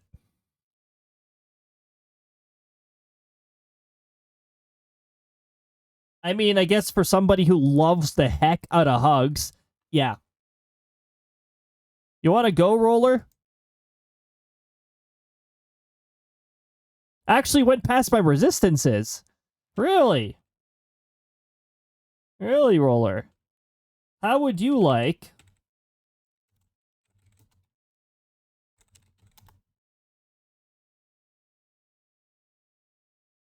Hey, RNG, kiss my arse. Okay. Let's try that again.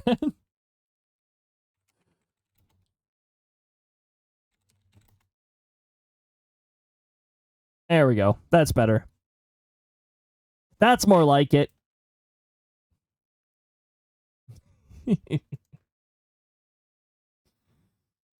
Gotta love that. My dice will sometimes do that too. It's like, actually, one of my dice is better behaved than the other.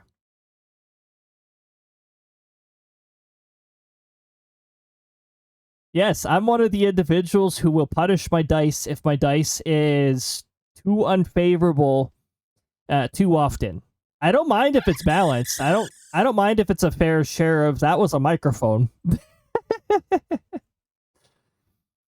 I don't mind if it does its fair share of, well, this is not going to work so well, but this will work really well. It's like, okay, yeah, that's fine.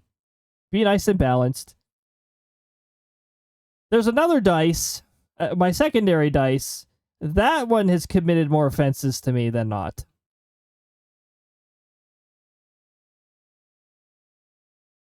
Surprise, surprise, Crysta was in a D&D campaign. Imagine, wow, imagine Crysta being in any sort of roleplay environment. Imagine that. Surprising.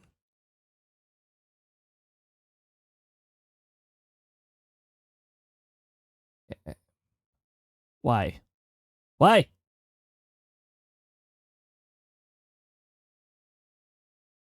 It's actually not too bad. That my problem is that it's over-rotating. Now that I've got the arms rotated sort of like this, I don't mind that it's doing that.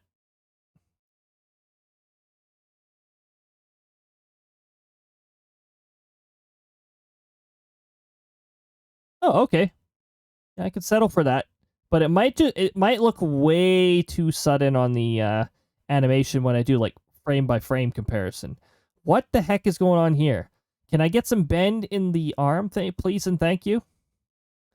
I would appreciate some bend in the arm. Some bend. Some bend. Bend. I bet you CC is very much misinterpreting what I'm saying. It's gonna be like, I want some bed with this. It was like, oh, what the heck do you mean?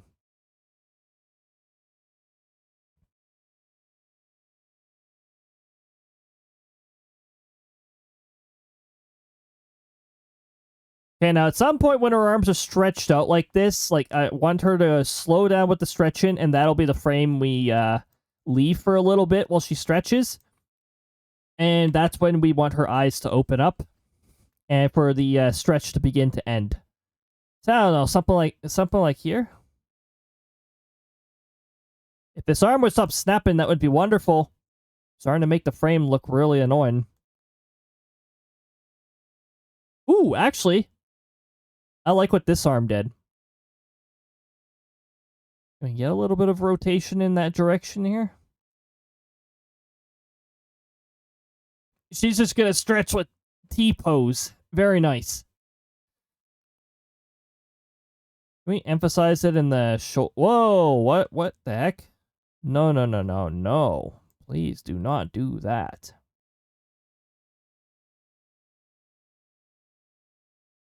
Also, we're going to move her like one little tick towards the center here so she's not as angled. No angled Crysta. Crysta angle percent. Okay, there we go. We're going to save that as a frame. And we're going to get nostalgic about Kirby 64 because that's what this music is from.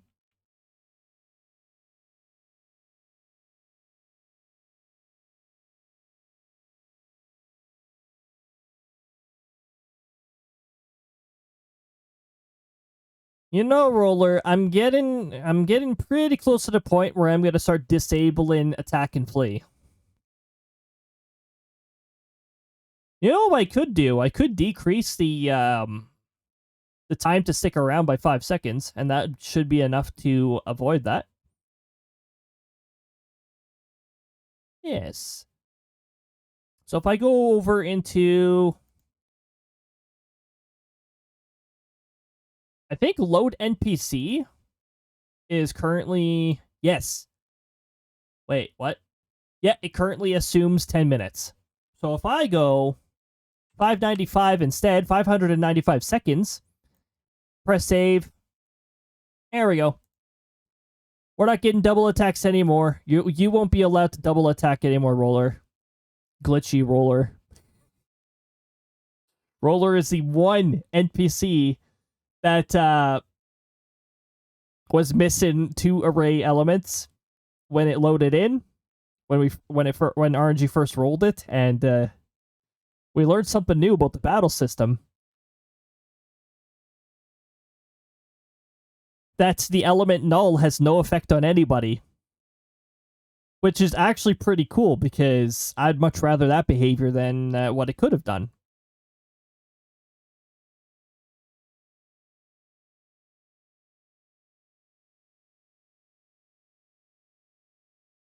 Okay, so I think this is around the frame that I want Crysta to hold for a bit.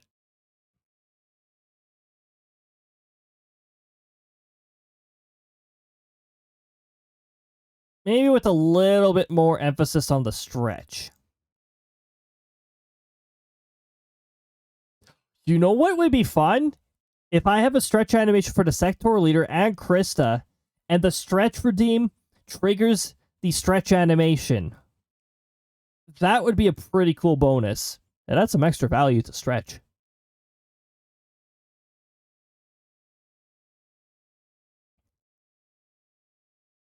Okay, so there's not much of a difference between this frame and the other frame.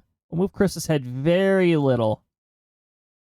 And we will tilt her 1 tick because I noticed she's still 1 tick off. There we go. Now we'll save the next frame. This frame's very similar to the previous one, but a little bit more movement. And I think this will be the one that we hold for a bit. Frame 42, hold.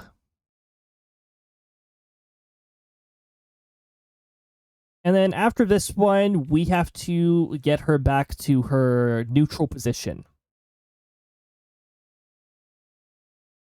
We don't worry about the hands.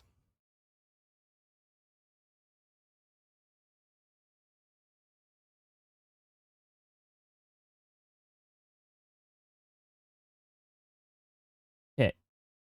Hold on, this is getting a little annoying to deal with. Because now it's deciding it wants to do its own thing. Why is this arm cooperating way better with me than the right arm? Chris is facing me, so I need to remember that the directions are reversed, too.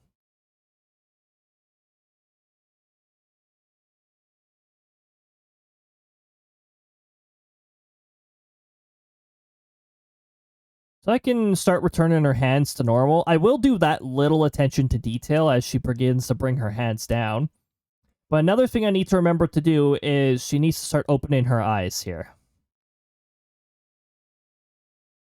Because now she's finishing up her stretch. Frame by frame animation. Welcome to frame 43. 60 frame animation? Oh dear goodness, I really hope not. I hope we're not dealing with another 60 frame animation. Ah, please stop doing that snapping. That is really annoying.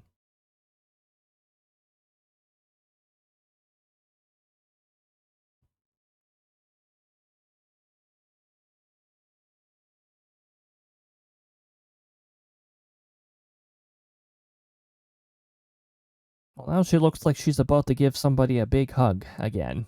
She is back into hug position. She is prepared.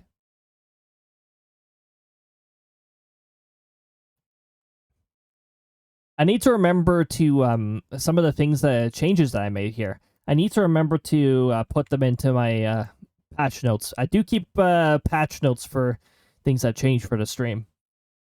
It also allows me to more easily trace back if something goes wrong. It gives me a bit of a pointer as to what I should be looking at for, well, what went wrong, what could have went wrong, what recent changes were made, stuff like that. Okay, so we just saved this frame. I need to zoom out in order to get Crysta's arms off the screen here. Oh, for Pete's sakes! Doing it again. Stop. It almost looks like Crysta was petting something there. Or petting somebody, I don't know.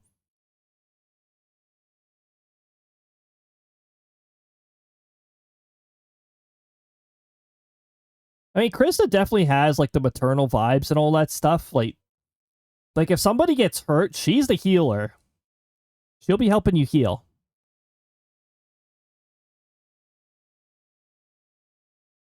She's actually quite the sweetheart.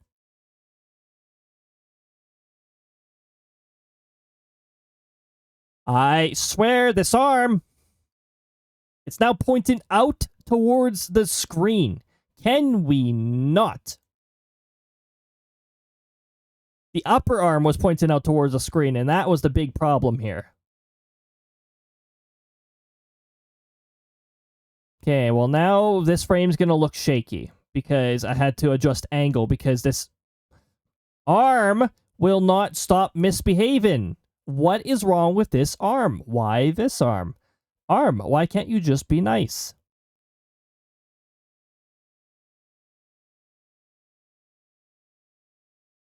Also, I think I messed up the zoom in the previous one.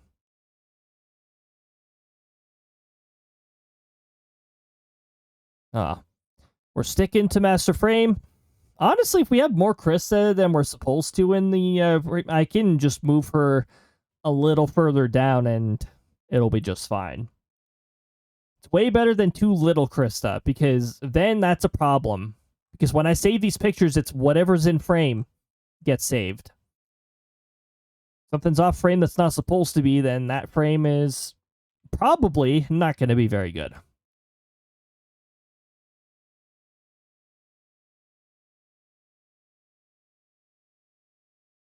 Hold on. Did I adjust her eyes?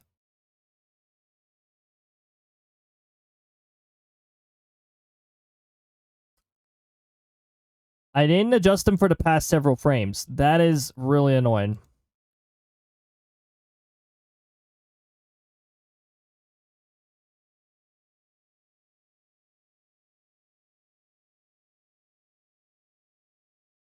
They were adjusted in frame 43, but they were not adjusted in frame 44. And I really don't want to go back to... why do I do this to myself? Why do I do this to myself? Why? You know what? No. I'm not going back. I'm not going back to the most pain. That was one of the most painful frames. I'm not dealing with that again. We're gonna have Crysta's eyes return into normal now. Whatever the heck normal is.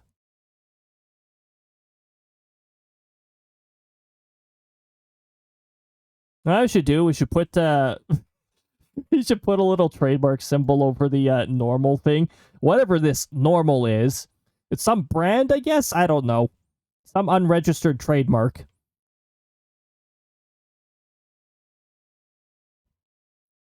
Because remember, if you put the trademark symbol in Tomodachi Life, they will read it.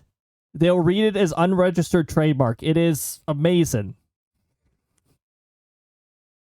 And I have gotten great amusement out of using that little symbol. And I also broke a dream cutscene using that symbol.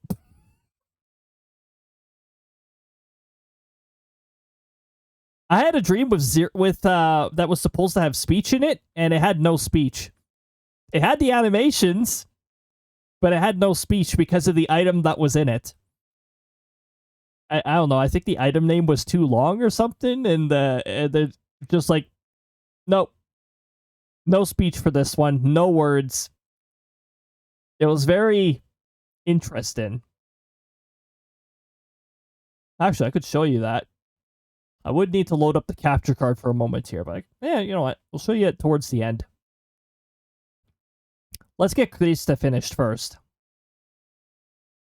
So we know roughly where we want to be zoomed now. Because the amount of purple down here... That's not right. We're not supposed to be able to see the pivot point, actually. So, oh boy. Great. Great! So that's been wrong for a little bit. That is a case of too much Crysta, though, so that's... could be worse. Okay, we're gonna have her continue to put her arms down. And yeah, sort of like that. Exactly. Exactly. I'm glad the the right arm has finally decided to behave. I appreciate it. Thank you, left arm, for your... right arm, for your cooperation. Continue opening her eyes, because we don't want bedroom eyes. We want Crysta to open her eyes like she typically would after she's done enjoying a stretch.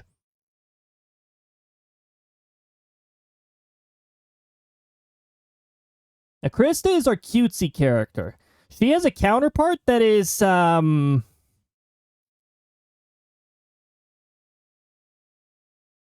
possibly involved in back alley trades.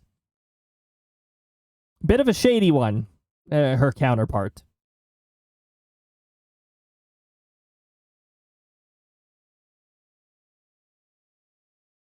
Okay, so we got the arms. We did the eyes. I don't think we need much other body movement going on here. She's not tilted anymore. We could probably bring her neck down. Now it looks like she's given somebody the eyebrows. The I know what you did eyebrows. Sheesh.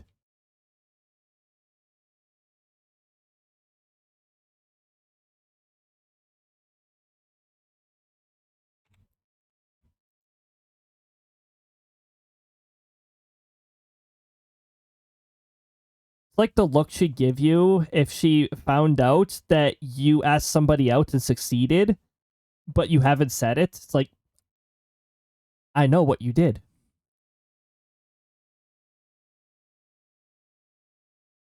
Checker Knights.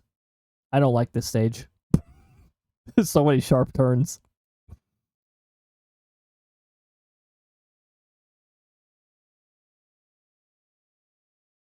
Put the arm back down.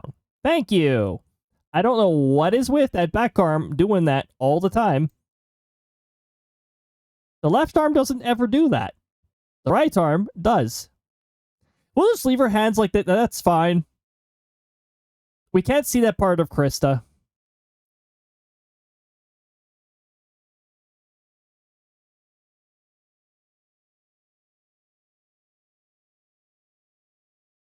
Now, I'm going to pull up the master frame because we're getting close to the point where I need to know what Crysta's master frame is.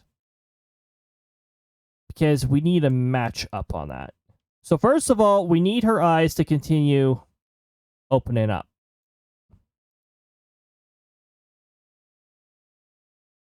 She sort of looks cute. When you see her arms folding like that, sort of looks cute. It's like she's just like standing there with her arms, with her hands crossed over in the front, like, I don't know, professional? She's looking like a professional posture. She's way too zoomed out. I can see the master frame here. She's way too zoomed out.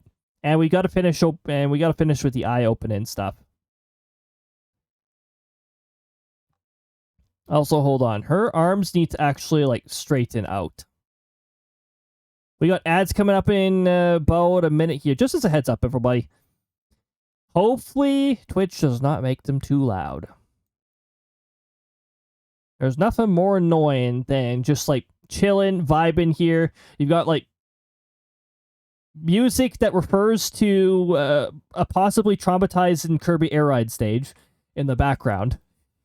While we're animating Crysta. She looks like she's done with someone's bullshit.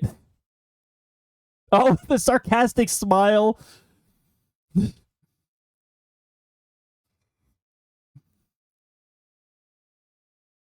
Like she's looking at somebody who caused a couple to break up. And she's just looking at them like, I'm tolerated you, but I really want to rip you with my tail.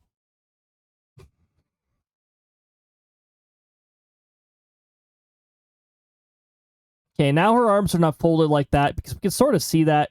We're going to zoom in a little. There's the ads. Twitch is pretty fast with rolling out the ads. It used to take 30 seconds.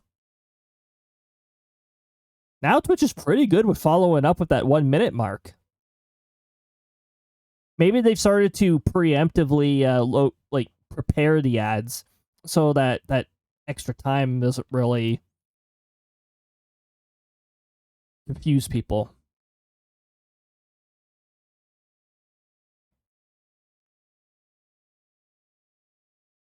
Oh, another reason why I recommend that you watch. So, the Kirby cartoon / anime / animation series. Another reason why I recommend the Japanese version is because they use a Kirby Air Ride music instead of what sounds like general soulless music. I don't know, weird music.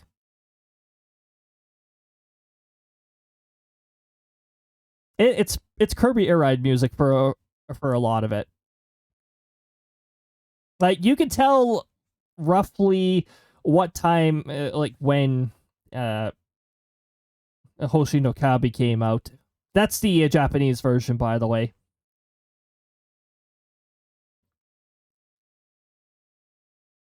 There is Kirby Right Back at You. That's the English version. It's not terrible. It's just like there's a lot of. I have a lot of problems with the way they changed lines and presented things. Like, they made some characters seem a lot less intelligent. I still get a kick out of DDD's accent than Kirby Right Back at You. That is like Southerner accent right there. My goodness. But no, I like the Japanese version.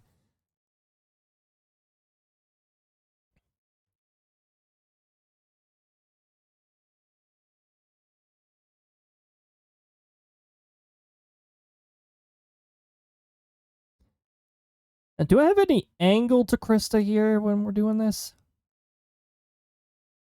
I think I have to move her arms a little bit, but I'm cool with that. I don't mind if I still have to do a little bit of movement.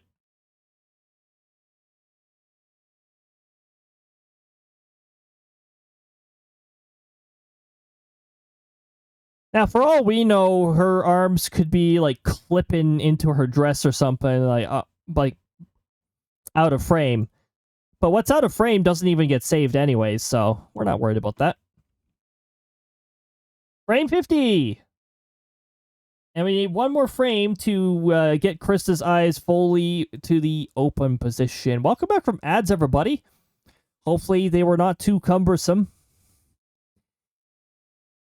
Our station is my weather instruments here are reporting a temperature of 22.3, 72.1 Fahrenheit, dew point of 8.4 Celsius, 47.1 Fahrenheit, winds to gusting 10, 1 mile per hour to 6 miles per hour. There's not much for wind.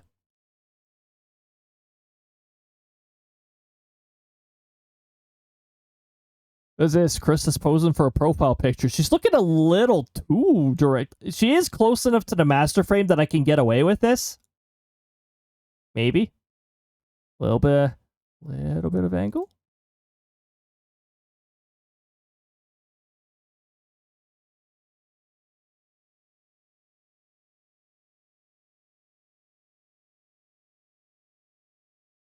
So, if this turns out to be a good enough GIF right from the get-go, Step 2 is pretty fast. Except I have to rename every single layer. I name it after frame numbers just out of habit. I also have to figure out what the delay between frames is going to be. Depending on how detailed I am, sometimes I have to make adjustments to that.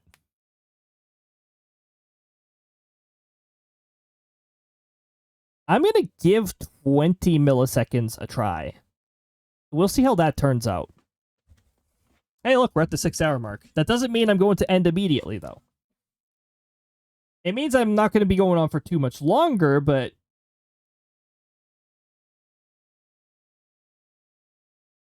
I'm gonna make sure my lurk tabs are up to date here, because this will give me a good idea where I want to send you afterwards.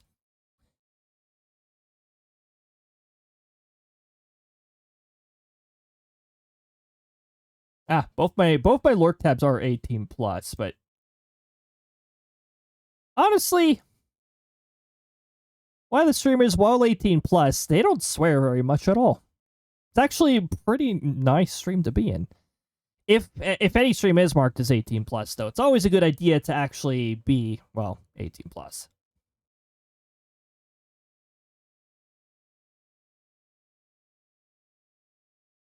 There was a point while I was streaming here where I only had 4 people on my follow list total who were actually online. So it's like, everybody's busy on Friday.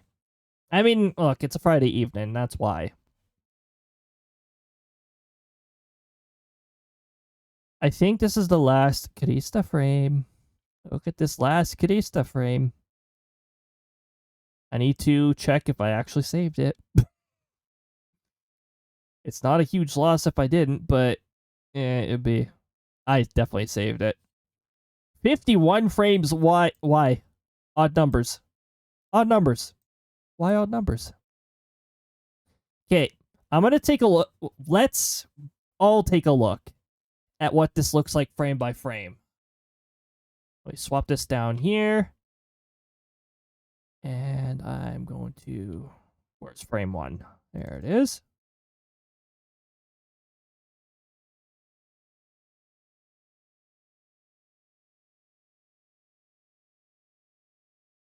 This is phase 1 when it comes to me creating animations. Like I said, I do this the old-fashioned way. I do the frame by frame. So we got a frame here. We got Crysta just, being cute, posing for a profile picture. Now, we're going to be adjusting any Y position related problems like here. This is a Z-axis problem, which I could still correct with a little bit of scaling. What's going on here? Oh, I think it's because her stretch animation is a little slow.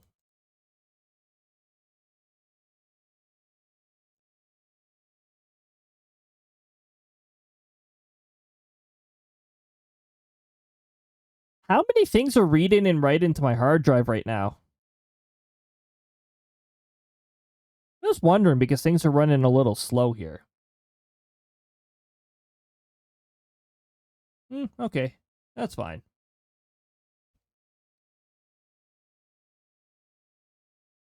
Stretch.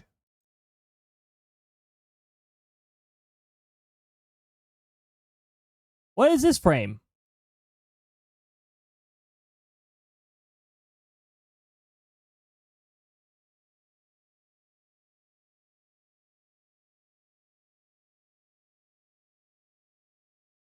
I don't think we need frame 29.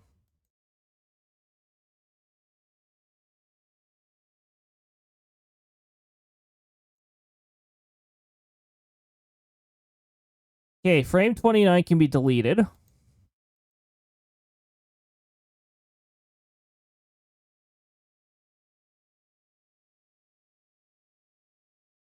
Also, these frames. Was this supposed to... Did I say this was going to be one of our points that we hold on? That might actually be why. But we'll give it a try. There's too much of a difference between frame 39 and frame 40, in my opinion.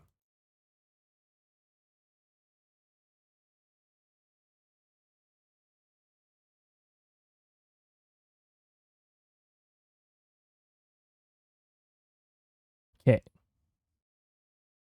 I think we're going to produce a frame between here. So just... Oh, sorry. You guys couldn't see it on the vertical view because apparently when I click on the draw layer, it sometimes likes to not listen when I click on the visibility button. So frame 39 and frame 40, we've got way too much of a gap between that. So what I'm going to do here is I'm going to try to get the appropriate zoom level first. Now, Crysta was... her body was not angled at this point. Her arms were out to here. Why is this stuttering? I'm going to restart the player. I don't know what it's doing. Maybe it's voice meter. I've had it be a fair different set of applications before.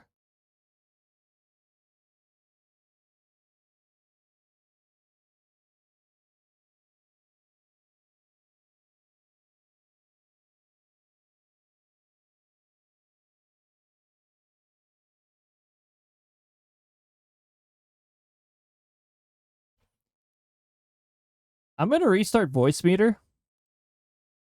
You won't be able to hear me while it's restarting, but I think there's something off voice meter.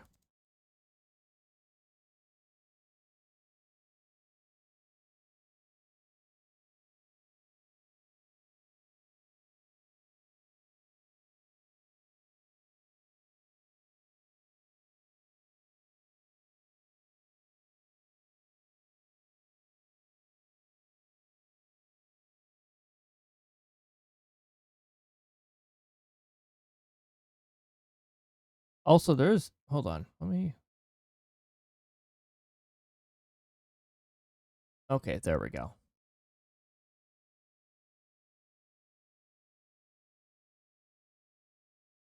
It was voice meter. There's no more delay.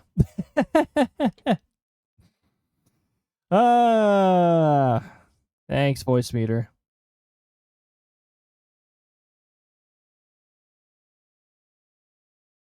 I don't know why voice meter chooses to be stinky sometimes. The delay... you might have not even noticed a delay on your end with the music then. I definitely noticed, though.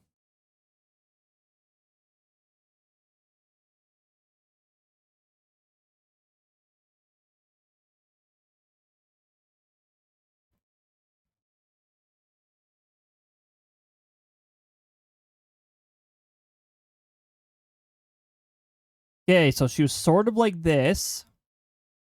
The camera was zoomed in up to here.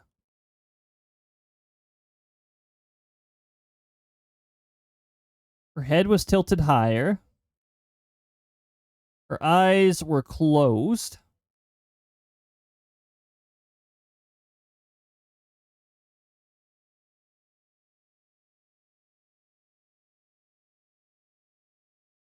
Her hands were mostly open. Her palms, they were mostly open. And I was using grip then.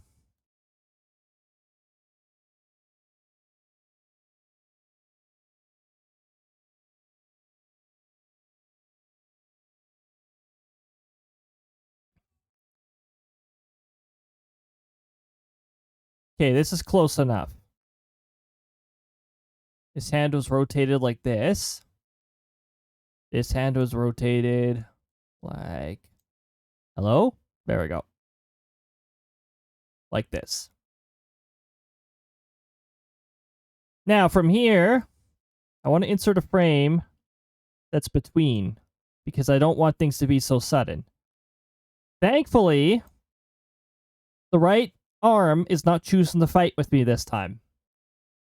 Thank goodness for that. But now what I've got to do is I've got to do the whole renaming thing again. I've only got to do it with frame 40 onwards. Because now I've got to insert a frame. Which means I have to actually do it in reverse order so that we don't get naming conflicts. Which means I get to use the Shift-Tab button this time when I'm renaming things. By the way, Windows really doesn't like it when you go backwards. It always flickers and does weird things. Probably because it's always expecting, things to go forward. When things go backwards, it has to remember its position all over again.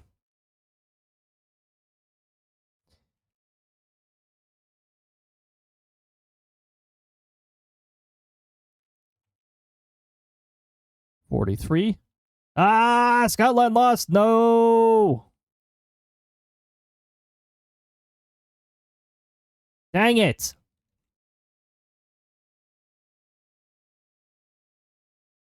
Not at least. As long as they tried. I know that's a really big thing. As long as they tried. Okay, I fixed the name and convection in the background. Now I can sneak in a frame 40. So now this is 52 frames.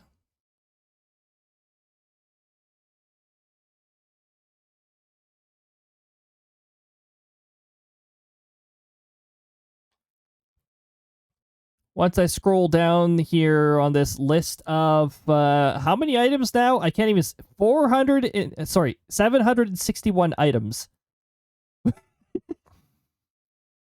Okay, this is going to be frame 40 of animation 50 or 15.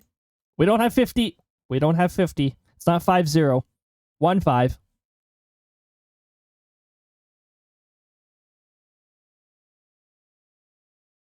There we go.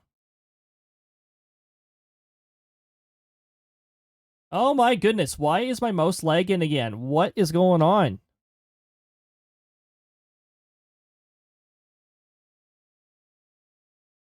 Something's hogging my CPU.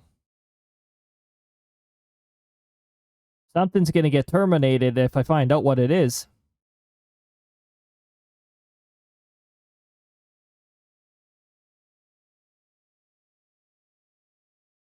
Except Windows is lying about my CPU usage. It's showing up higher in one and lower in the other. Nice. It's probably the stupid VTuber app. A VTuber app has this really irritating problem where it will go up to like right now it's at 4,891 threads. You don't need that many threads. So we're going to restart that. Because that's bullshit. We shouldn't ever have that many threads in an application.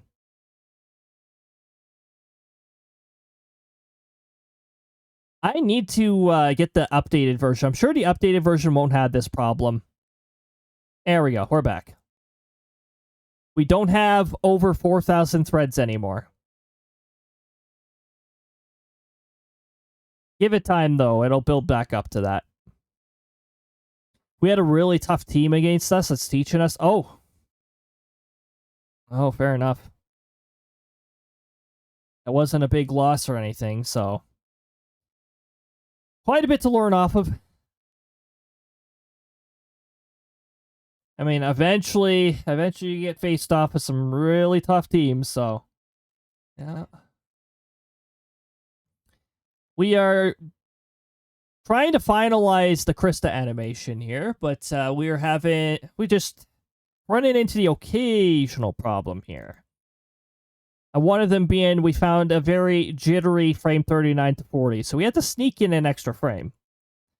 Let's give this another try. We're going to take a look at this now, and hopefully we don't have to make too many adjustments.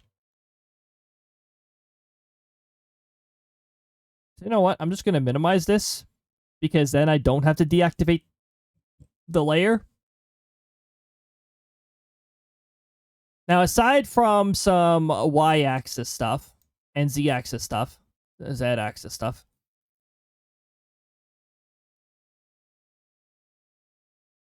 hold on.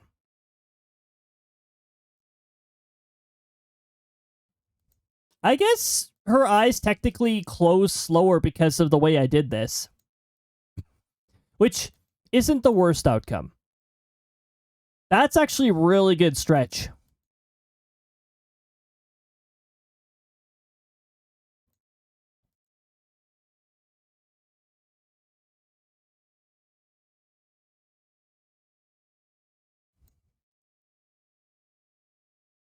So there's two different points where I think we can hold on those frames for longer, which we could just do when we're making the GIF. And that'll make this animation look pretty good. Oh, by the way, there's the high five animation in GIF form. The Crysta side of it, I should say. So yeah, there's a sectoral leader high five, and then there's a Crysta high five. I had to create them separately and then have them high five each other through manipulation of positions. And that did involve DaVinci Resolve because I had to add sound to it as well. I think we're in pretty good shape here. But now, we've got to take a look at what we're in for when this gets imported as a GIF.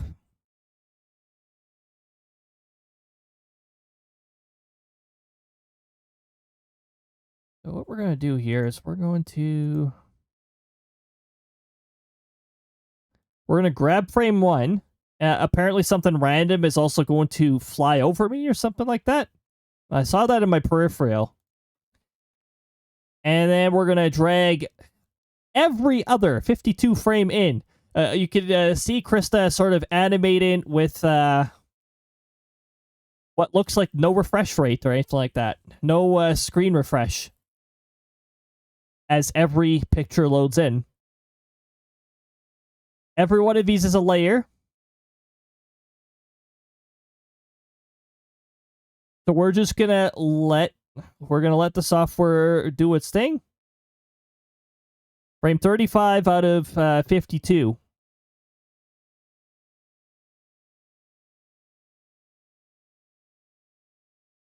How much memory is this using? I'm always curious on how much memory this stuff uses. Not too much. Could be worse.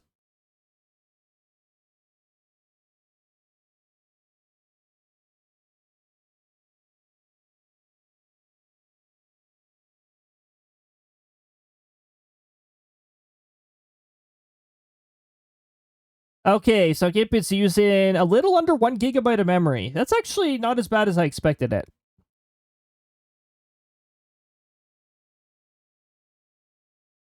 By the way, when I put this up, the virtual machines don't even show up on here because it sorts by private memory by default.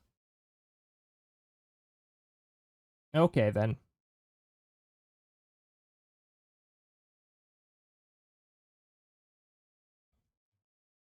Alright, so I can close that. We've got all the Crystas loaded in. So this would be the next step. Imagine seeing this on a mural. You go into some ruins, and you see a mural, and you've got this, like, Crysta here, and like, all these arms and stuff. It's like, whoa. Legendary ancient creature. The Crysta. The ancient Crysta of the pyramids. Anyway. We gotta do these one frame at a time, and this is where I can put offset in and make adjustments for any shaky animations.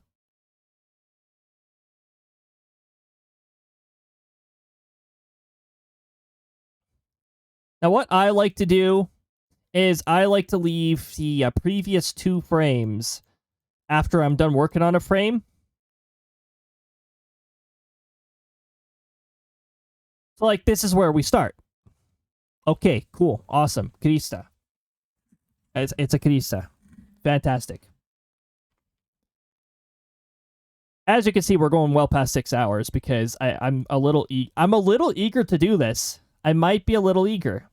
So Chris is beginning to bounce here. So this is fine. So where is it? Do we have a scaling problem here? No, Chris's ear width is the same.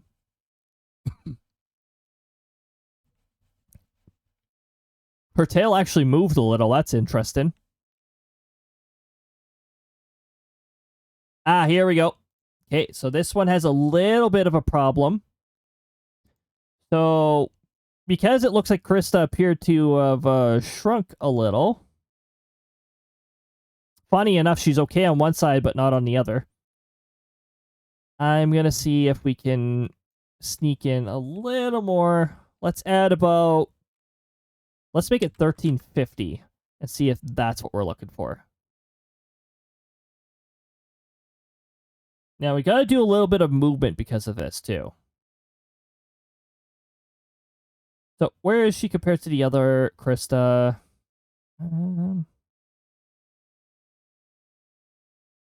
Okay, she's got to be scaled up a little more than that. So, we're going to go to scale layer, and we're going to try 1375. I'm going to do increments of 25 here.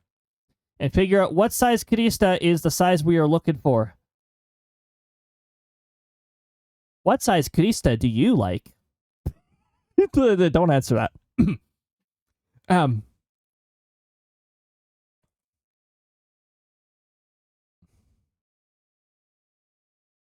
Chris is already tall enough anyways. Would you really want Crysta to be even more of a tower? Probably not. She's already 2 meters. Okay, this is actually precisely the size I'm looking for. Fantastic. So, scaling it up to 1375 was a good idea. Like it. However, Crysta is a little lower here because she's doing the whole kneel thing. So, we're going to... I don't know, bring her here?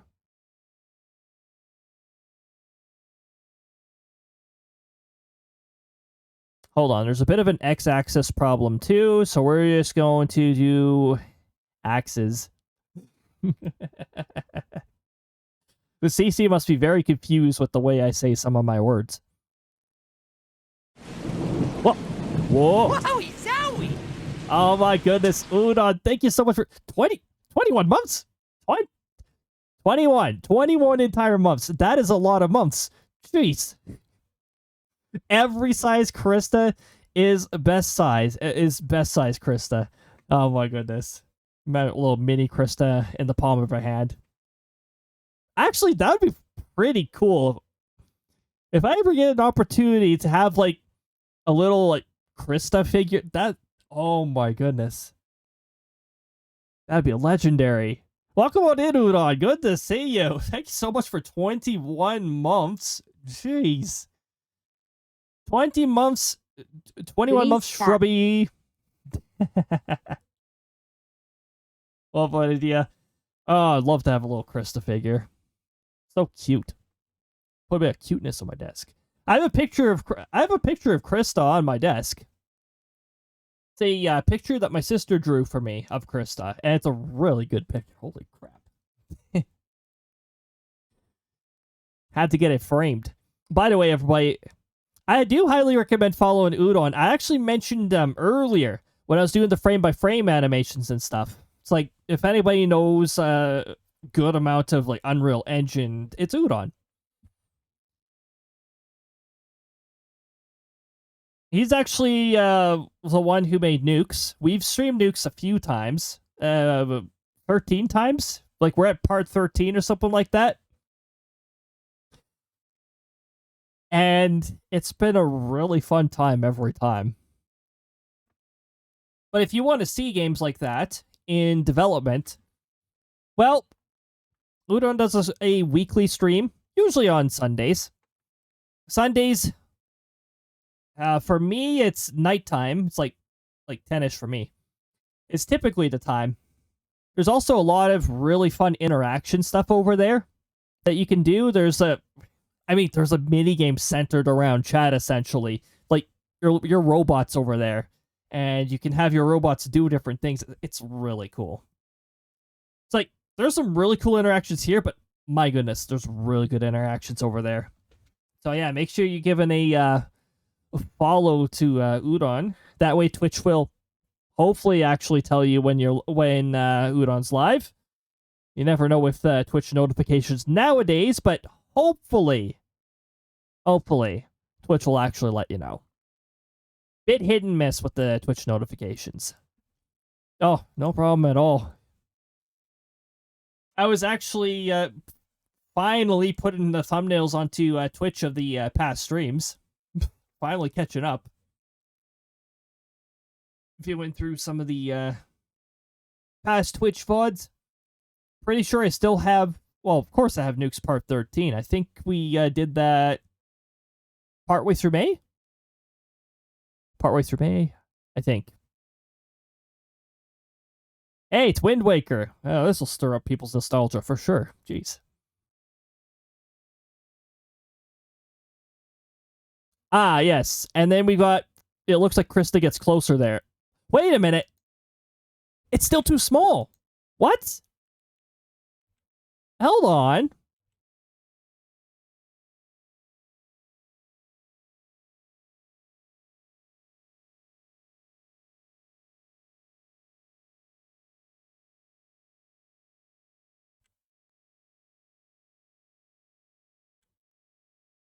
What?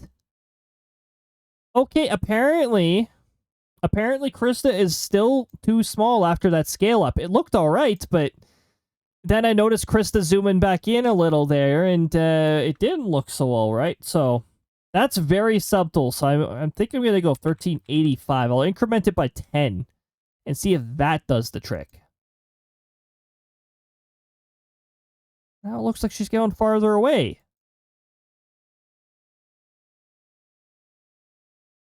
So this one needs to be scaled up too. Okay, scale layer. I don't want to scale this one up as much. It doesn't look like it's off by as much. So we're going to go 1340. That really didn't change much, actually. That wasn't enough scaling. Try again. Okay, well, we'll go with 1350 then. We're going to do that.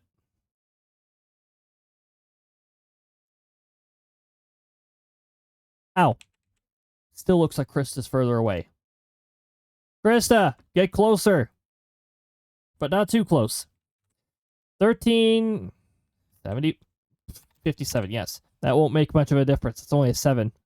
There we go. Hey, that's what we wanted.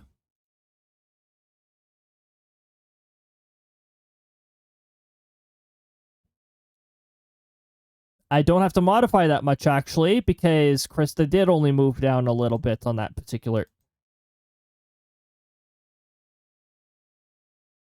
I might still skip frame 5. Just looks too similar. Okay, and then she's beginning her stretch here. And she zooms out again. There's no winning with this scaling. Okay, we're going to try 1375 since it worked well last time. 1375. Perfect. Couldn't have asked for any better. And again. I might be able to get away if these are all consistently scaled the same way. I might be able to get away with messing with the scale gradually and like blended it into one another. Like this is a little noticeable. So what I'm going to do here is instead of 1375, I'm going to go 1350. And we're going to try to make it a little more subtle. Still noticeable here. Do I have to do 50 again?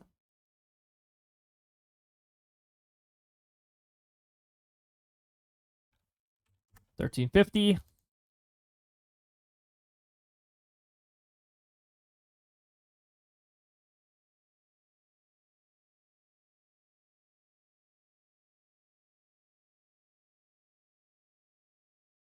Okay, I don't see anything wrong with the... Hold on. We don't need the old frames if we're not having much of an issue with them. So. I said I was going to do past 3 frames, because it makes sense.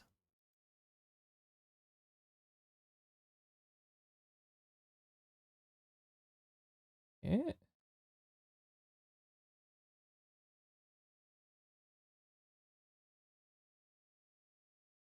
So far, so good. I haven't had to make any adjustments here. I think the problem will come when I had to adjust the angle of the camera. Because if you're even 1 pixel off, it becomes really annoying.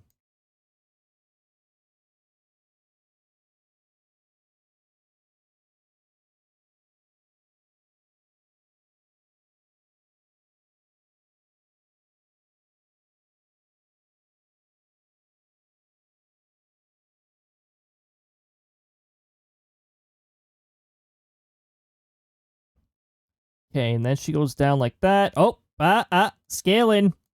Scaling. Here we go again. Does she stay like that? No, she doesn't. It's just this one. So I only need to adjust this one. Excellent. Okay. So 1375. We're going to see if this is our safe bet here. Not enough? You know what? That's good. It's not enough to be like glaringly obvious here. It sort of blends into the following frame, actually.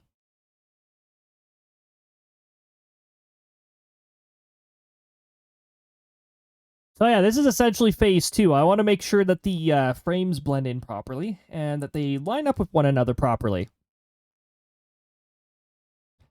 Why'd I activate that?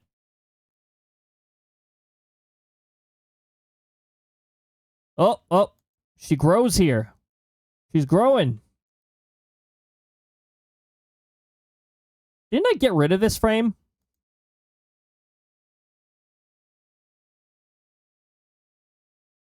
Yeah, well, what happens if I get rid of that frame anyways? Heh. We're getting rid of it. Okay, frame 29 we don't need at all.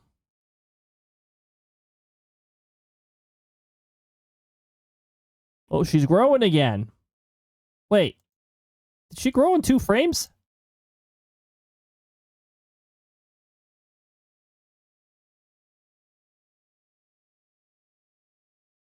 She grew in 2 frames. Well, that's annoying.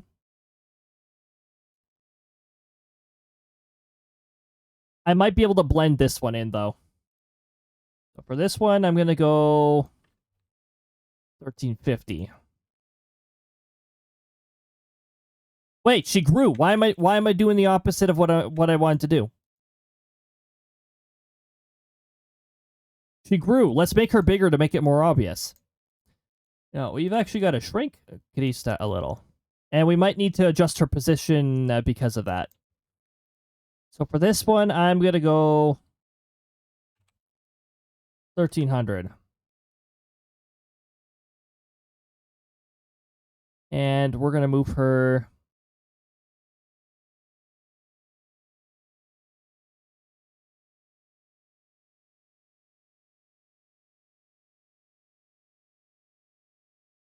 Why does it look like she moved closer?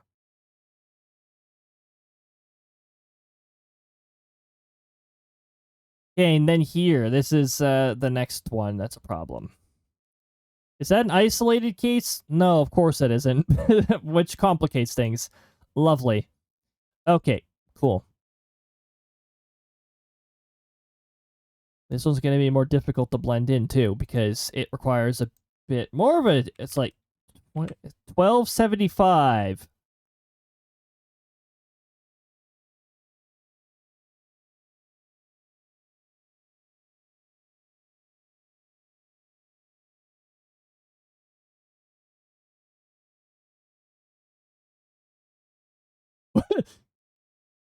She's getting closer.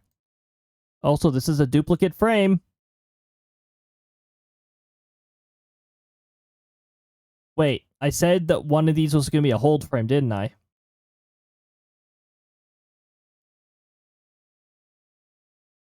Wouldn't be good to have a hold frame as Crysta is bigger. That doesn't make any sense. The hold frame is the problem here. Not by much, but it is. 1275. Smaller Crysta. And we bring Crysta over here.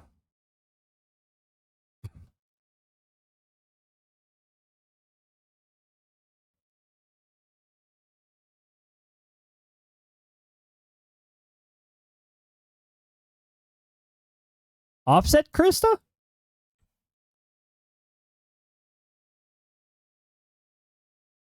Okay, Crysta's a little offset there. All right. That's an easier solution. I could just shift her over if that's the case.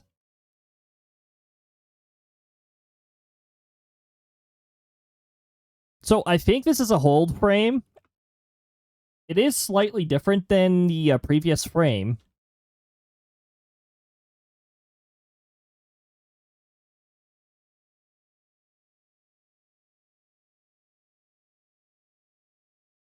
Okay, so the frames are not necessarily numbered properly anymore because I dropped one.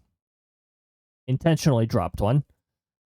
So this is actually frame 31. So frame 31, and we're going to go 1000 milliseconds.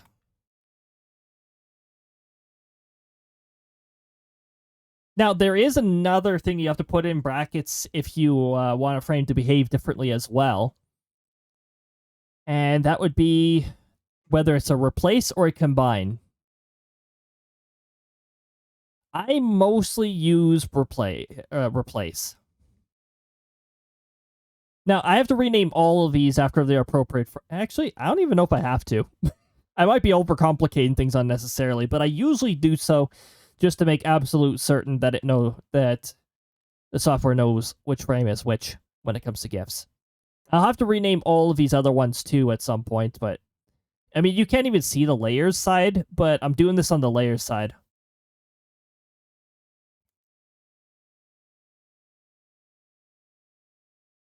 Okay, Crysta appears to get a little closer here, but I think what I can do is I can go scale layer, and we'll shrink her somewhat here, but not as much.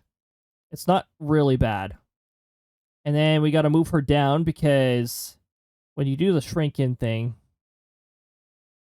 bit of an offset going on here. Also, hold on. Was there a frame?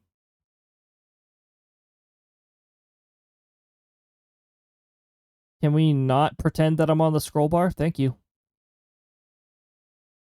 How dare you? How dare you one pixel me and hide it behind the boundary? How rude. I was like, I saw one blank. I saw a line of transparency underneath. What is this? Do not commit this crime to me.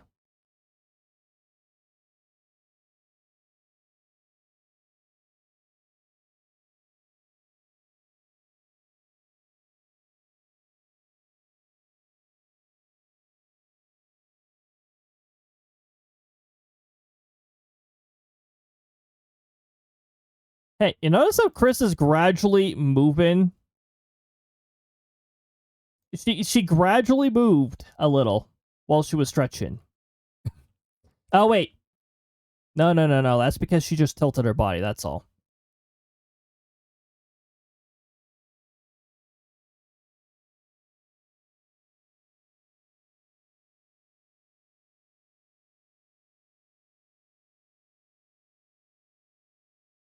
Now, here, this was where I was pointing out that Crysta was a little too high in elevation, right?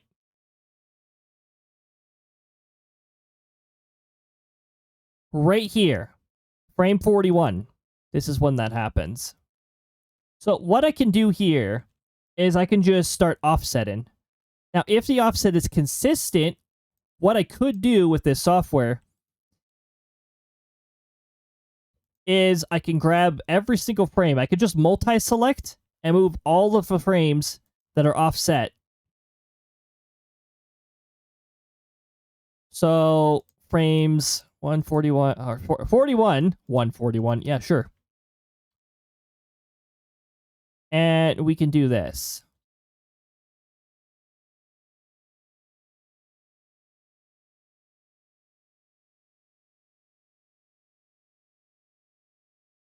Okay.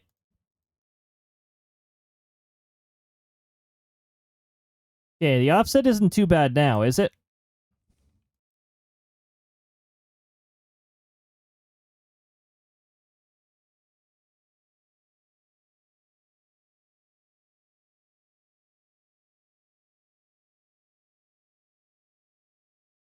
Is that rotation?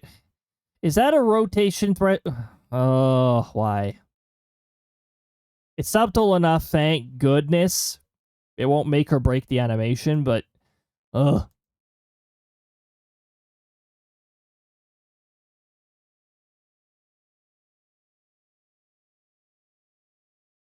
So, we get to hear this music in January when we start New Game Plus and Shadowbringers.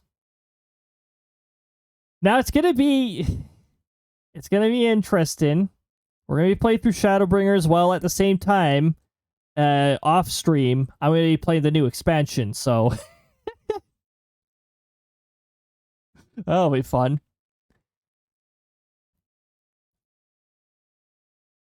If you guys want to know where the wet, wet, wet line comes from, it comes from this fight.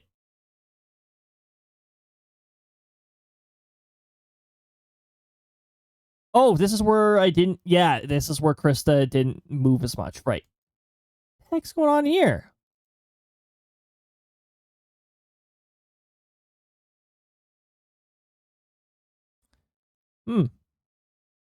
I would like to fix this. Do a bit of a touch-up here.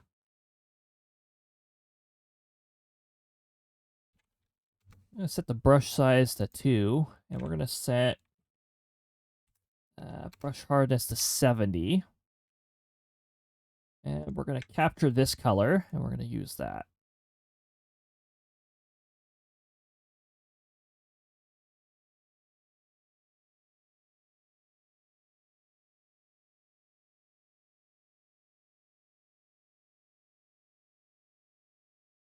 I hope I only have to do this touch up on one frame, because I have had instances where I've had to touch up on multiple frames because that problem was present for multiple, and it was really annoying.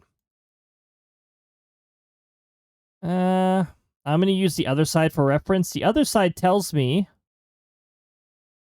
not the Steam game, not that other side. That this should be skin color.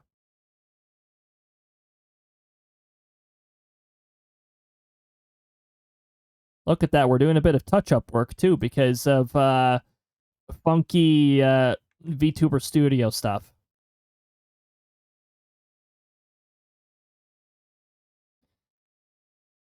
Look at this Crysta judging us while we fix problems.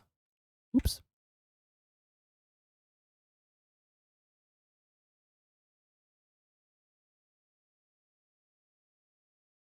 By the way, this is a detail put into Crysta. Oh, you can't see it very well if you zoom in this way. We'd have to go back to... Wait, hold on. If I minimize this...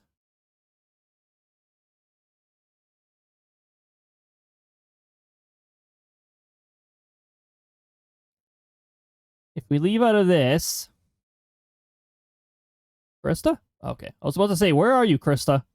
If we zoom right into her, if we zoom right in, she does like getting close. She does get pretty close when it comes to hugging. Look at that. She's got a heart in her eye. That's all of her adorableness. That's all of her adorableness and love. There you go.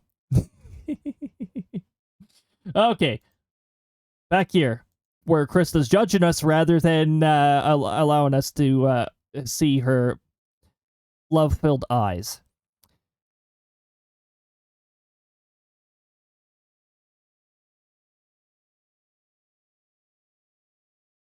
Heh. We got this happening again.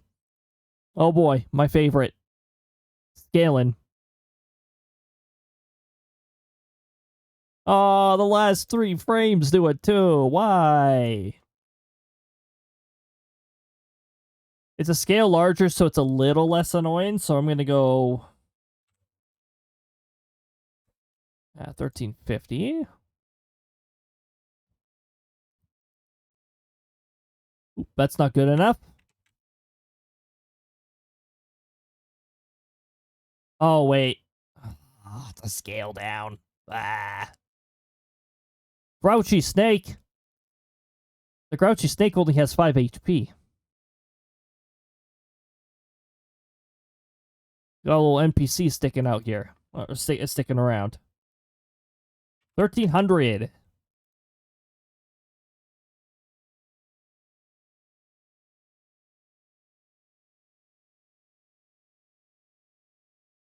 Now, don't let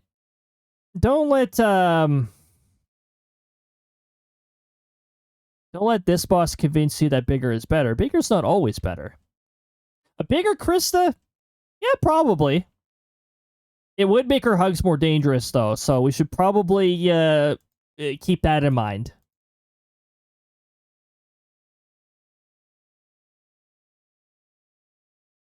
Scale layer. We're going to do this again. Yep. We're scaling our Crysta down. And we got to make sure that we don't have a random 1 pixel line. We don't want to do none of that nonsense. Nah, that's the 1 pixel line. There we go. Fantastic. Okay. And then... doesn't seem...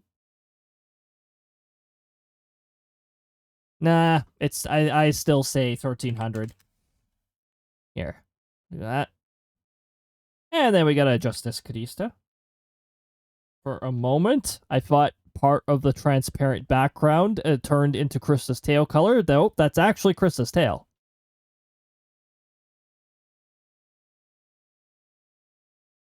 Now, how similar is frame 52 to frame 1? I gotta do this comparison.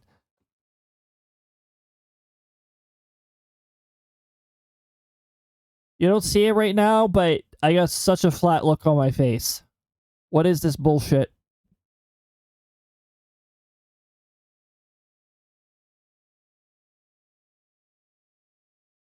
She's so small.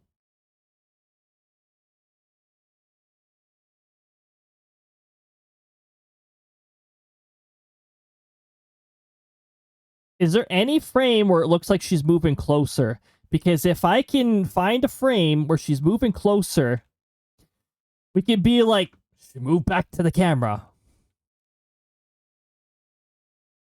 Because it's very legitimate. She could have backed away from the camera because she didn't want to smack the camera with her hands or anything like that. I don't know. But also, these scale downs, we're undoing those. All the other frames are wrong.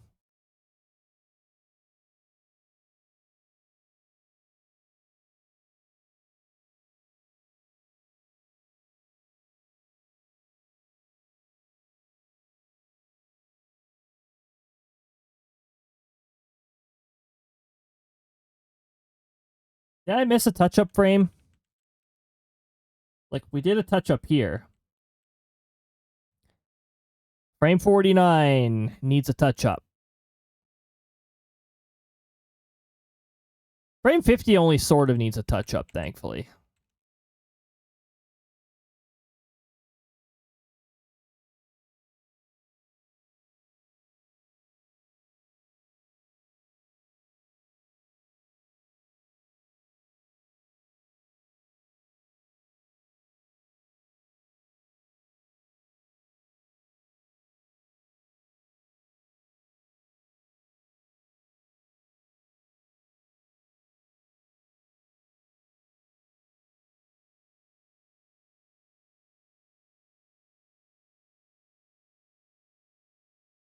Okay.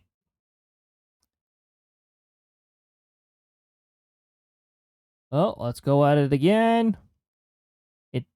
I was about to say it didn't save my color, but yes, it did.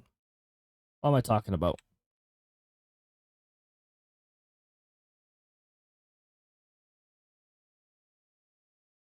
Grab that, and grab that. I'm fixing your dress, Crysta.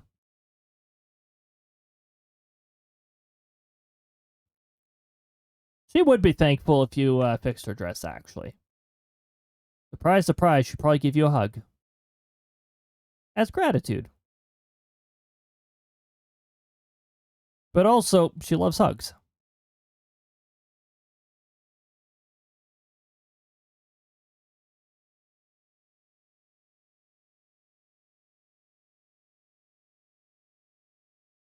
What was that? Ah! Hey, there we go! It works! That's the fix we implemented. If there's no active viewer for the NPC to target, it's searching for someone to target. We're actually checking to see if the target is invalid. And then handling it that way. By the way, I'd really love it if a new layer would be selected when I make it visible, but yeah, here we go.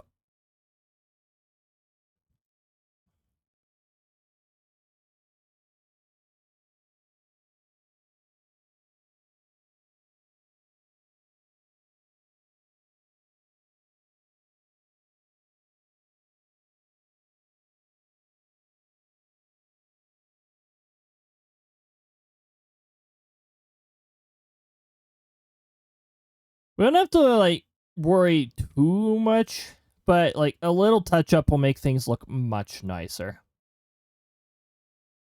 Or barely noticeable. It is a GIF at some point here, so here we go. Oh, it comes back over here. If it's that noticeable, then I gotta fix it.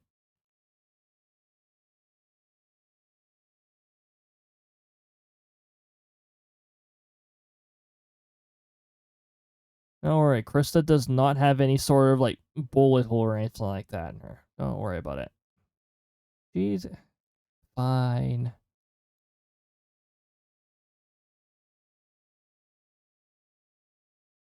She's just dealing with the ailment that sometimes happens in in VTuber Studio. Don't worry about it.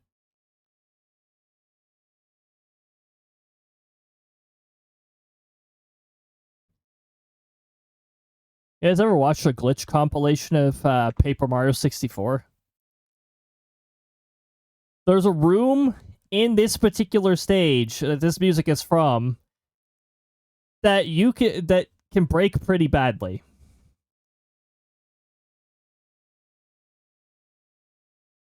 Also, you've got to really try, but you can actually make your save file invalid in this particular room.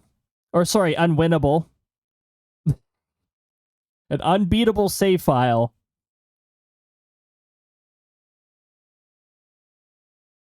I think it involves text box storage. Like, look, text box storage is an amazing thing in the Paper Mario series. The amount of ridiculous things you could pull off with that.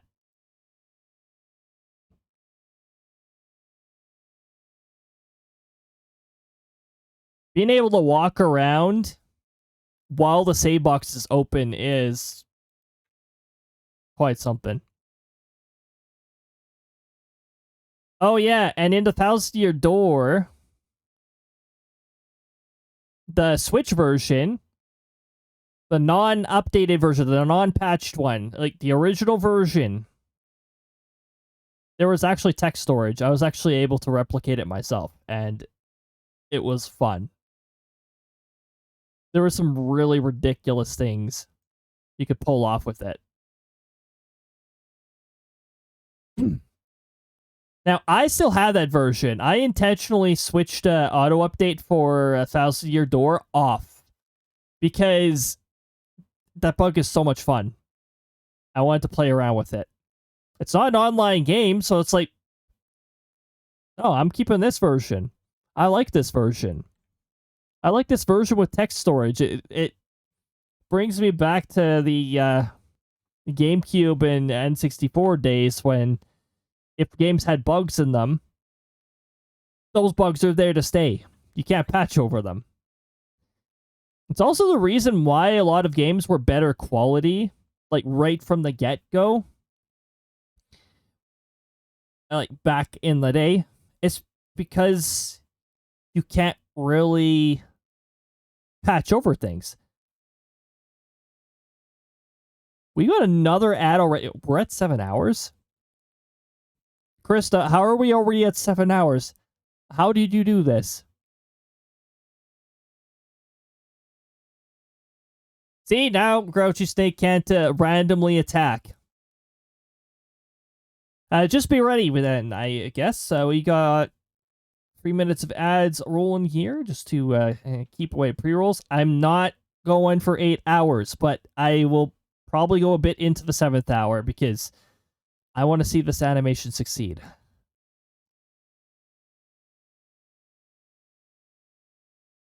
But this is ridiculous. This is ridiculous. This is not acceptable.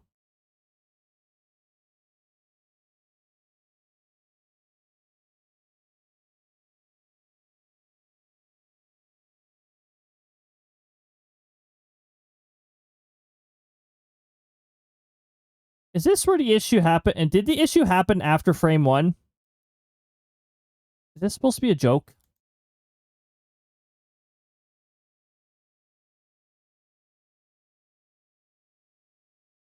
You know what? I'm a little curious. For multiple reasons, actually. First of all, I want us to have our hold frames in here. So, when was Crysta supposed to hold the stretch here?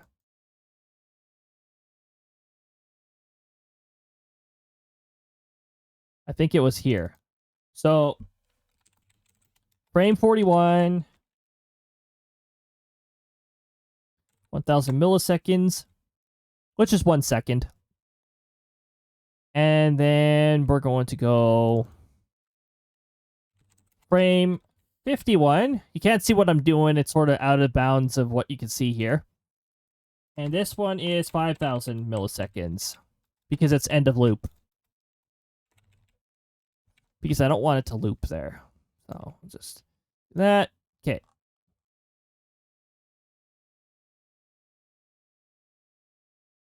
Well, first of all, I'm going to save this.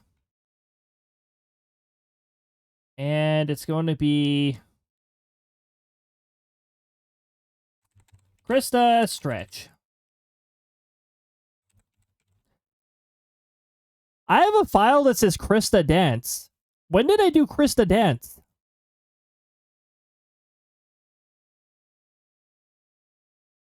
What is Crysta dance?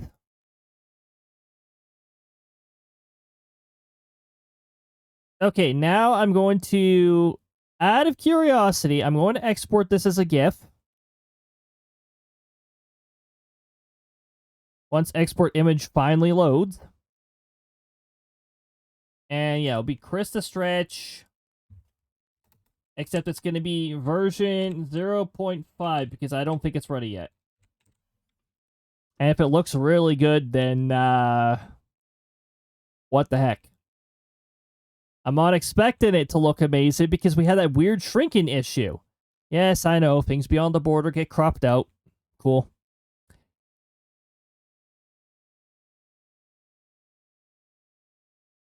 Delay between frames when unspecified. I think we said we were going to go 20.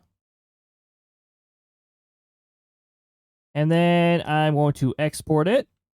It might take a little bit because we have 51 frames to export. I want to see if it works correctly without the frame label.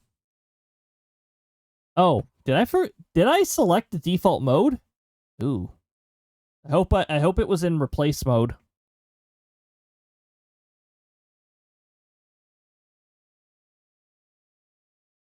You can't see my cursor right now, I don't think. No, you can't. It's thinking. Okay, there we go. Well, let's see how it looks so far. I'm not expecting... Why did I close this entire window? I am not expecting it to look like mind-blowing here, but we should have some good progress so far. Took me way too long to find that. Okay, animations.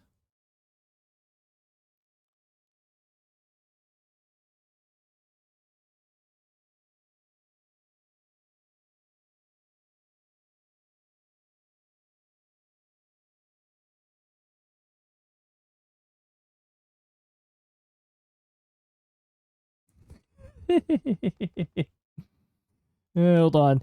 Okay, I'm going to close this so it's not using memory. Hey, look. It's the Crysta hug GIF. Hold on. I go back here, and I go here. Oh, it doesn't reload. Okay. We have to wait until it actually loops in order for you to see that. But anyway, what we're actually looking for is not the Crysta jump scare. That's the Crysta jump scare. Oh, that's Crysta when she sees one of those cheap viewer bots.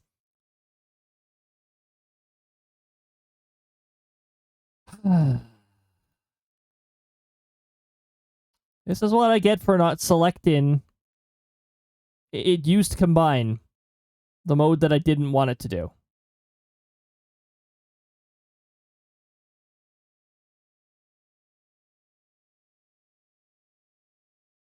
Did I press export as, or did I press export? Export as, thank you. Otherwise, it will not give me the GIF menu again. And I want the GIF menu. Yes, crop. Frame disposal, not cumulative. Replace, thank you.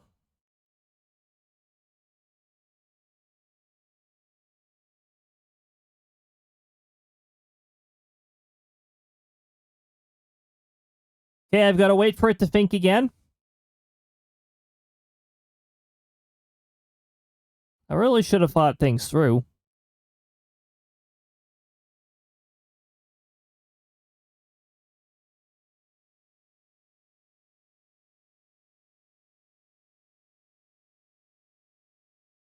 Okay, it has succeeded.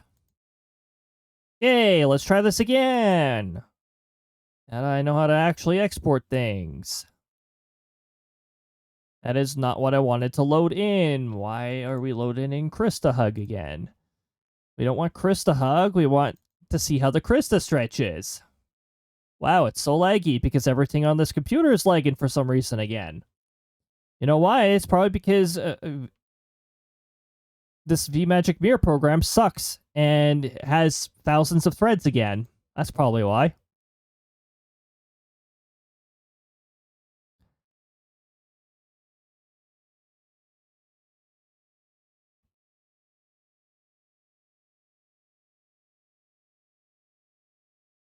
So now that the entire frame is loaded, can we get... No, that's not acceptable. It's too fast.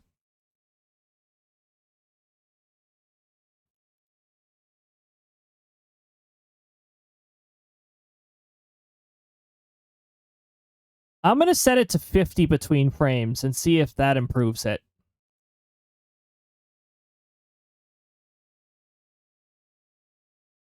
Crop, delay between frames when unspecified, 50.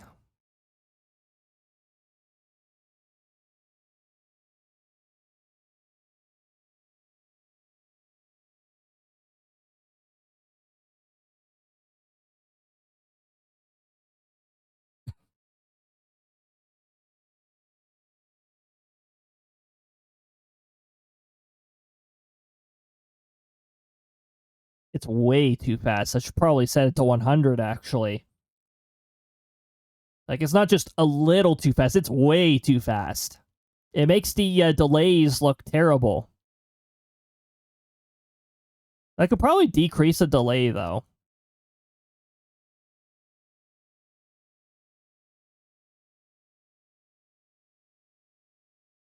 Oh, the other problem with the pauses is that the movements don't become fine near it. Like, it's not really smooth. Okay, it should be updated now.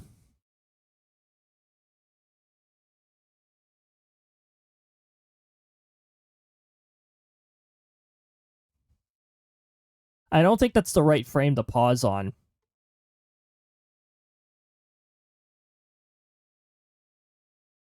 No, I think that's the wrong frame to pause on. It's actually looking really good, but the pause timing is actually what's off. I think I'm going to get rid of the second pause.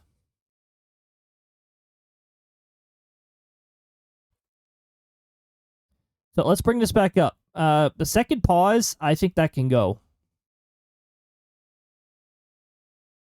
Frame 41, you're not getting a pause anymore.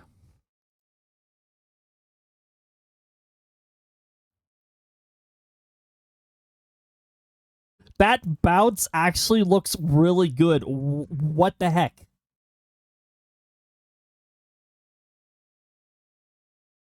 And then there is the other problem where Crysta looks like she moves further away from the camera by the end of the animation. I'm wondering if I could maybe like when I run this through the when I run this through DaVinci, maybe I could have Crysta like do a little bounce closer and then end it there. Instead of having to adjust a whole bunch of frame scales individually, let's maybe not do that and do this the better way.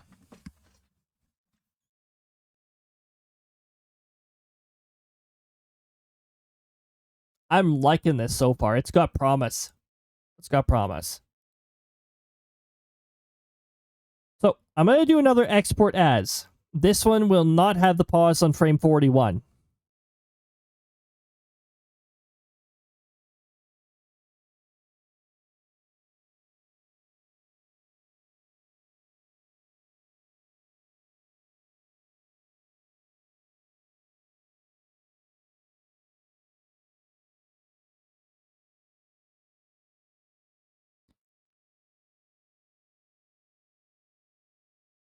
Okay. Every time I export this, I have to wait a good, like, 20 seconds here. 20, 30 seconds. Takes a bit. 51 frames being exported.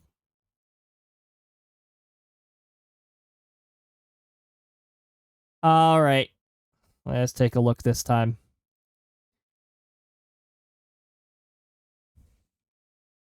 We'll wait for a loop because everything loves to lag when I first click on the GIF.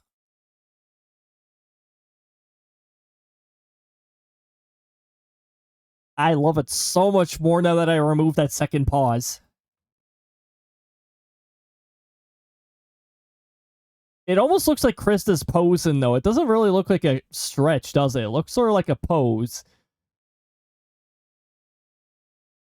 Just increase her muscle by...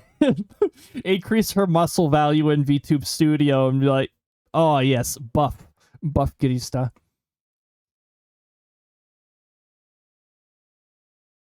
Absolutely. Okay, so because I want to add like bits of sound effects anyways, we will probably run this through DaVinci as well.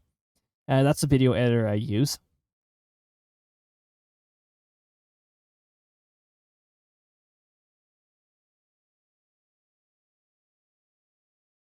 Hold on, we're gonna close that, and I'm going to hopefully not crash the computer by opening up DaVinci Resolve, because it can use a lot of memory. You import the Crysta GIF.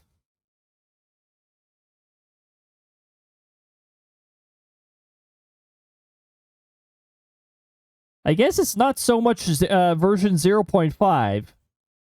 The only big problem is the scaling thing, but I could probably use a zoom in DaVinci Resolve when Crysta appears to get far, and use like a bit of like a zoom and a vector effect, a movement effect to make it look like she steps closer again.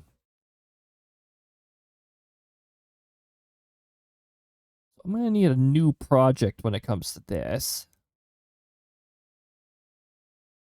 So I'm gonna keep the project selection folder here.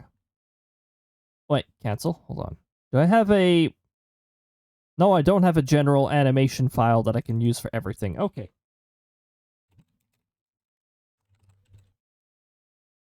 Crysta stretch. Stretch. Yes. Let's try that again. Let's try actually spelling.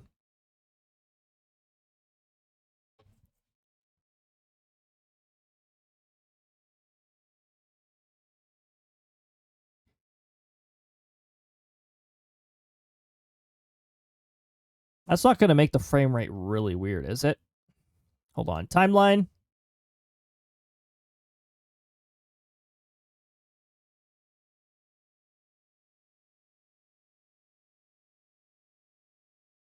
That's not going to make the frame... That's not going to make the frames really weird, is it?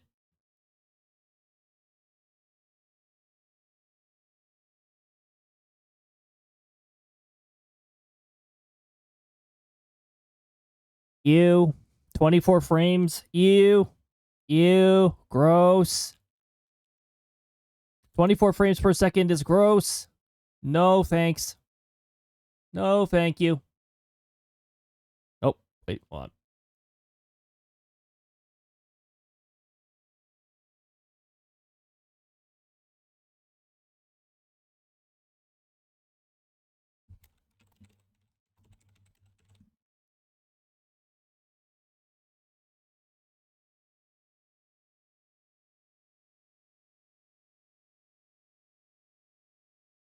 $30.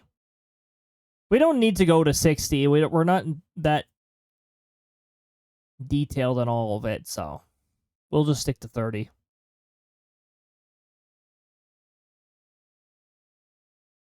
I actually don't want it to be this size. Can we, what's the resolution of this GIF? We really don't need it too much larger here. Ugh. What's the closest to that I can get?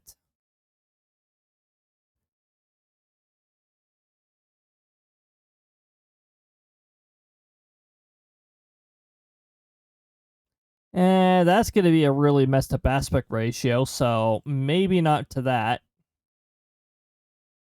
That's narrow, but I might be able to fit a Crysta in there.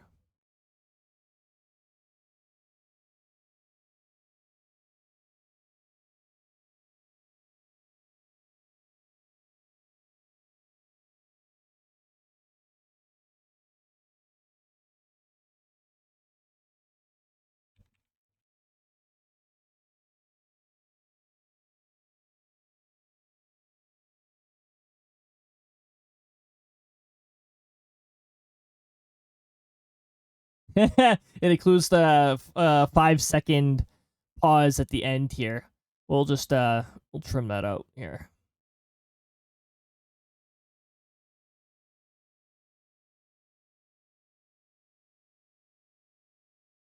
Actually, we don't have to trim it all out. We could actually use some of this for Crysta moves closer. Just whoop.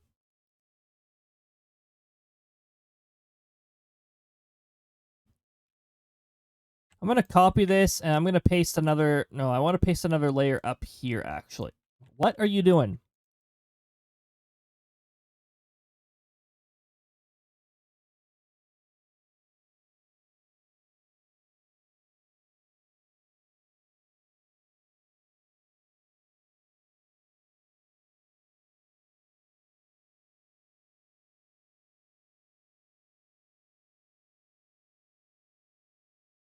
I'm trying to remember with some of the other animations, what did I use as the chroma key?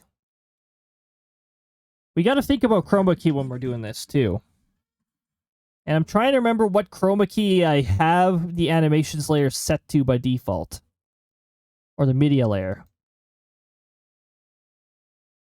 I guess I could open up studio mode and I could go into animations, and I'm trying to remember here. Which one did I put it in?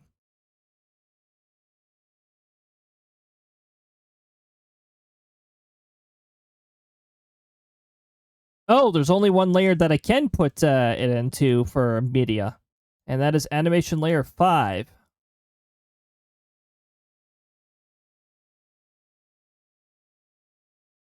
Green screen. So the background is going to be green.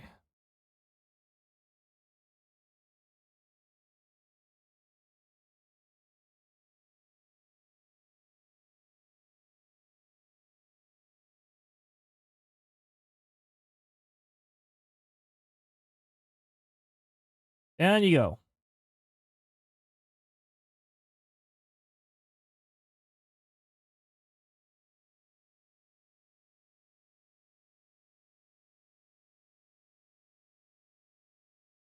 Okay, solid color. Green.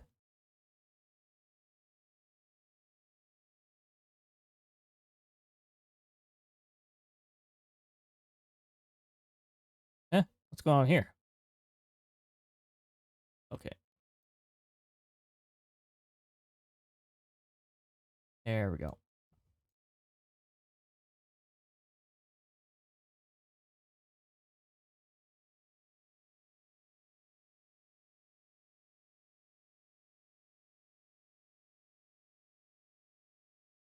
I'm going to move this off for now because where's the part where Crysta's animation ends? It ends right here. So we can actually have a comparison right here to where Crysta currently is and where we want her. What? Oh, jeez. That was an explosive box, but that one exploded on impact.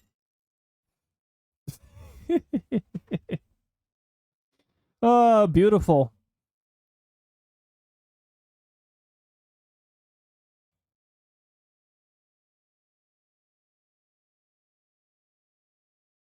So right about here, I want Crysta to begin her zoom. And ultimately, we want her zoomed into...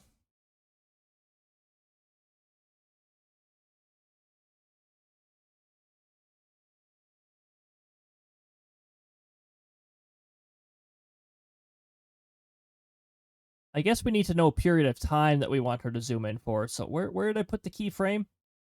Did I not put a keyframe down? Oh, hold on. Wrong thing selected. Right here. I'm going to say about a 30-second keyframe to have Crysta step closer here. So by here, we're going to put another keyframe here.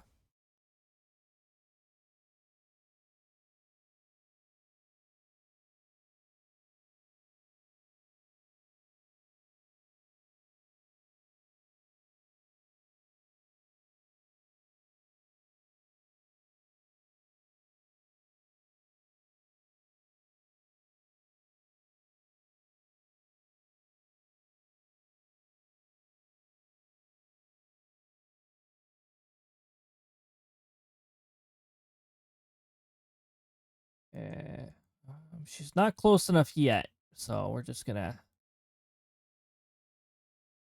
increase her scale a little bit more.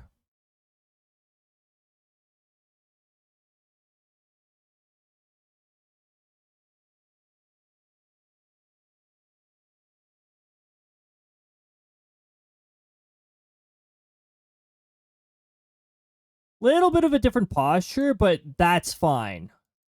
I'm okay with that.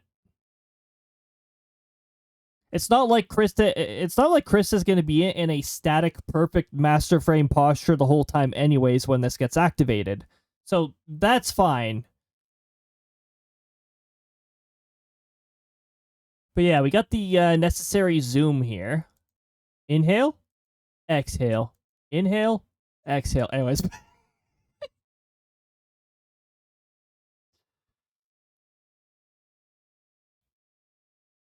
Okay, so that's just one step of it, though.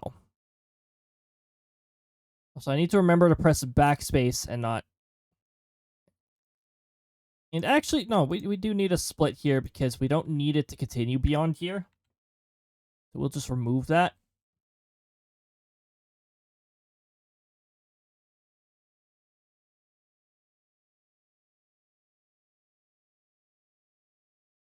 Oh, for Pete's sakes, I forgot to create a... hold on.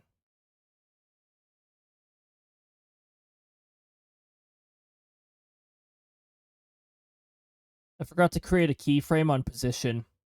So let's do that.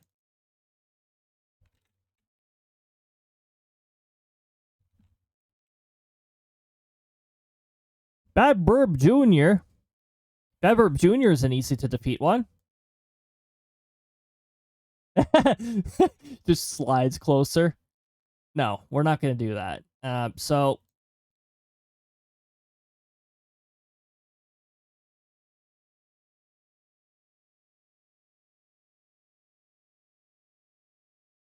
we're going to do this in like 10 frame intervals. So, oh wait, no, 5 frame intervals.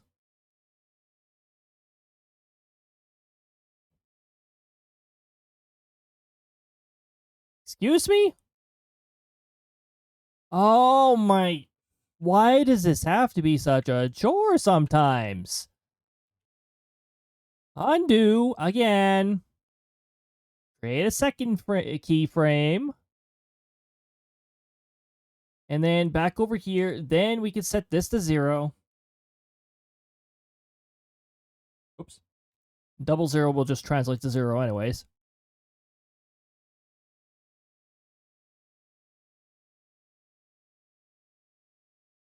Fantastic. Okay.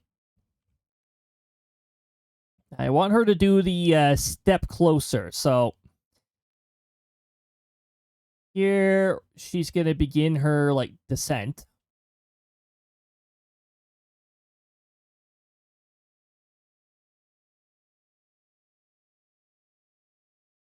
I don't want it to be too sudden, but also 21. Maybe not minus 60. How about this? And then frame 26, we're going to have her very slowly begin to rise. Actually, that doesn't...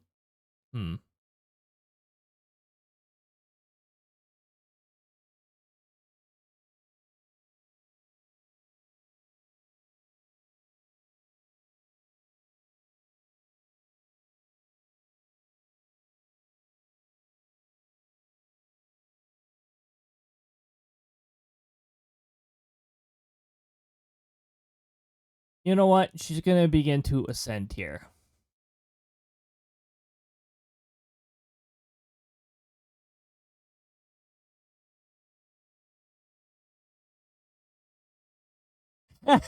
There we go. No arm motion or anything, just whoop. We can make this even more hilarious by adding a sound effect when that happens, but the temptation to do that.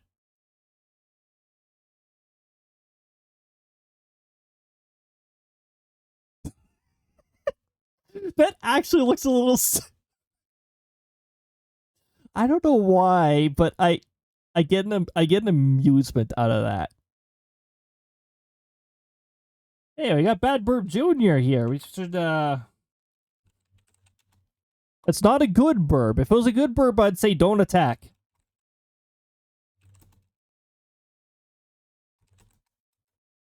By the way, I'm going to prove a point here.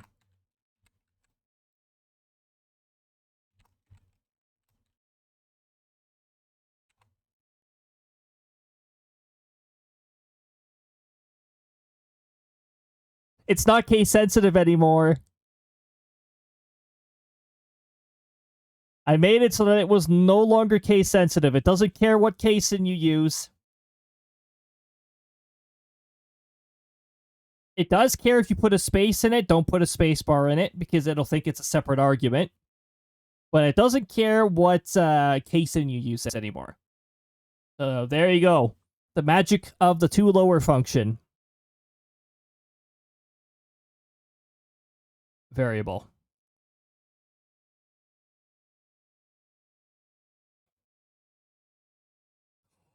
What if she moves closer here?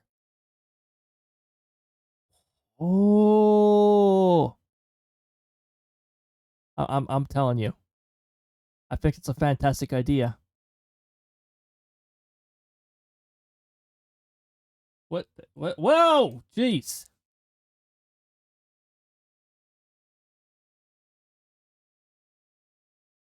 I would appreciate not getting jump scared. Thank you. That one doesn't even count. Oi, oi, oi. Yikes.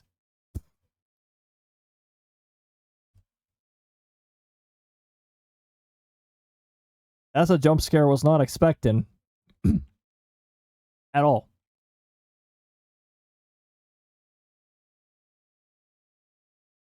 But how many frames?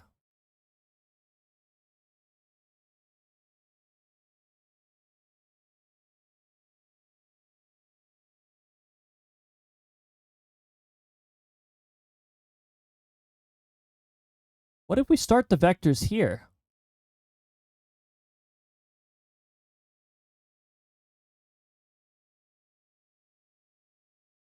I still want this to be 30 frames. We got to make sure that it's 30 frames.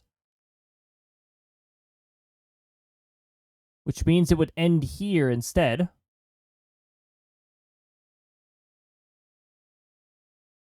So we're sort of undoing our work by getting rid of the keyframes here, but we're sort of moving our work to end on 21 and begin on 51 of the previous second.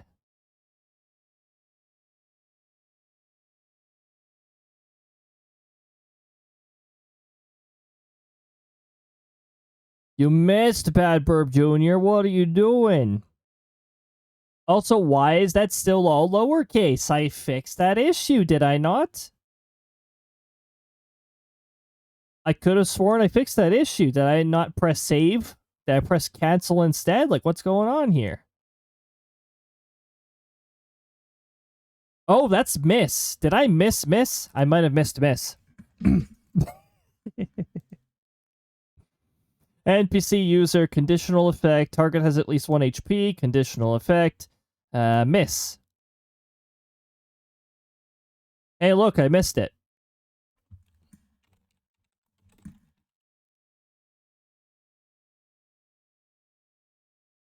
And while I'm at it, change to the alias. There we go.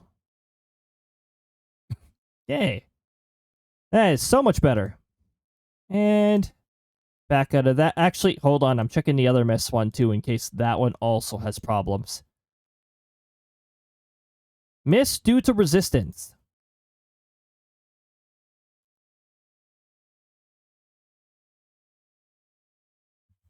That one has other problems.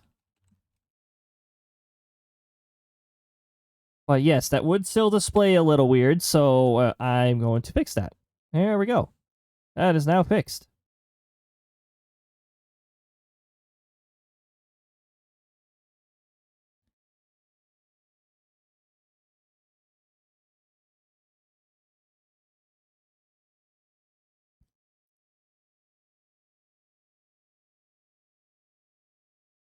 It's fixed. Okay, so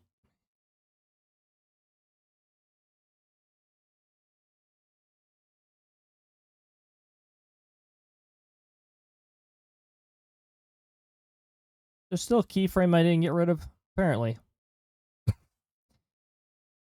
So 21 is the initial one. Okay, 0, 1, 1, 1, and 2, 1 is when I want it to end.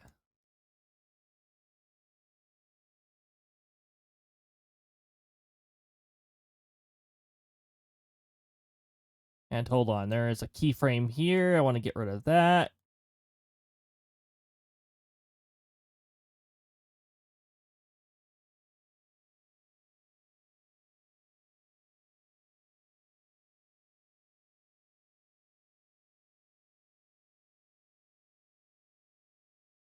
Just going to reset the values of that. And I'm going to get rid of this for now, but it'll be added back anyways. Okay, so frame 21 is the beginning of it. And then when we go to 26, well, hold on. We need the, shoot, we need the end destination again.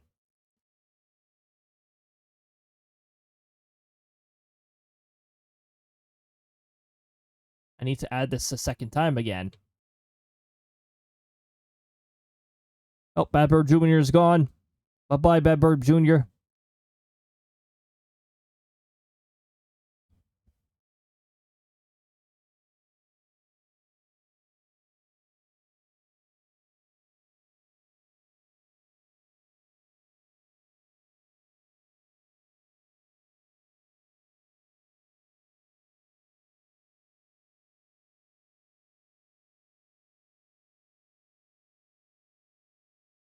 Excuse me? She steps back immediately at the beginning. You're telling me the first few frames, she immediately steps back. Okay, so if things went wrong from, like, frame 5.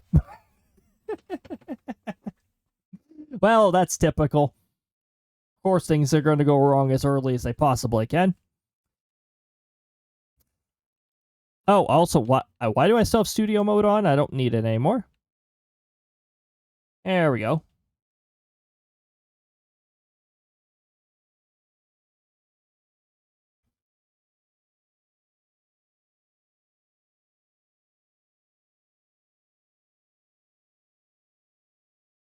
Okay, so end goal is now over here. We need to do a matchup again. Something, Crysta. Yeah, okay. All right. Something, Crysta. We're gonna move her over here. Presenting Crysta, something. And here we go again. Inhale, exhale. Inhale, exhale. Excellent. Crysta teaches you yoga using 2 frames.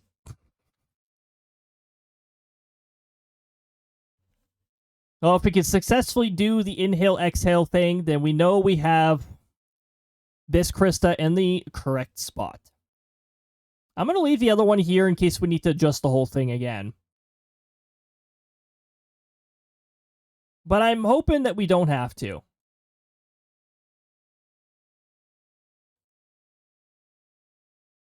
Okay, now we got to make this more smooth. Is this seriously going to be an 8-hour stream? I didn't say I wanted to go 8 hours. I mean, I'm not going to be able to show the part where I incorporated into Firebot, unfortunately, if I want to be off by 8 hours. But like I said I wasn't going to go this long. Then I went that long. Then I said I wasn't going to be that long. Then I went this long.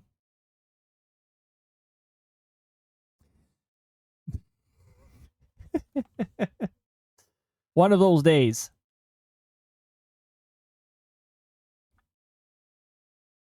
Okay, so I think I'm going to leave the X position. I'm going to let the X position like adjust as it should.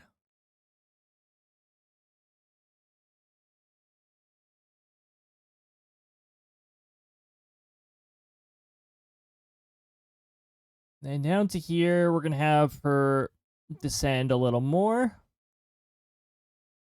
while she's trying to T-pose.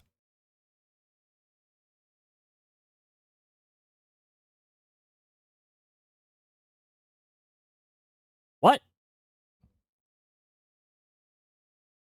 It's starting to look good. Hold on. What are we doing?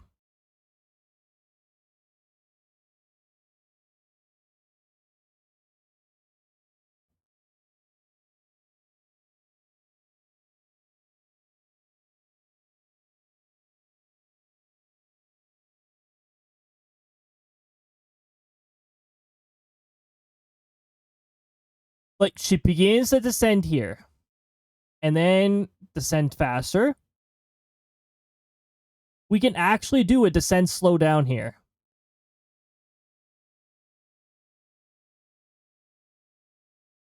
So, hold on. We're going to decrease this value a little bit.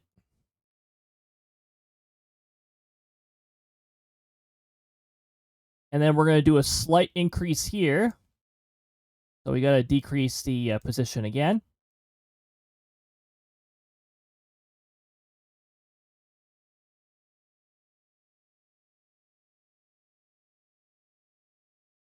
Whoa.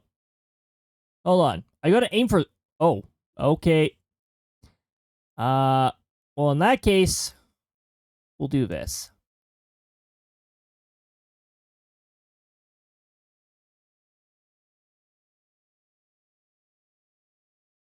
Huh.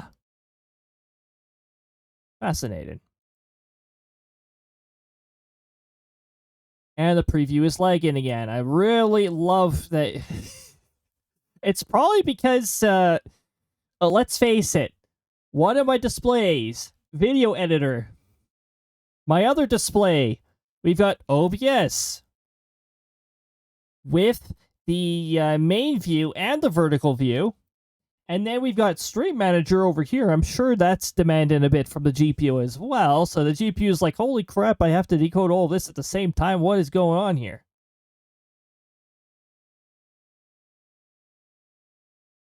It really does look like Crysta is flexing instead.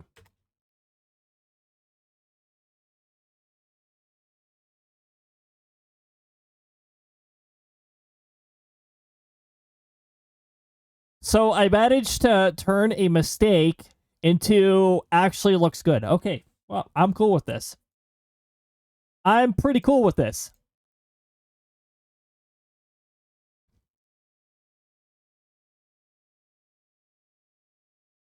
And when the preview doesn't freaking lag, it actually looks really nice. It actually looks a touch slow. A little slow.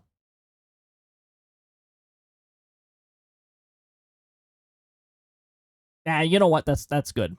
That's good. My goodness.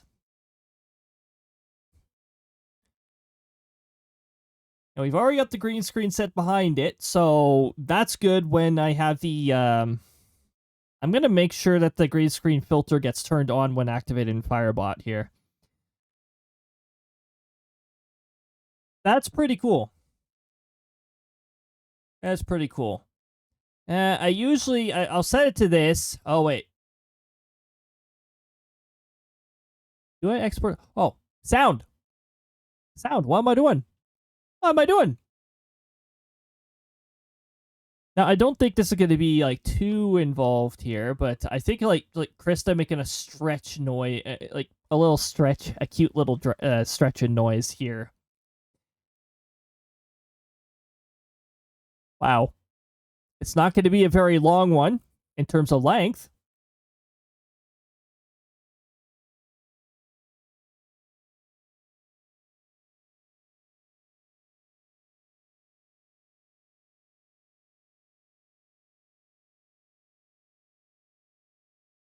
Oh, wait. No. That's good.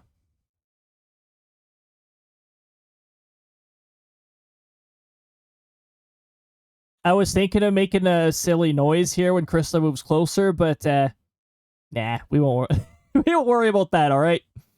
But I do want Crysta to make a bit of a sound here, like a little stretch noise, just a little something like that. Because stretches are pretty awesome, and I don't think our bodies would lie when we do the stretching. The stretching thing.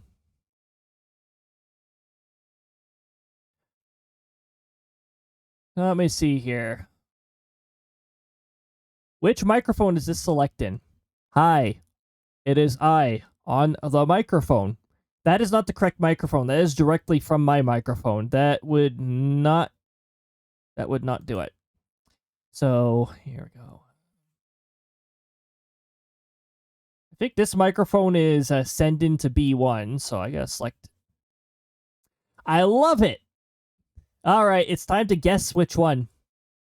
Not that one. That's A3. Oop. No. I love it when it gets abbreviated to the point where I can't read it.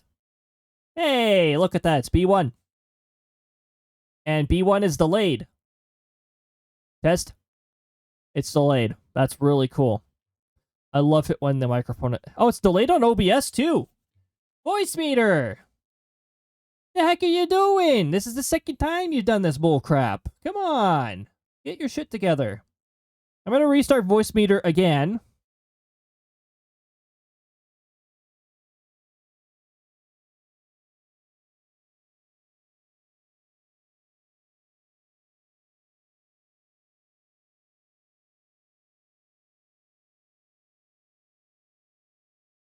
Okay. I'm hoping. Test. Yep. Okay. So apparently voice meter just likes taking a nap sometimes and accumulating audio delay. That's real cool. It might just be because of all the audio lag that's happened here. Honestly, stop music. Wow. And now the media player is delayed. The voice meter, can you get anything right now? What are you doing? What are you doing today? Just got too many things running, I guess. Test. Good. Now it shows up right away. Now I'm not getting like thrown off by whatever here. Press the stretch. Audio is hard, yeah. Now I do have a little bit of a different... My audio is a whole different kind of maze when I keep it together. Thankfully, because I know how I put it all together, I'm usually pretty fast to fix the issue, especially when I know it's probably voice meter. Hey, voice meter is still way better than the garbage application I used to use for voice changing and all that stuff. Well, actually, there's voice changing, but there's also adding an echo to my voice. So there's a lot of neat little things that I can do with this one. Oh, I've also got a button that just sets everything back to normal. Whatever the heck normal's supposed to be. Okay. Crysta stretch. Well, let's give this a try. First of all, we need to use this voice because Crysta voice. The sectoral leader is now possessed by Crysta. Okay. Not really, but. Oh wait, we gotta make sure we're at the right part of it too. This is where we want the stretch. We can just adjust it if we need to. And let's hope that noise suppression doesn't be like, oh, this is not a human noise. I am going to cut this out.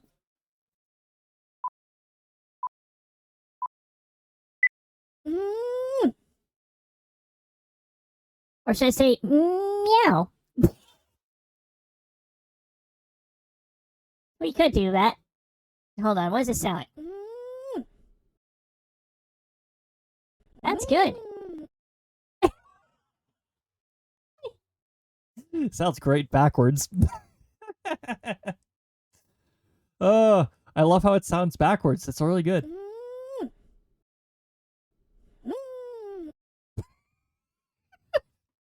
It sounds like Crysta's upset, like she's growling at some.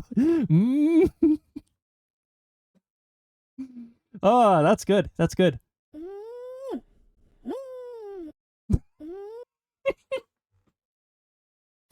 That's more amusing than it should be.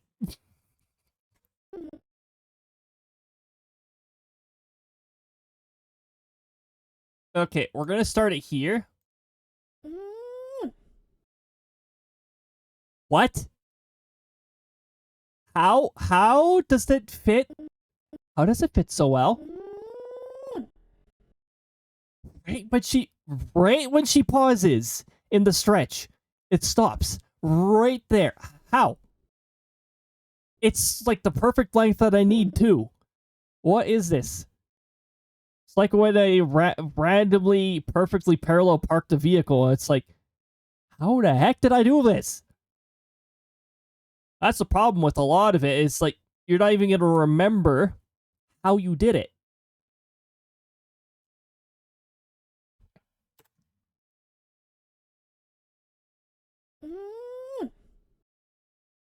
This probably is going to be an 8-hour stream because I'm probably going to show you how I'm going to implement it into Firebot. Oh boy. Well. How the heck? How even? How even? We don't need to see dollar recycle bin. Thank you. The secret recycle bin that nobody knows about. Unless you have hidden folders on in which you can see it. It's right there. Actually, you have to have show system files enabled to see it. Video elements.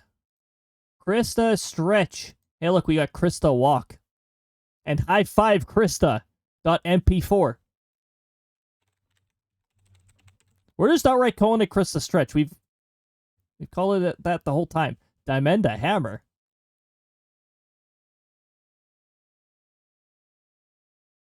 This won't take very long to render, really. Yeah, see, there we go. It's already done. Okay. So, how the heck are we going to implement this, then? Let's take a quick look at Firebot. Also, I don't really need the drawing layer up anymore at this point. We're going to be implemented into Firebot. Now, I have a whole bunch of presets. They're all over the place. Avatar animation is one of them. Conditional effects. Oh, I've already got a spot for Crysta Wink, but I don't think I have one for Crysta Stretch. Wait. No, that's regular Stretch. That is. Okay. I thought I already had a section for Crysta Stretch. It's been on my plans for a while. Why is there no section for it?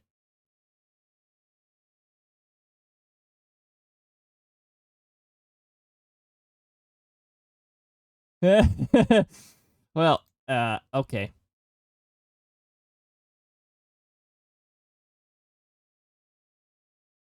So I've already got spots for a lot of this, but we're just going to do this.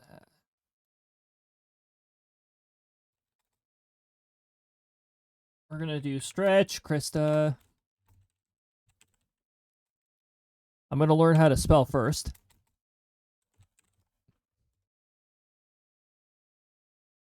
Stretch, Crysta. I'll just put it underneath Stretch for now. And we're going to change... Oh, wait. We're just going to call it Stretch. And what I'm going to do here is I think I'm going to copy this one. We'll go off of this one. We'll go down into Crysta Stretch. I'm going to disable this. Okay, animation layer 5, which is what we use for media here. Instead of high 5 Crysta, we are going to select the new animation that we just created, the Crysta Stretch animation. There we go. Crysta Stretch, heck yes. Resolution check, I don't know if this is even gonna... Oh, this is gonna be interesting, actually. Because I use this to set a custom position so that the character's in the correct spot. Which here says no edit. What? No change to it. I don't think that's going to work properly. Because this was not saved in 1080. If this was saved in 1080, then yes. But I don't want a 1080 file with a giant amount of dead space. Doesn't make sense to me. OBS source visibility. Here we go. Animation layer 5. Show. Excellent. That's what I want. Not 1.7 seconds. This animation is going to be longer than that. And what I'm actually going to do here is I'm just going to pop into studio mode, go into the animation section, and I'm going to load the Crysta Stretch in manually.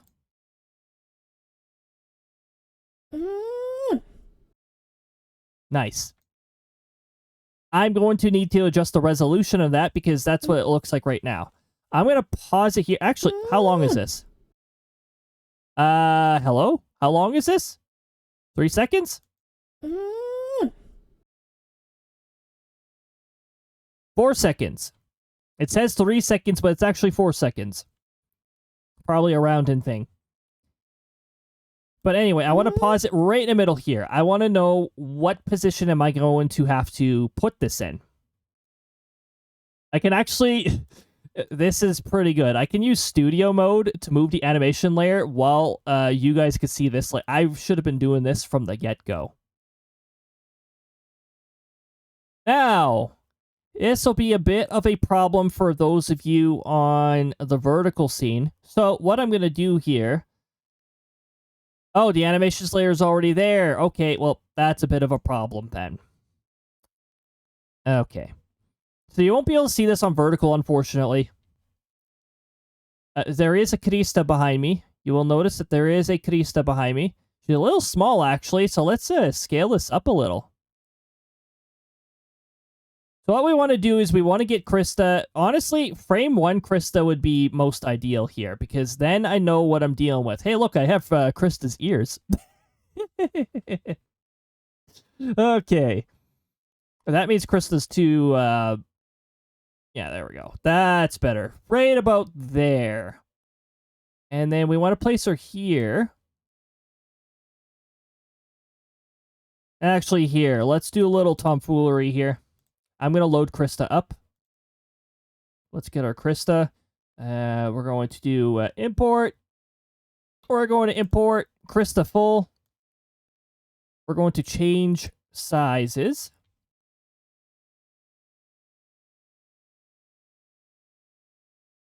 I have to back out of this menu for now, so hold on. Let me get out of this menu. I have to dashboard, and I have to do move avatar right tall.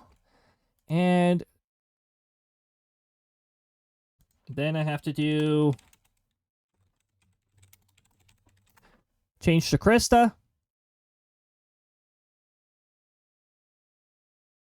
All right. We've got a comparison now. Heck yes, that's what I want. So, now we're going to size Crysta. Like, don't mind the fact that Crysta sounds like me.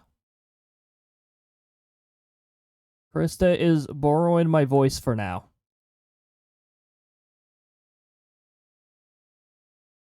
We're going to put it to roughly the position that Crysta is in. Awesome. Cool. We've got that going on.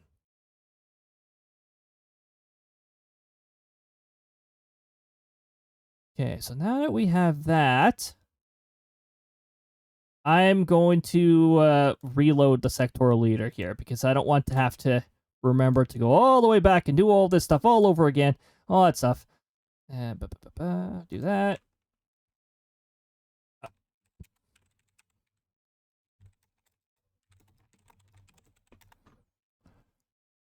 Back we go, load settings. Shrink back down to bearish. Hey, Firebot, can you move out of the way for now? There we go. Awesome. Okay, character's back. I'm going to double check Task Manager. Okay, the VTuber software is at 1,400 threads, which is still way more than it should be, but can't do much about that, except for actually update it finally. I didn't update it yet, so I'm hoping that fixes that really annoying bug. Okay, so we got our Crysta. We know where she's about to animate. Let's go back to the function that we were just on. So back in Firebot here, we're going to go avatar animation, conditional. We're going to go back to the Crysta stretch. Now, what we just did. If you go into transform in OBS, you go edit transform. You've got parameters. Awesome. We got parameters to work with. That's pretty cool. Parameters are awesome. What we're going to do, I had this for like the 2K version, but I don't plan on doing 2K yet. I might give it another try, but honestly, seems like a lot of trouble. I have a lot of things that are new things that I added that are not compatible. Ugh. More ads. We're already at the 8-hour mark. We got ads coming up. Okay, so 1106 apparently, and 465. We have to change the scale. Well, that's going to be a bit of a problem now, isn't it? We have to figure out what scale does this. So I'm going to press preview. I see right now in my OBS preview that 1,106 pixels from the edge of X and 466 from the Y boundary. So that's what I want to see. Yeah, that's there, but it's a little too large. So let's go 0.9. 0.9. Thank you. 0.9. We don't want to change the aspect ratio here. Not too much. Okay, that's getting closer. This is actually extra easy because we have the corner. Now we just need it to perfectly align with the edge of the screen. We're going to go 0.85. Ah, the heck? Burger? Random burger? What's going on with this random burger? Oh, this is going to be a gross number, isn't it?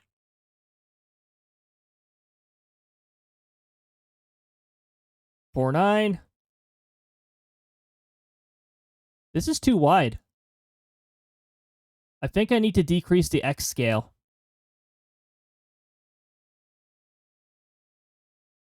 Or maybe I don't care and Crysta's close enough. Yeah, I think Crysta's close enough to the correct position, actually. So, I think we're going to leave it at that. Don't mind if there's, like, nobody's going to see the overflow anyways. Okay, cool. So, we've got ourselves some coordinates. Normally, I would also, well, if I was bothering with 2K, I would also go into the 2K profile and get those coordinates as well. But we're not going to do that. That's just silly.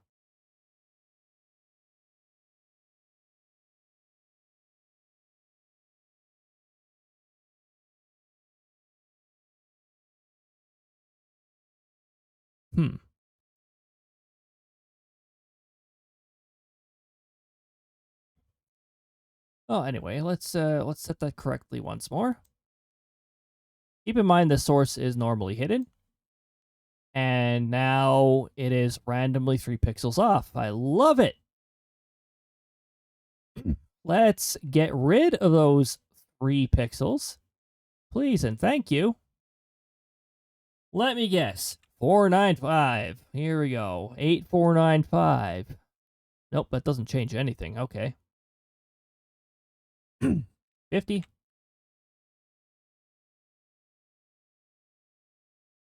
Why does that not change anything? 51.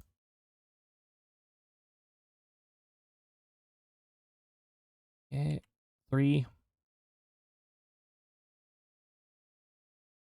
It says 0 pixels. If it can't say anything if there's not a space here. Okay, the ads are gone. That should be the last wave of ads that we have to deal with because we should be done. We should have this implemented pretty soon here. 5. 5. There we go. The 0 pixel thing is gone. So now we know there is no tiny little line missing from Crysta when the animation plays. Okay, excellent. That's where we want Crysta. She's behind me, by the way, so you can't really see where she actually is right now, but of course Crysta's behind me. That's Crysta for you. Got ourselves a wild Crysta. We have the coordinates that we want to set it to. I had this all queue up like beforehand. That's why there's a bit of a delay before these animations play. It's so that I have time to position, get the correct file loaded. The file load in takes the longest. And then the visibility gets triggered. And we confirmed that this animation... Hold on, what's going on here?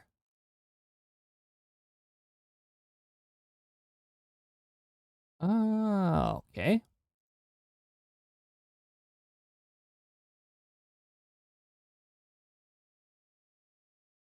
Show animation layer 5. What we're also going to do is we're also going to hide the VTuber.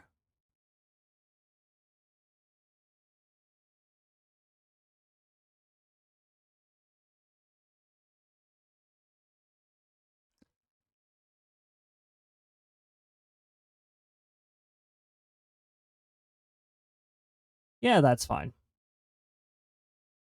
Wait, what?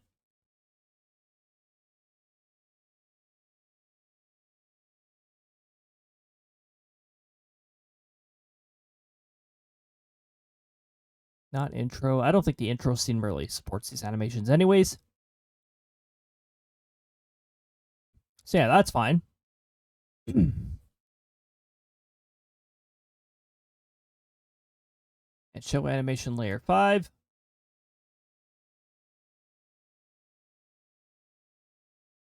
Did I copy from the high 5 animation? That one's more complicated.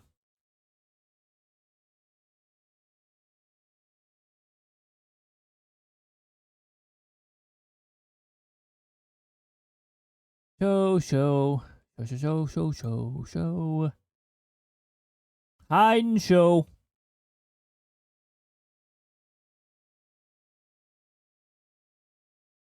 How long is that animation? It was like, we said pretty much 4 seconds, or close to 4 seconds. I'm gonna go 3.6, I don't know.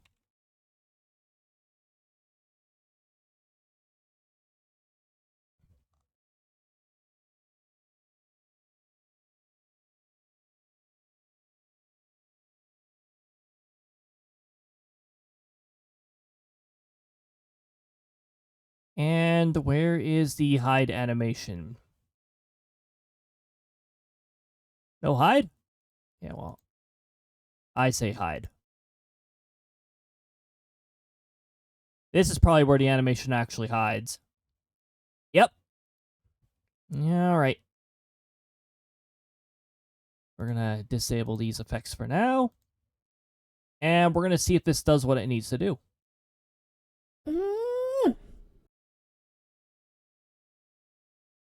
Okay, that's cool. Why didn't you hide me? Is it because I have studio mode on? Hold on, let me shut off studio mode.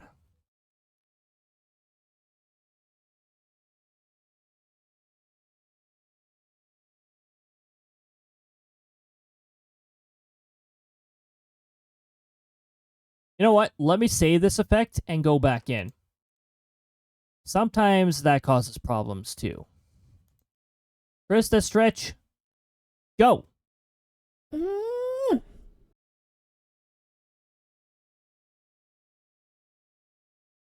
How does it look with Crysta on board here? Whoops. I still have the GIF property window up, apparently. Okay, let's load Crysta in one more time. We want to make sure this works with Crysta. It looks a little small, so... Oh my goodness.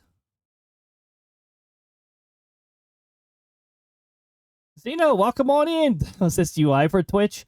Oh, that might be vertical view. If it's available, Twitch has been trying to push people into it. There is a way to go back to classic, though. If need be. Did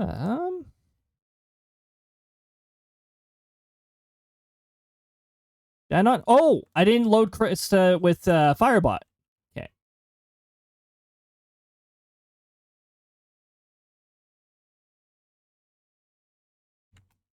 Yeah, there's an option. Yeah, I was about to say there is an option somewhere to go back to classic if we're not if not a big fan of it. I just got it so that it's an option. Character. Whoa! Look at the storms. Oh my goodness. Thank you for the thunderstorm. That's a lot of thunderstorms. I wish there was a lot of thunderstorms here. Character. Crysta. We'll do that. Fix that problem. And then... Oh, hold on. We gotta do this again. We're gonna go... Move avatar. We're going to go... Right tall!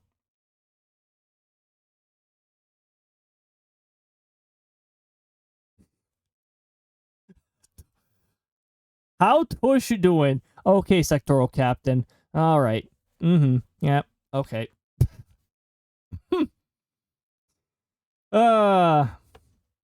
Typical Tush, typical butt spot like feature there. It's selecting whichever word it feels like.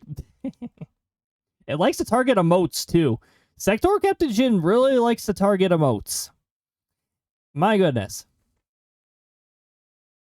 Yeah, it's a butt spot like function. I have it built into Firebot here. well, built in. I imported a setup into Firebot that does it. And then added a few options. Okay, good. Crysta is the correct zoom level. I have a feeling this animation is too small right now. I might need to scale it up. Yep, good old butt spot. Unfortunately, this variation seems it seems very rare for it to actually take partial words and hybrid them. It does sometimes, it has, but it's pretty rare. Long ago on full stream, yep, long ago when the when it wasn't super busy. Okay, so this is stretch. Did I capitalize it? I think I did. I really can't spell stretch today, apparently.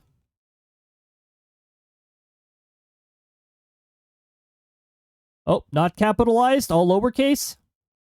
I will be changing that if it's all lowercase. That's gonna bother me.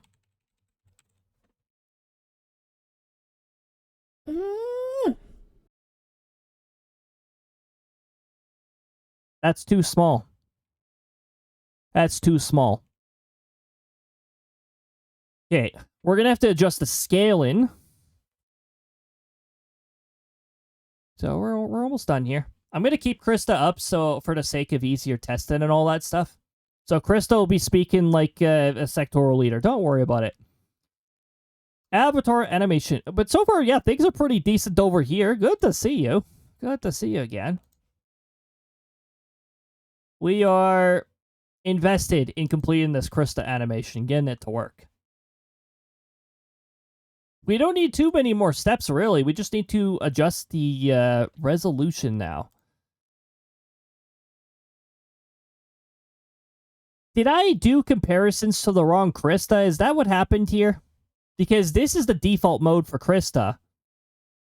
Vertical. By the way, those of you on vertical view, that is not Crysta's default size.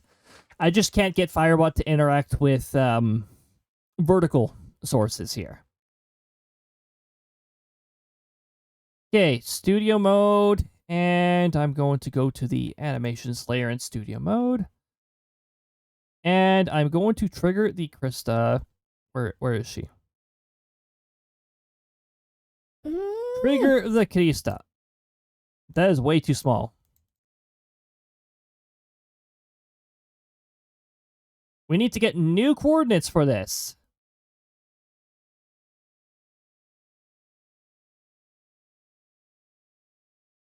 Okay, so Crysta, I want to be there. And if we want this to be as seamless as we want it to be, we are going to move Crysta here. Okay, that's a little too tall.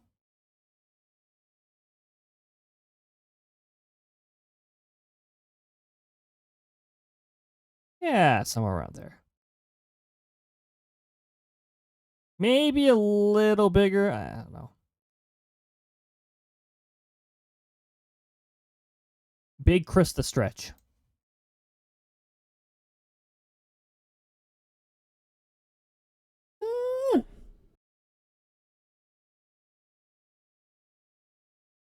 Okay. And hey, wait. I want that back on the screen because I need to get the new coordinates. Okay, transform, edit transform. And now we've got to bring that particular one. I got the coordinates right here. I really wish Firebot would allow us to use pixel for scale, because that's what is used here. Good old butt rub. Yeah. Okay, so I need new coordinates completely again. Must have had the wrong Crysta up. That's gotta be it.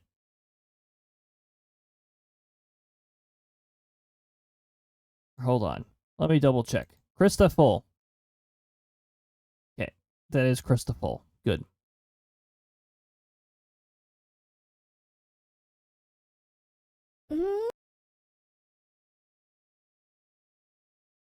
Sort of funny when it's partial.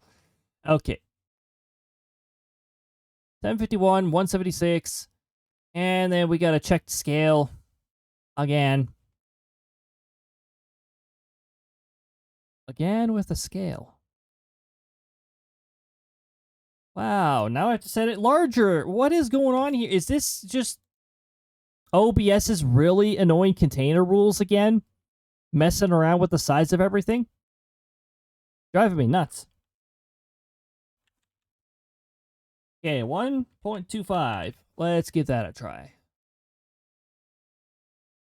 That is almost exactly what we need. Oh, okay. 255. Very close. Apparently we're a sub-pixel off, so I'm going to add 0.001 to that. Hey, there we go. That's all I'm looking for. About the same size as Crysta. Awesome. So now, just going to hit stop on this. We're going to close this. We're going to try to run this again. I'm going to disable studio mode so I can actually see this on my preview as well. And how seamless is it now?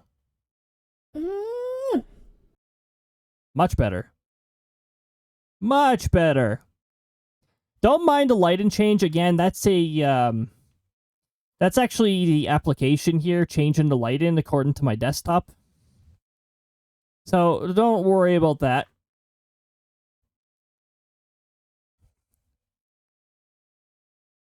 I think we've got ourselves an animation. We got ourselves a new animation implemented. So now I can trigger that. Actually, you know what? I could probably... I could call it from here.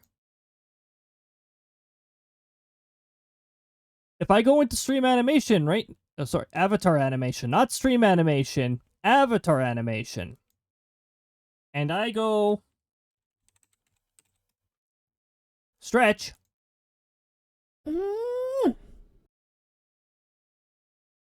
There we go. I should add a variation that's like, meow.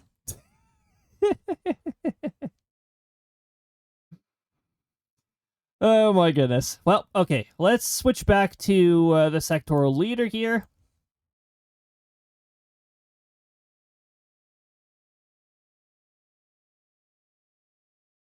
Scale down back to here, and then... that is not correct.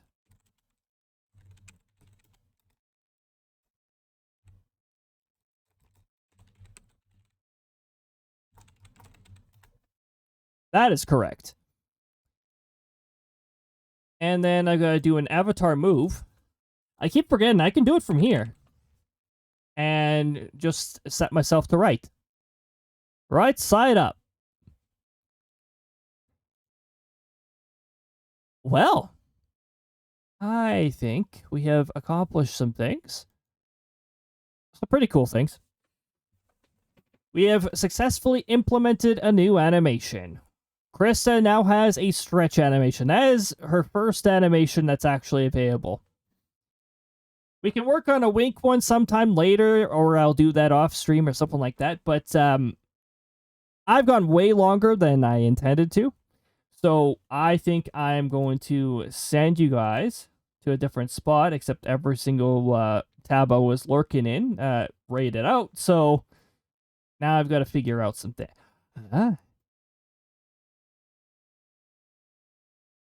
Have I had the opportunity? Have I had the opportunity? What are my recent raids? I see a place I want to raid. I want to see how recently, if I have.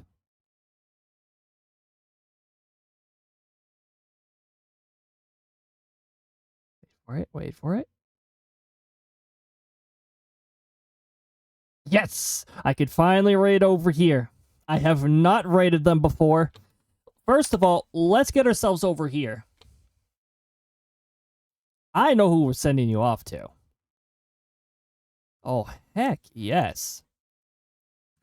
By the way, for those of you who are in vertical, thank you very much for helping test out the vertical stuff. If anything was like wrong with it, I know the hammer animation misses me in a vertical. There's not too much I can do with that without adding like 50 more sources to the vertical scene at this point. But hopefully that went well, aside from the odd jankiness and all that stuff. And for those of you on Classic, the stream probably went pretty well overall anyways. We did some bug fixes with the battle system and some of the weird behaviors when there's no available targets.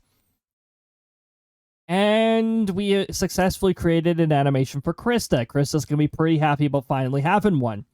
I have at least 2 more planned for Crysta.